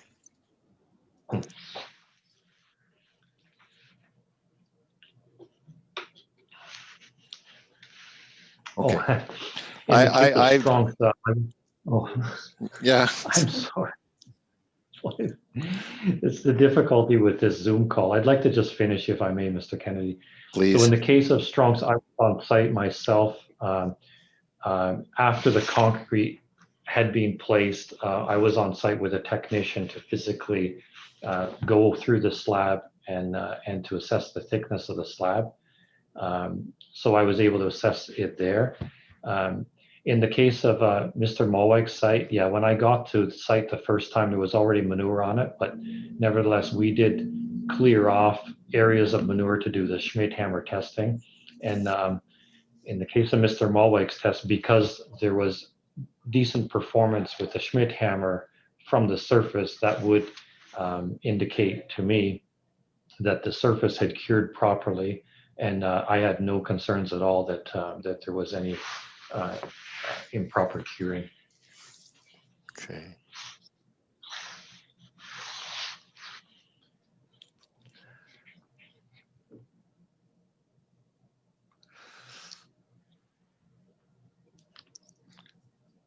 I think those may be my questions. No, I have a couple more, and I'm not sure whether these are for you, Mr. Labazou, or they might be for Mr. Metherall, and they might be for Mr. Both. And it's about a crack response. And I'm trying to remember who gave the answer, but I thought I heard that once cracks appear in RCC concrete, or the liner, is that there is no response to crack control. So Mr. Both. Who's going to answer? And just say your name for the court reporter, please. Is that John? Can hardly hear you. Who's speaking? John, would you like me to answer that, Mr. Labazou? Yes, John Both here. Yeah. I can speak to that. Once cracks typically form in all concrete within the first 24 hours. They're not visible typically, but they form within the first 24 hours. Crack control after 24 hours usually has very little impact on determining where the concrete is going to crack. May I just stop you? I'm talking about remedial response to cracks that you know are there. And I think I heard that they are what they are and rely on perhaps a glade layer response, and that would be the best response possible. Mr. Labazou should answer that portion. Okay. Well, so control of the crack, the glade layer filling it in. Yeah, was there actually a question in there? Yeah, so I just wanted to confirm my understanding is there is no technical ability to provide an engineered response to cracks once they appear in RCC. Is that correct? Yes, but I'd like to expand on that. In the case that the cracks deteriorate and widen and are a problem, those cracked sections can be cut out and replaced. So that would be a potential response, engineered response. And you've relied on this glade protection. Yes. In terms of providing some permeability protection. Can you direct the board to any studies that would support that assertion? And I'm talking about in these 15 millimeter cracks. I cannot. Okay. I have not found any studies that people are doing conductivity testing through cracks. So I spent some time considering, well, what would the crack fill up with and what would be in the most appropriate response. And the use of the glade material in it and the permeability values that I used, I think are quite a conservative approach to it. You have to understand that the number that I used, 1 × 10⁻⁴, that's a permeability characteristic similar to fine sand. It's not like it's it would not take much to achieve that permeability characteristic.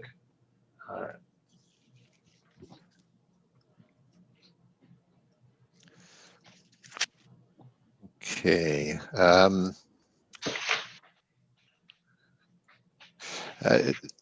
So I think some of these questions may be for Mr. Muilwijk.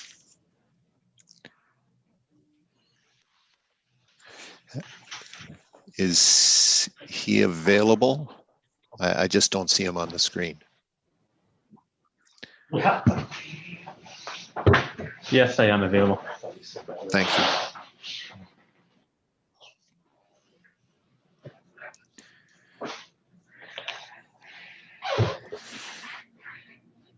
So, Mr. Muilwijk, a simple question, and not that there's a curative response, but perhaps the explanation might be helpful.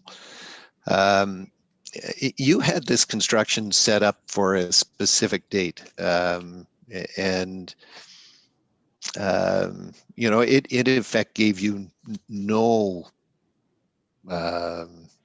break, or you know, even a day's delay would have meant you would start construction early. How far in advance of November 14th did you book the construction? Well, we'd been talking about this construction for a while. I had no idea exactly when this permit was going to be coming. So when I had handed in my Part 2 application to Miss Snowden, we've kind of been talking back and forth with Subtrain and Prairie Stone, like, you know, when are we able to roughly get this figured in? So then on a verbal phone call with Miss Snowden, when I was given the date November 14, basically I just went off of that date.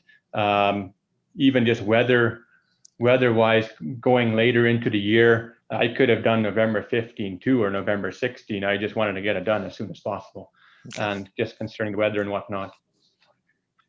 And there's a time period from when I booked it. Oh boy, I think it would have been 2-3 weeks, roughly in there. That's sufficient, thank you. And I gather at the time you were planning RCC as a liner, you became very familiar with the Strong's approval, is that, and the conditions associated with it and those pieces? Is that fair? Yes, fairly. So yeah, because Miss Snowden was using the Strong's file as a guidance for her as well, because she was quite new to everything as well. So she was using the Strong's file to be a guidance to her in my part 2 of my permit application. And it's fair to assume that you might have assumed that you might see very similar conditions imposed on you than what was imposed on Strong's? Yes, correct. Okay. And there's a provision there. Do you remember reading the provision that says post-construction and before the pens are stocked, that the NRCB approval officer would come out and inspect and approve the facility as built? Possibly, I might have, just with everything going on at the time, that I over looked at or whatever. It probably was in my mind at the time that an NRCB officer will have to come look at it, but with so much going on in winter and whatnot, it's probably got overlooked, overthought, and too late. I'm wondering why, with all, and you described in your testimony earlier today, all of the communications that you had with Ms. Snowden and the NRCB, and in none of those conversations did you raise the fact that you'd constructed the facility, nor did you invite thinking that it might be important for an NRCB approval officer to come out and inspect those facilities before animals were put on site. Did that occur to you at any time? Well, yes, it did. And Miss Snowden had told me I shouldn't be building, and we had brought up as well that there was stuff, we were working on the catch basin at one point in time, and she herself wasn't bothered to come look as well. But I also maybe withheld it from her. I didn't want it to skew any of her decisions on my permit. So I let it be, and I realized I should have informed her, and I never did, and that's my bad there.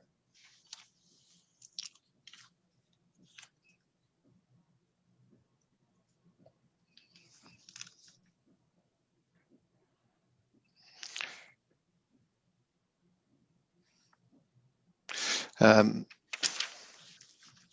just checking my notes. I may be done, Mr. Chair. Just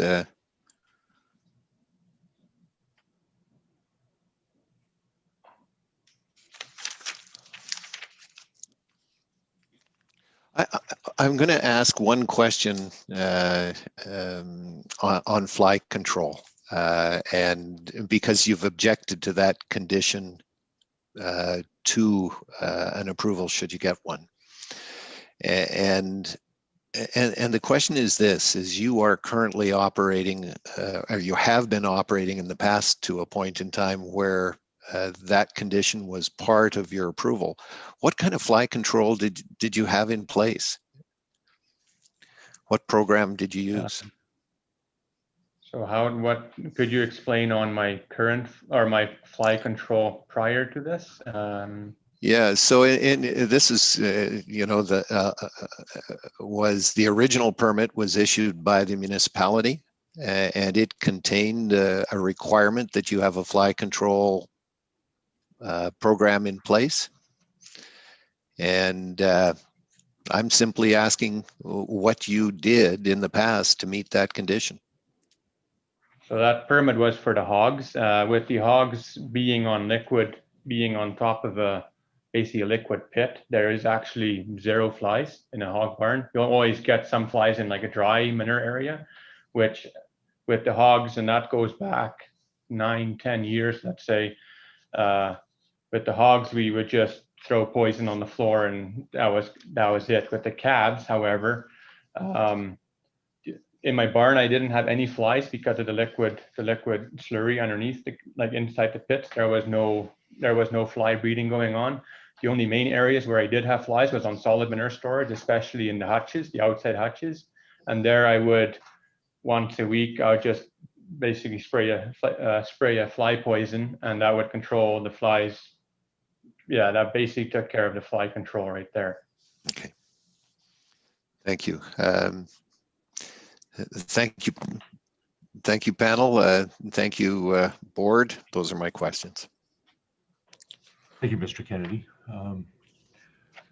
Mr. Graham?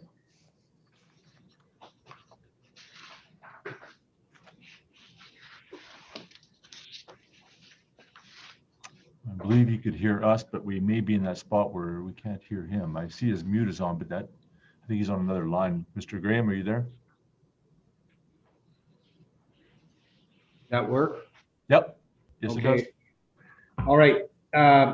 Most of my queries have been answered, but I have one for John Both, and that's on the Schmidt hammer, because I think we've heard conflicting ideas on the use of the Schmidt hammer. So if you could just go through that again. We'd heard before that it couldn't be used on a rough surface.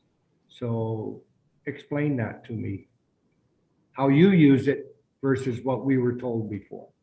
Sure. No, appreciate that, Mr. Graham. Using a Schmidt hammer on a less than perfectly smooth surface does require a little bit of an eye. You need to be looking for an area that is somewhat flat and smooth, which you will get in an RCC. The concern, though, is that because it is not perfectly smooth, it will impact the results. And my experience is it impacts those results downward, not upward. So in a positive way? If we're looking to be conservative, that is correct. Okay. We will find that the results are coming in lower than they actually would be if we were to core those samples. Okay, thank you. That's it for me. Thank you, Mr. Graham. Ms. Stewart? Thank you, Mr. Chair. I think Ms. Stewart is frozen. Nope. Nope. Oh, I think I'm here. Okay. Okay. Thank you, Mr. Chair. I have a follow-up on that Schmidt hammer question for Mr. Labazu. Mr. Labazu, correct me if I didn't get this right. I thought when you mentioned the results of the Schmidt hammer, you said that it could be plus or minus 10%. Can you reconcile that with what we just heard from Mr. Both? Mr. Both is the one that provided the 10% range, and he is correct. Schmidt hammer testing is considered a non-destructive testing. It gives you an idea of what the strengths would be. So if you're testing a certain spot, it's very easy to do 5-6 tests in a very small area and take an average of all those results. And they do vary up and down a little bit, but it's very quick and easy. Yes. Okay, thanks very much.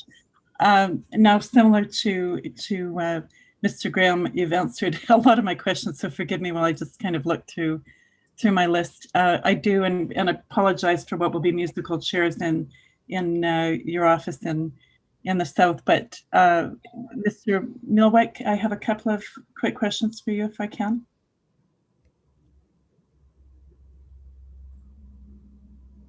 And okay. do I have your pronunciation right? Is it Muilwijk? Yeah, that's good. It's a struggle for most people. Okay, doing my best here. So I just wanted to confirm, Mr. Labazou had mentioned, I believe, that you had called him. I'm going to guess that was on November 14th when the RCC was placed by Prairie Stone, and asked if he could come on site, and that he declined to come on site. Is that correct?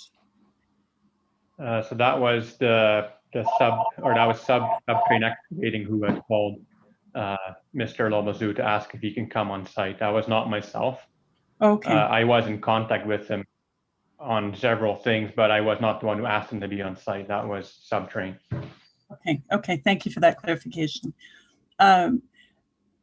In exhibit, and I don't think we have to pull it up unless you'd like to, Mr. Muilwijk, but in exhibit 44, it states that the kraals where RCC had been placed had animals, and I assume that's the outdoor kraals, had animals in it for several years, and was compacted, and a few inches of the existing kraal floor were removed to make it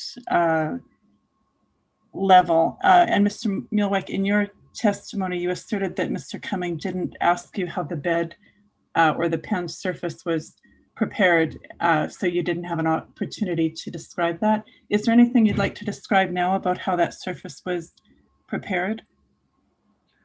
I'm willing to add on to it. So the reason I'd wrote down in there that the hoof action would have compacted it was having animals in there for 7 years. If there had been a low spot or a soft spot that would have been dug out by those animals' hoofs and by rain and whatnot earlier on. There was no holes or anything in the pen prior to this. And with animals being in there all the time, like any hole would have been pounded out, if that's the proper word to use, would have been pounded out earlier. So to then add on to the bed prep, so all they did was, so my kraal was, let's say at this level here, we needed to add in 6-7 inches of RCC. So all we did was scrape 6-7 inches of material off of the kraal, and we threw that over the fence, and then we laid the RCC on top of that bed.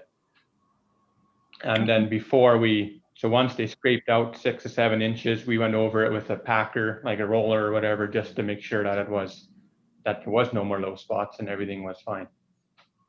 Okay, thank you, Mr. Muilwijk. In that exercise, and we've had some discussion of that glade layer that I think there's pretty general knowledge that will establish in a feedlot floor pen after a period of time. Were you able to observe that layer at the time of installation of the RCC? Oh, we had scraped that. We had taken that whole glade layer out. That would have been basically at the interface between the manure and the soil. We went down 7 inches of dirt, let's say. So we took that entire glade layer out at this point in time. Okay. Okay. Thank you for that clarification. And a final question for you, Mr. Muilwijk. How long after the RCC placement was made did you add the straw layer as part of the curing process?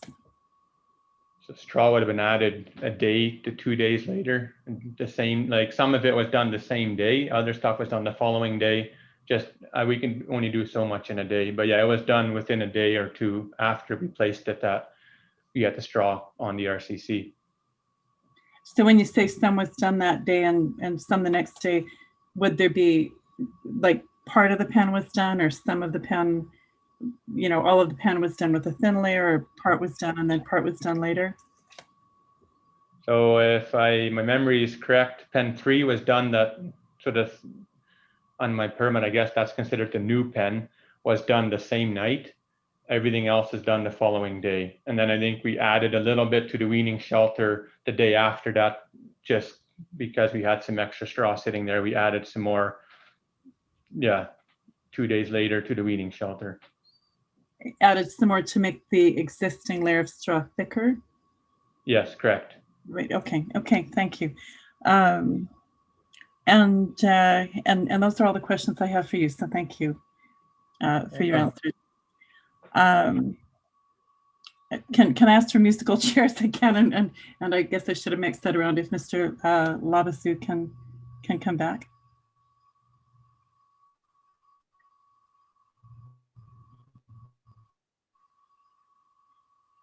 Just a clarification, Mr. Labazu, I've got that pronunciation right? Exactly right. Yes. Oh, thanks. thank heavens. Okay. I know we've had some discussion and probably some outstanding conversations that will happen on the recipe side, and I appreciate the proprietary nature of that. So if this is something that you can't answer, please know that I appreciate that, and don't if you can't. You did, I believe, and I don't recall who asked the question earlier, but I believe you stated earlier today that when we were talking about sulfate resistant concrete, that I believe you said that suppliers in the area generally all use sulfate resistant cement, I guess would be the better word. Can you confirm that Prairie Stone did use sulfate resistant cement? I could confirm him by asking him, but I know that that's all he uses based on all my dealings with him. Okay, thank you for that.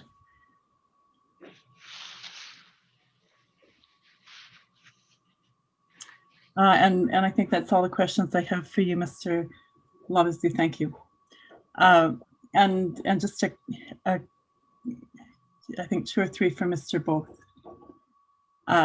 And I think I've got that right. Yes, ma'am. Okay. Ms. Vance asked a question of you whether there is a standard recipe for any concrete application, or sorry, asked Mr. Labazu, I think. And he responded that, there isn't a standard recipe for any, any material in that, any concrete material in that application. Mr. Both, can I ask you, without disclosing the proprietary recipe discussion that we talked about, can you comment on the nature of recipe formulation, kind of what factors you consider in the recipe formulation of RCC? And Ms. Vance touched on it a bit with respect to, with an eye of what was prescribed for the Strongs application, but what performance criteria you have in your mind as outcomes when you are either on your own or together with one of the other formulators establishing these formulations, and what performance outcomes you're targeting? Sure. When creating a mixed design, you look at all of the performance criteria.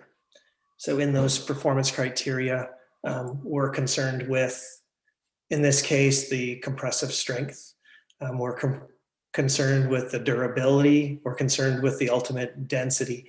And you're concerned with the materials that you're going to be using. The reason why there is not a standard mixed design from the north side of the province to the south side of the province, even if all of the other criteria are the same, is because aggregates will vary. The vast majority of concrete, and even more so on roller compacted concrete, is made up of aggregates, and aggregates will vary depending on its geographic location. And even within a certain pit, they will vary somewhat. So we take into consideration the performance of those aggregates. And when we look at those aggregates, we look at the gradation, as Mr. Labazu has mentioned. We look at the gradation of those. We understand what we need for void fill, which is a requirement of the cement paste content. And we also consider the compactability of that material. Certain materials will require a higher moisture content or water content to compact in comparison to other materials which may require a lower moisture content in order to ensure that we can get the compaction. So our need to reach that 98 to 100% compaction is always a consideration, and that will help to drive for instance, the water that is required. So we start at the most important aspects and we work our way down. So sometimes if we're looking at strength, that might be the greatest component, and so we build to strength. If we're looking at its freeze-thaw durability, that may cause us to have to build a stronger concrete. Even though the strength might be required to be lower, we might design for a higher strength to ensure that we have better freeze-thaw durability, for example. So mixed design development, it's looking at all of the aspects and narrowing it down using the materials that we have at hand and then proportioning them accordingly. Okay, I appreciate that. Not being an engineer, it's extremely helpful to me. I sort of given that, how do you relate that recipe formulation then to what we look at as an outcome in AOPA in hydraulic conductivity? I'm sorry, could you just repeat that again for me? Sorry, so I'm wondering, given those parameters of compressive strength and density percentages and water content, some of those items that you mentioned, how can you then relate that for me to hydraulic conductivity, which is for us the outcome of AOPA that we need to meet? Compressive strength and density will give us an indication of permeability. Now, I'm not aware of any studies that will ideally correlate those for us, but if we've got a known compressive strength, and Mr. Lebesue would probably be better to answer that, but if we've got a known compressive strength and we have a known density, that would give us a pretty good indication of what the permeability is. And what I'm stating there is that a lower density and a lower compressive strength would have a lower permeability versus a higher compressive strength and a higher density would have a lower permeability. Sorry, hope I stated that correctly. I might have said it. Okay, thank you for that. I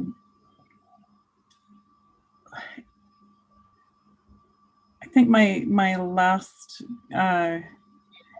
question would be, Mr. Both, given yesterday's testimony from field services, do you have an opinion on what testing would be required of the current RCC placement at Mr. Muilwijk's that would potentially satisfy what we need to satisfy in terms of AOPA requirements?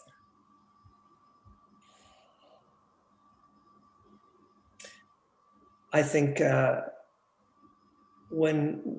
regarding all of the testimony that I have heard, the greatest factor involved, and we heard that through Mr. Cunningham yesterday had made that statement through his calculations, is that cracks will contribute the greatest amount of hydraulic conductivity. And so with respect to the Muilwijk facility, it would be inspecting for cracks to see what degree of cracking we have taking place. And in my opinion, if that's a random check, that should be sufficient. And then just to follow on to that, then the remedy for that cracking? It may require calculations to ensure that we're within the calculations that have been done by Mr. Lebesue. And if the cracking is less than what he has done through his calculations, then no remedy is required in my mind. And if it was more, then the remedy would be what potentially, in terms of a structural correcting of that situation?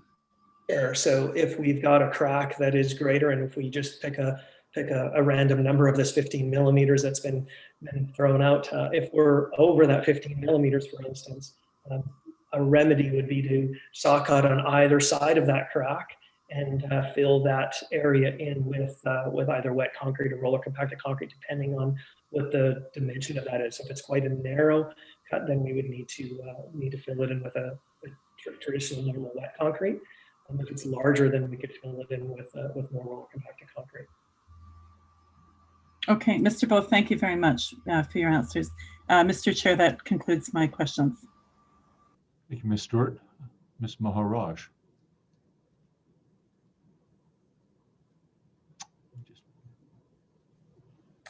Sorry. The phrase of the century. I'm on mute. I just have a few questions of clarification for Mr. Lebesue with respect to your report of November 6th, 2020 at Exhibit 3, starting on page 40. In this report, you've made some general statements with respect to the results of tests. And my questions are really focused around the quantification of that testing. So for example, in paragraph 3, number 3 on page 41 of exhibit 3, this is the same list of 8 items that we've gone to quite a lot. I'll let you find that, or perhaps document manager, if you could pop it up. Correct. So in number 3, you say, based on coring of several locations in the RCC, the thickness of RCC ranged between 155 millimeters and 205 millimeters with an average thickness of 173 millimeters for 8 cores. And it refers to a figure attached, which is at page 45. If we can just slip over there, perfect. So those little squares in black in each of those areas, could you confirm for me that that is the location of each of the cores? Because I only count 7.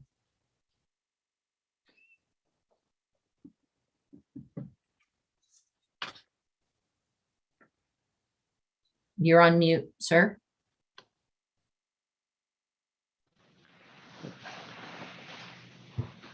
When I submitted this figure, I had marked the core locations with X's, and it looks like on this document that somebody has highlighted it with boxes and that they missed one of the X's right at the south end of the calf shelter building, right there. So there's 4 in the calf shelter and there was 4 in the RCC pen, the open pen area. Okay, why did you choose 4 cores for the calf shelter building, which is a smaller area than any of the other pens? No particular reason.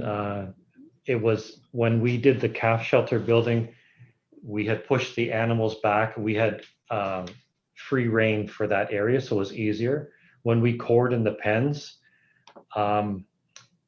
we were sort of shooing the animals away as we cored. So we weren't interested in spending too much extra time in there. So we could have though, but it was just more convenient to do it in the calf shelter, and that's where we had started. So that's why. Okay. What kind of equipment did you use to do these cores? You had referred previously to hand augering, and I'm curious as to whether you can hand auger through concrete or whether you would use something else. It's an electric powered core rig, and it uses a core barrel that's maybe that long, and the diameter was 75 millimeters, if I recall. I can't it's on the report. It's either 75 or 100 approximately. Okay.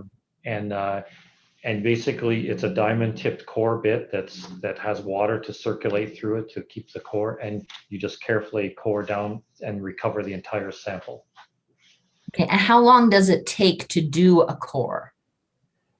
A matter of say several minutes. So by time, 5 minutes-ish? Yeah, maybe 10 minutes, yeah. Okay, so you weren't in the populated pens for an hour to do a single core, for example? No. No, okay. And you mentioned that the diameter of the core is 75 or 100 millimeters. How big are each of the uncovered pens that we're seeing in this diagram? They're approximately, as I recall, 30 meters wide by 36 meters deep. So in feet, that's 100 feet by 120, I believe. Approximately.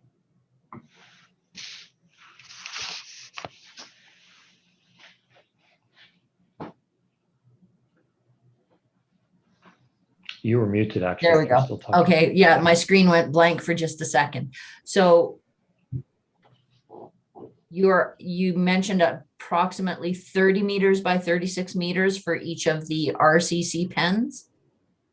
Yes. Okay, and you took 1 core from each of the older pens and 2 cores from what Mr. Muilwijk has referred to as the new Yes. pen. Yes. And that's what we're seeing here. Okay. Why didn't you take any more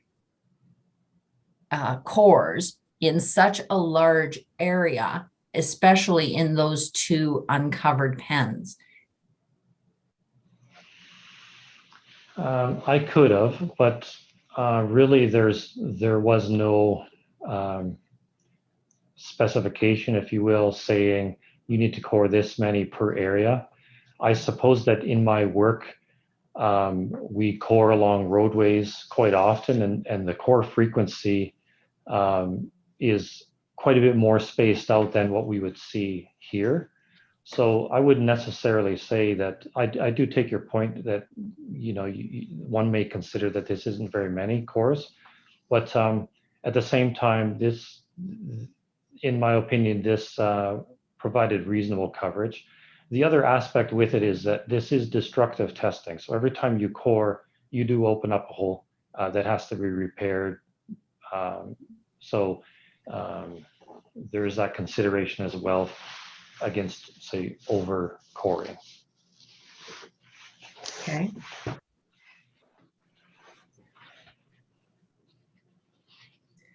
You've indicated that you obviously were not there when this particular roller compacted concrete was placed, but do you have any information that might help us with respect to the consistency in general terms of this particular product? Does it tend to be very uniform, or does it tend to be more variable?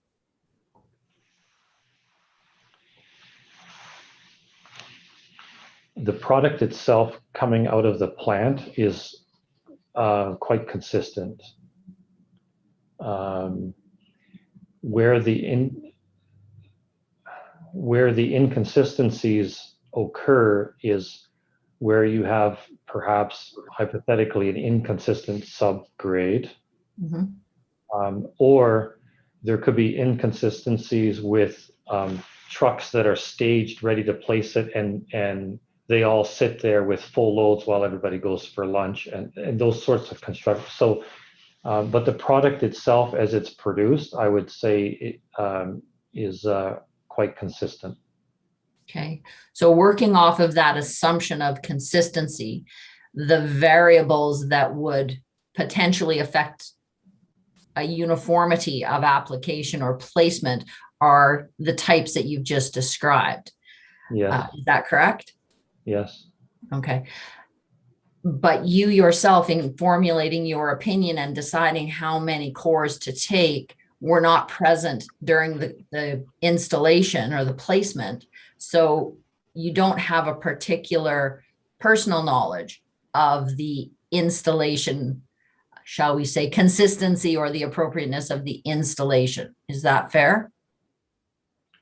Not firsthand knowledge. That's fair. Okay, so you're relying on your expertise to say that the number of core samples that were taken should be sufficient given the type of material and what you know of this industry. Is that fair? Yes. Sorry. Yes. Okay. And are these 8 cores the sample results that were received yesterday that you've undertaken to provide to the panel? In terms of compressive strength? Yes. No. No. Okay. No. That's where I'm confused. What is it that, what are the results that you referred to that were received yesterday that we are getting? And okay. Yeah, can you clarify? So Prairie Stone, as they were the concrete supplier, that is, as they were producing the concrete, cast some cylinders during the day that they were producing. So he has plant cylinders, if you will, or cylinders from the back plant. Those are the compressive strength test results that Mr. Muilwijk had referred to earlier that were received. Okay, so then in paragraph 6 of Exhibit 3 at page 41, it says laboratory density testing was carried out on core samples recovered from the RCC mat. Is that the testing of the 8 cores referred to in number 3? Yes. Oh, so Yes. I'm In number 6. in number 6. Is that referring to the samples taken out of number 3? Yes. Okay.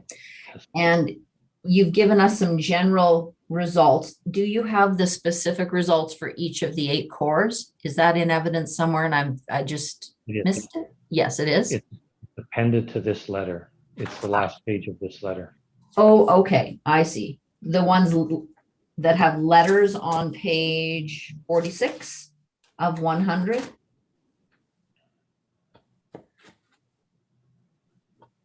There they are. They're there. Okay. Now, these are signed off by an Adam Johnson, Yes. CEP, and he's with Wood as well, correct? He is the lab manager in this office. Yes. Okay. And you mentioned that you were the responsible engineer for that lab, for a lab. Is that the lab that did this testing? That's correct. And did Mr. Johnson work under your supervision or control in conducting these tests? Mr. Johnson is my employee. He works under my supervision. Yes. Perfect. Thank you. Okay, if we can just return to page 41 quickly, I just have 2 more questions. Similar to my previous line of question is with respect to paragraph 7. And this is a test that I understand from reading your report that you did, which is great. Yes. This is the Schmidt-Hammer test. And you say here that the results indicate compressive strengths ranging from 25 MPa to 40 MPa. How many tests did you do with the Schmidt-Hammer and approximately where were those tests conducted? I generally did those tests in the area of the coring because we were spending time at those locations coring. Okay. Would you have done, I've never worked a Schmidt-Hammer in all honesty. So would you do 10 tests in a spot or 2 or 30? What are we looking at here to arrive at this range? At each spot, I would say 5. Okay. Yes. I have an exhibit. In the photos of some exhibit of you doing it. I'm sorry, I'm getting a small amount. So Mr. Metherall suggested that he had a photo in one of the exhibits of a project that I was on with him that showed me in the background actually doing the Schmidt-Hammer testing in 2015, I think. Yeah, it's okay. I'm sure you know how to work this piece of equipment. What I was curious about is whether or not the Schmidt-Hammer testing was conducted around the extrusions for the water bowls or for the poles, or was it in the middle of the placement? And I think what you've said is it was more in the middle of the placement if you were doing it around the coring locations. Is that correct?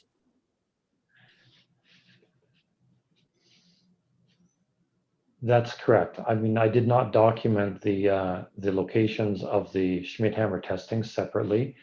And I want to underscore that this was not a requirement of, say, the Strong's permit condition. The compressive strength testing was not in there at all. I never did this necessarily to say, I did this for information only. There was no frequency or intent that I was going to do a thorough Schmidt-Hammer testing of the entire site. If I was going to do that, I would have spent more time around edges and posts doing that. I certainly would have. But in this case, I had the Schmidt-Hammer with me, and it was merely out of convenience that as my technician was coring, I could just do the Schmidt-Hammer testing in the immediate vicinity of that. Okay, I appreciate that clarification, but I'm sure you can appreciate that this paragraph doesn't reflect that it was more informal or casual. It does seem to be put forward as an indicator of compressive strength. So should we rely on this as an indication of the compressive strength of the entire placement or not?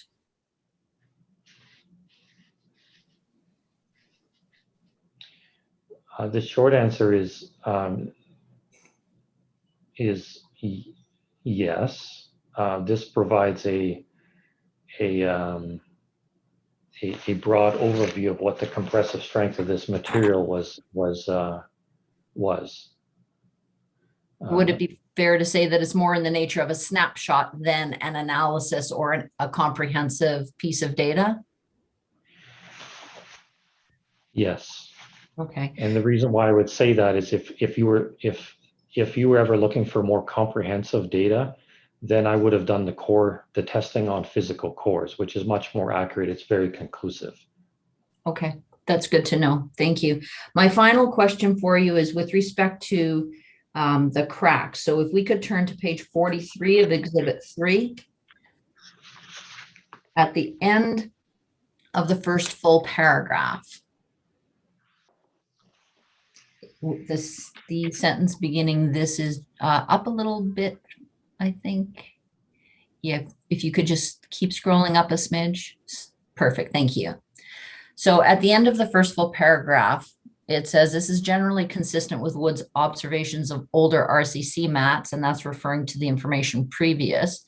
Though it is noted that after 1 year, no readily observable cracking was noted in the RCC mats at the subject Muilwijk operation.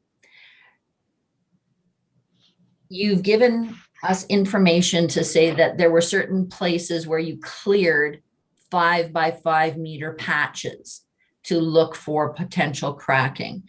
Can you refresh my memory, please, as to how many of those peepholes that you cleared to look for cracking, and just generally speaking, where those peepholes might have been?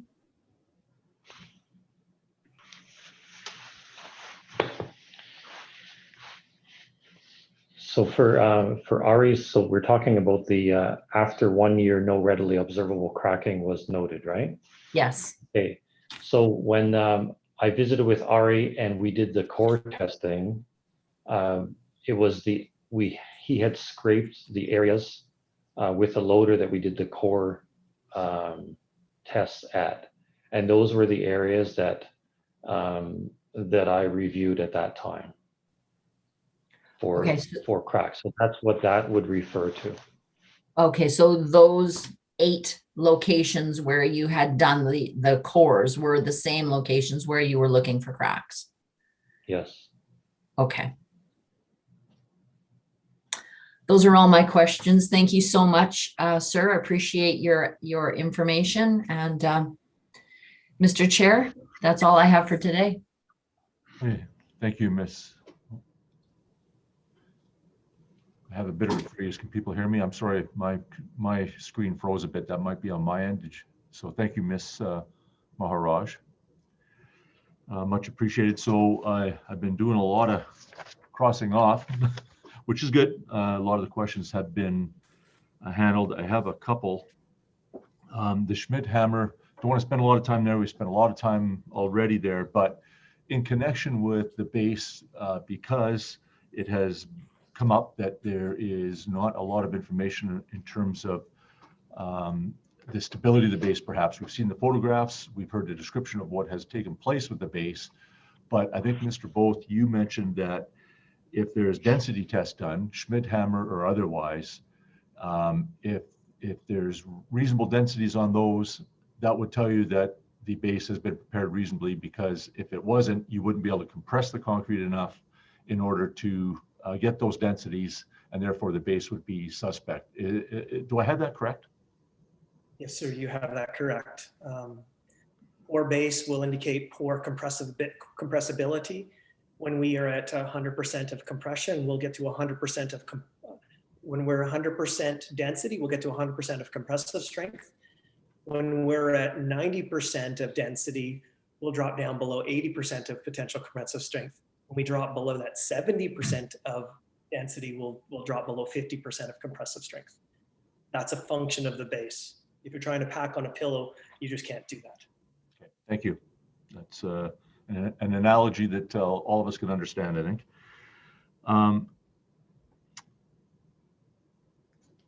Just let me,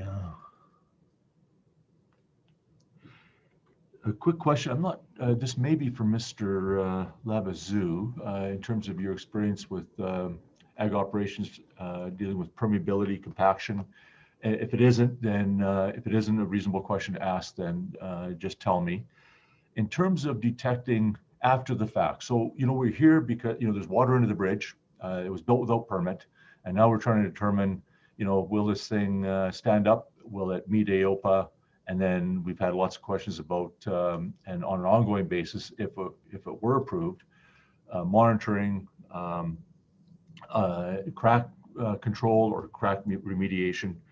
But in terms of, I'm just trying to get a feel for, this project, others, and perhaps for the future, but in terms of detecting a problem now, so we're 18 months later, if there is some significant cleaning done on the surfaces, and we have some more inspections, perhaps some more testing done, who knows, but I'm hearing that there is a relatively, and if I'm wrong, please tell me, I understand there's a fairly high degree of confidence that we can put in terms of the stability and the quality of the RCC. And I'm just wondering about how that might compare to clay liners. So we deal with clay liners all the time. Clay liners installed, we on a post-construction inspection, we would go and look at it, but how would we know, I guess? And over time, would it be easier to tell if there's some reason to be concerned with an RCC liner versus our standard clay liners? So Mr. Labazou, I'll let you, or Mr. Both, or perhaps both of you, no pun intended. Well, yeah, Mr. Labazou here. So the competency of a clay liner after the fact, you could readily during the inspection see that it's potentially being compromised or not by how deep the cattle hoofs are punching into it. In the case of RCC, if you do get those sorts of local failures, they'll be readily apparent, but I would expect to see a much more robust and a slab that looks similar to when it was constructed for a lot longer than, say, you would with a compacted clay liner. I don't know if that's answering your question. Yeah, I guess it is. So if I'm understanding you correctly, if there isn't an issue now, but one arises later, it'll be obvious. Is that fair? Yeah. If there is inspection, but it would require obviously some inspection. Yes.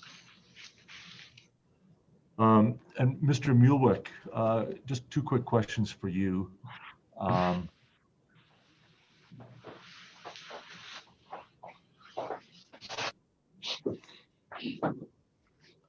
I believe you indicated, and I just want to make sure I have this right. You progressed without a permit. We know that, but I thought you indicated that in your discussions with Ms. Snowden, in fact, some preparation of some maybe part 1 and part 2 of the technical documents, your discussion with Ms. Snowden, the first approval officer, was that it was going to be the Strong's process that was going to be used for your facility. Is that true? Yes, correct. And that is sort of the premise that you continued on with from that point on, even though, you didn't have a permit. It was those sort of permit conditions that were in the Strong's file that you've always thought that you needed to meet in order to meet the permit that you hoped you were going to get.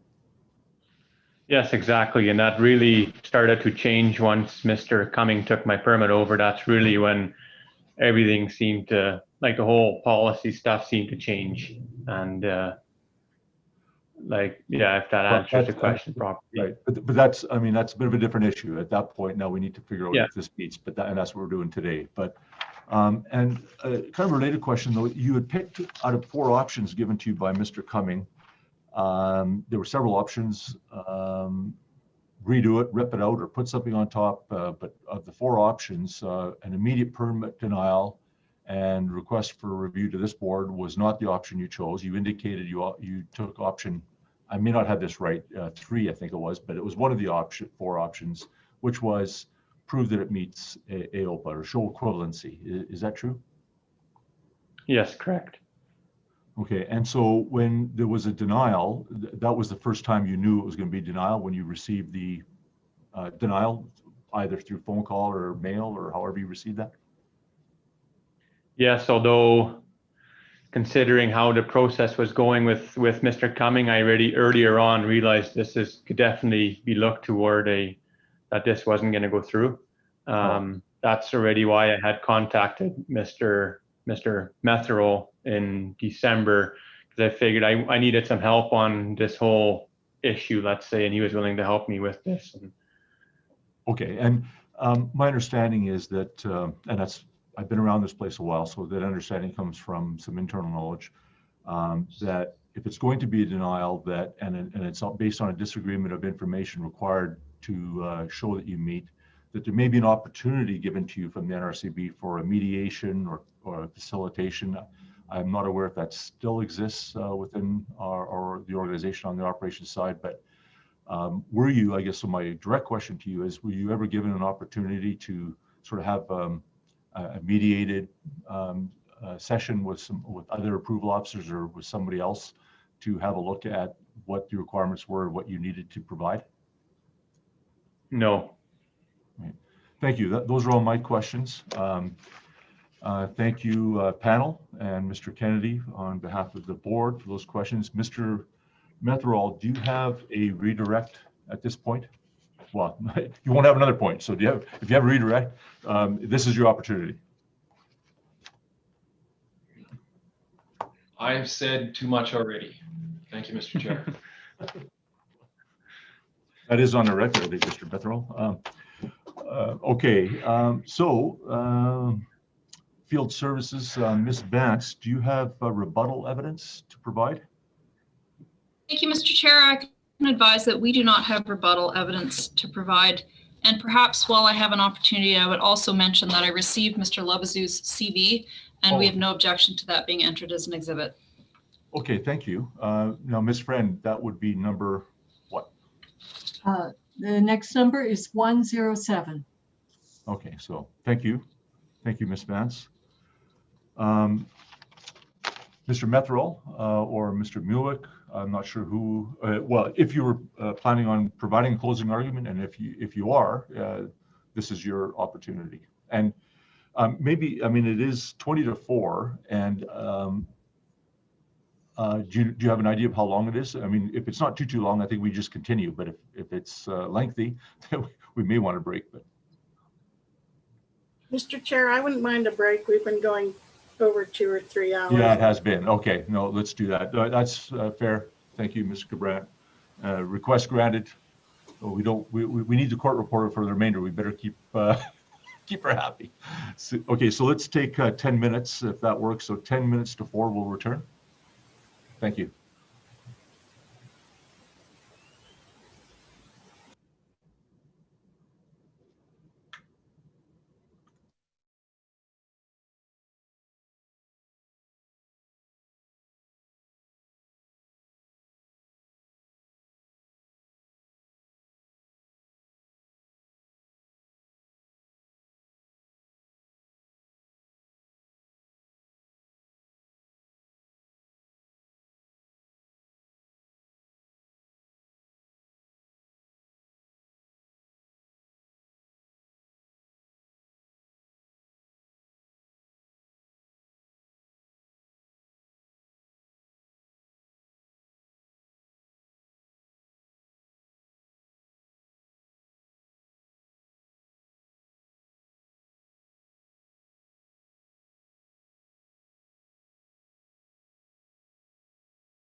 Okay, welcome back, everyone. It's just past 10 minutes to 4.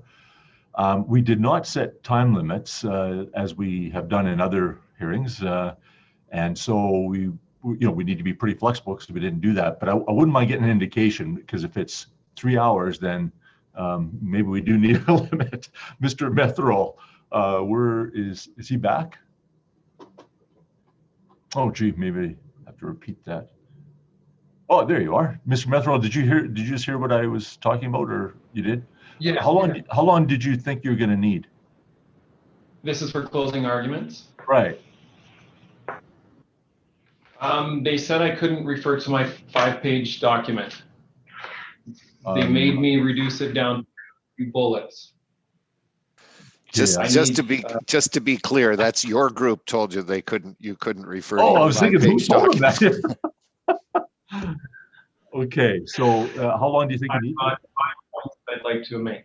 Oh, okay. No, that sounds like it's gonna be pretty reasonable. And Ms. Vance, you're. It's 20 minutes if I speak really slowly. So. Okay. All right. Perfect. So, Mr. Metherell, please proceed. First of all, Mr. Chairman, we would like to thank the board for allowing the Muilwyks the opportunity to review their file. As indicated in their request for review, they believe there were some unsettled issues. We trust that the testimony and the submissions from Mr. Labazou in his 2 reports to the NRCB and the testimony from Mr. Booth help you in your decision making. We would ask that the board consider that John Labazou has established that roller compacted concrete can meet AOPA guidelines, and we hope that his second report further illustrates that this is we hope that his second report further emphasizes that those requirements are met. We also would ask the board to have a quick look at the environmental risk screening tool calculations. We understand that the distance to the catch basin has been adjusted, that we have looked at the depth to the water table for possible adjustments, but we would ask that the board consider the testimony from Mr. Labazou on soil texture, and that the environmental risk screening tool be adjusted accordingly, moving the score or moving the category from coarse material to fine texture, to medium texture. We would acknowledge that Mr. Chair's comments yesterday, we think he has identified something very key. There does appear to be to us that there is a small policy change that affected Mr. Muilwijk. In his early proceedings with Mrs. Snowden, the NRCB approval officer was quite helpful and easy to work with, and it seemed like the process for getting his roller compacted concrete liner was going to be easy and efficient. And regardless of the change or from the apparent changes in position with the second approval officer, we understand the position the board is in determining how they'll take this, changes in NRCB policy. We understand the difficulties of that decision. We do thank the board for allowing us the public record, access to the public record. It was significant, although a huge amount of information to go through, but it did lead to some very beneficial parts for us. In conclusion, we do appreciate the board's efforts to address all of the outstanding issues that the Muilwyks have. Thank you. Thank you, Mr. Metherell. Much appreciated. Ms. Vance? Thank you, Mr. Chair. So in this hearing, I've walked a bit of a difficult line, and you certainly identified that, because there is the decision of the approval officer, and then there's a lot of new evidence and new issues that sort of, I would say, fall outside that. So my closing tries to walk a respectful line between those. As for the decision of the approval officer, our position has always been that the decision summary and the technical documents speak for themselves. Groundwater protection is one of the key things that defines the NRCB as a regulator. And certainly Mr. Metherell provided the board with information about RCC. Mr. Labazou provided information about RCC, and Mr. Both as well. This has been very interesting, very helpful. Of course, some of it is new, but nonetheless, I believe will be helpful to the board making an informed decision.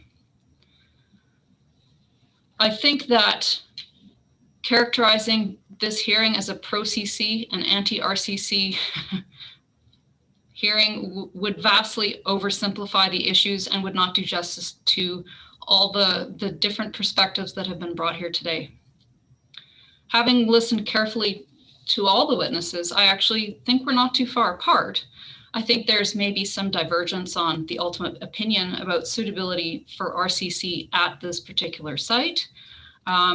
Maybe not even, maybe it's just a matter of sufficiency of information. But, you know, now we have a bit more information, perhaps fewer assumptions and more transparent methodologies. At Field Services, we certainly don't dispute that RCC is a useful product that has been around for decades.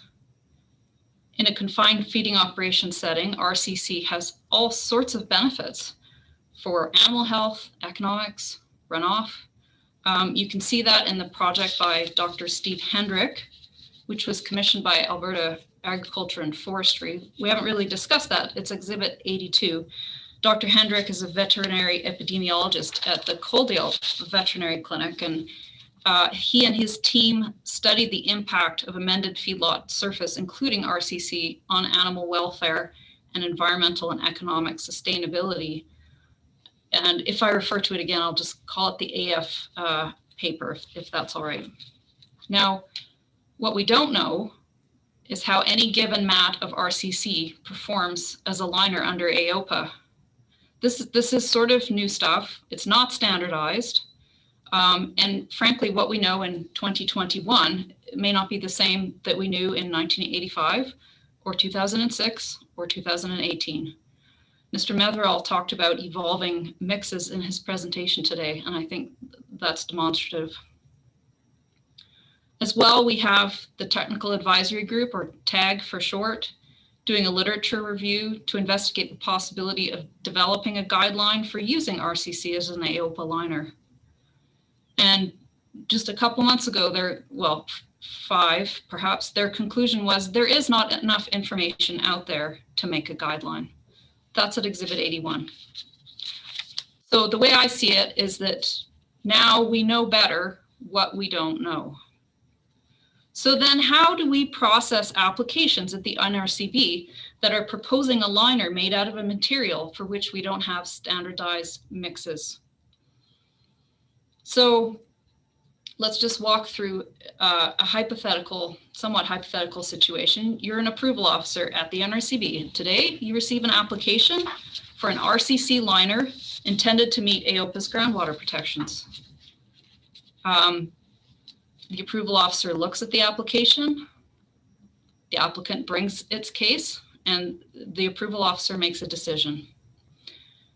Now, I think it's important for clarity to understand that the approval officer is not in the role of granting permits. He or she is in the role of processing permits. He or she is also not especially in the role of assisting applicants or writing their application for them. Mr. Muilwijk indicated he felt he was relying on Ms. Snowden to help him out. And, you know, frankly, this is, I think, what the AF extension specialists used to do before they were discontinued. And I actually don't know how that gap is being filled, but I thought I would make that observation. So as a regulator created by and governed by legislation, the NRCB always starts with that legislation. The standards reg under AOPA has groundwater protection rules. So first, for a manure storage facility or collection area, you need to have a protective layer or a liner. Section 9 sub 5 is for protective layers. I think we all understand that's not what this application was about, but it talks about naturally occurring liners and hydraulic conductivity and thickness. Section 9 sub 6 is for liners. Liners are constructed, and I don't think that's under dispute, but if you're interested, there is a definition of liner within the standards reg. They can be constructed out of natural materials or manufactured materials. The section mentions concrete, steel, and, quote, other synthetic or manufactured materials, end quote. And then all these other proposed equivalents are compared against the hydraulic conductivity for compacted soil at different thicknesses, depending on what kind of facility it is. So the sort of what I would call predictable layers or liners are made of naturally occurring materials and compacted soils. And for those, we actually have the numbers right there in the section. Anything other than soils-based materials are going to be what I think the approval officers lovingly call alternative liners. So that includes concrete and steel and synthetics. And in fact, the application forms have been developed to have pages dedicated to those specific alternatives. Concrete is fairly common. You can have your concrete engineered or not. And if your concrete liner is not engineered, the technical advisory group came out with a guideline, which we have seen many times in this hearing, Exhibit 77. So this applies to concrete. And on that Exhibit 77 at page 2, you will see a green outlined box that talks about critical factors. And the way I view this as a lawyer is that it's kind of an evidentiary shortcut, proposing to use concrete as a liner when it's not engineered. So you show what you need to for the right category, and likely or not, you're ready to go. TAG, I think, has done your work for you, if you like. But for all other kinds of alternative liners, such as RCC, there is no technical guideline. So the NRCB needs to take each application anew. So back to you as a hypothetical approval officer. What do you do for something like RCC? Because we are getting these, I think, on a fairly frequent basis. So you require it to be engineered. Cement mix, the aggregate mix, the compaction method, I think we are all now familiar with the various factors that go into this. You impose a series of conditions. For instance, requiring an engineer to be present or maybe just to supervise during installation and perform tests on site, and then a report post-construction. And that is in fact what I believe happened with LA19036. So now a twist, the RCC has already been installed. So the recipe, we don't really have much information about that. I don't know if it was, we don't know if it was designed by an engineer. The evidence is that there was no engineer on site to do compaction tests or speak to the compaction and leveling of the bed. So what do? This may happen. So you do your homework. Perhaps you chat with your colleagues. You give the applicant an outline of what kind of information you might want to see. You give the applicant some options. And probably you give the applicant every opportunity to improve and augment their application. So an example of this, I think, in the case at hand is that revision of the Wood report from October 29th to November 6th. There was an opportunity, in fact, there was an opportunity for May. Give us a report. Okay, are you happy with this report? You can give us another report.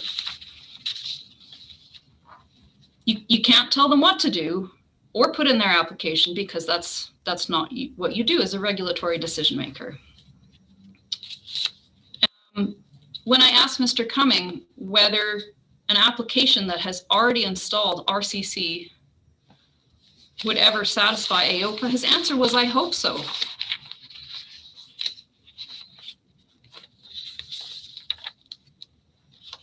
And I just wanted to have a quick word about some principles that guide AOPA, approval officers. And these principles relate to consistency and fairness. It is reasonable to compare LA19053B and LA19036 and ask why there were different outcomes. So we have two principles, I think, which are consistency and independence. Of course, the NRCB strives for consistent decision-making. Consistent decision-making helps all stakeholders, applicants, complainants in a compliance situation, municipalities, neighbors, and of course, NRCB staff. It is tricky when every situation is different and every application is different, but this is why the NRCB communicates among its staff. We have meetings, we discuss, sometimes we develop policy if we get to a critical mass of discussion, when we can land on what that policy might be. And for clarity, there is no policy on RCC because I think maybe there was a misunderstanding about that. Prior similar decisions do provide important context for today's decisions. True inconsistency, I believe, is rare, as often there are distinguishing features of one from another, but it is important to know what has come before. And just for clarity on the record, I would point out that LA19038 was a denial. If you're looking for reasons underlying the granting of LA18053B, I suggest you may have to follow it through to LA18053. I think you will find the reasoning related to the RCC in that decision summary.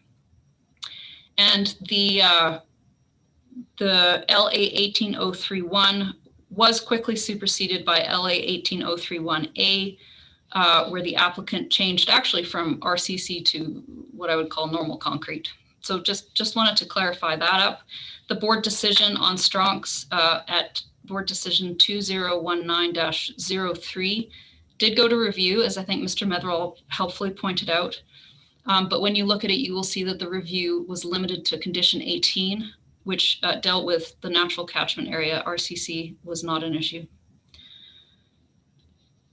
You know, from my point of view, I'm not sure it takes a deep probe to distinguish LA19036 from LA18053B, just for the fact that in LA18053B, the RCC had not already been laid. And I think we have been over that ground enough that I don't need to expand on that. So that's consistency. It's an important principle, and I'm sure Mr. Cumming would agree with me on that for the NRCB. The other steering principle is that each approval officer is an independent statutory decision maker. Now that may seem sort of contrary to what I was just talking about, consistency and making sure we make consistent decisions, but actually it's complementary. So for independence, this means an approval officer making a decision in 2018 cannot bind an approval officer making a decision in 2021. And I provided on Friday a case to Mr. Muilwijk and Mr. Metherall called Shuttleworth and Ontario. I'm happy to provide it, but it just stands for the general proposition in law of independence of statutory decision makers. The citation for that is 2019 ONCA 518, and you'd be wanting to look at paragraphs 26 to 34. That's an Ontario Court of Appeal decision on independence. An approval officer also cannot be forced by written policy to make a decision one way or another. In my job, I find that those operational policies are so handy to fill in the gaps that are left by what I would call aging legislation. They don't answer every question, and they do allow for independence. In fact, in NRCB operational policies, you will always see a blurb near the beginning about NRCB staff retaining discretion to modify policy when its strict application would be clearly unfair or in other necessary and appropriate circumstances. The approvals policy, which I don't even know if it's in evidence, but it would be page 3, PDF page 8. Almost any policy you look at, I'm happy to provide citations for those. This is known in law as the rule against fettering.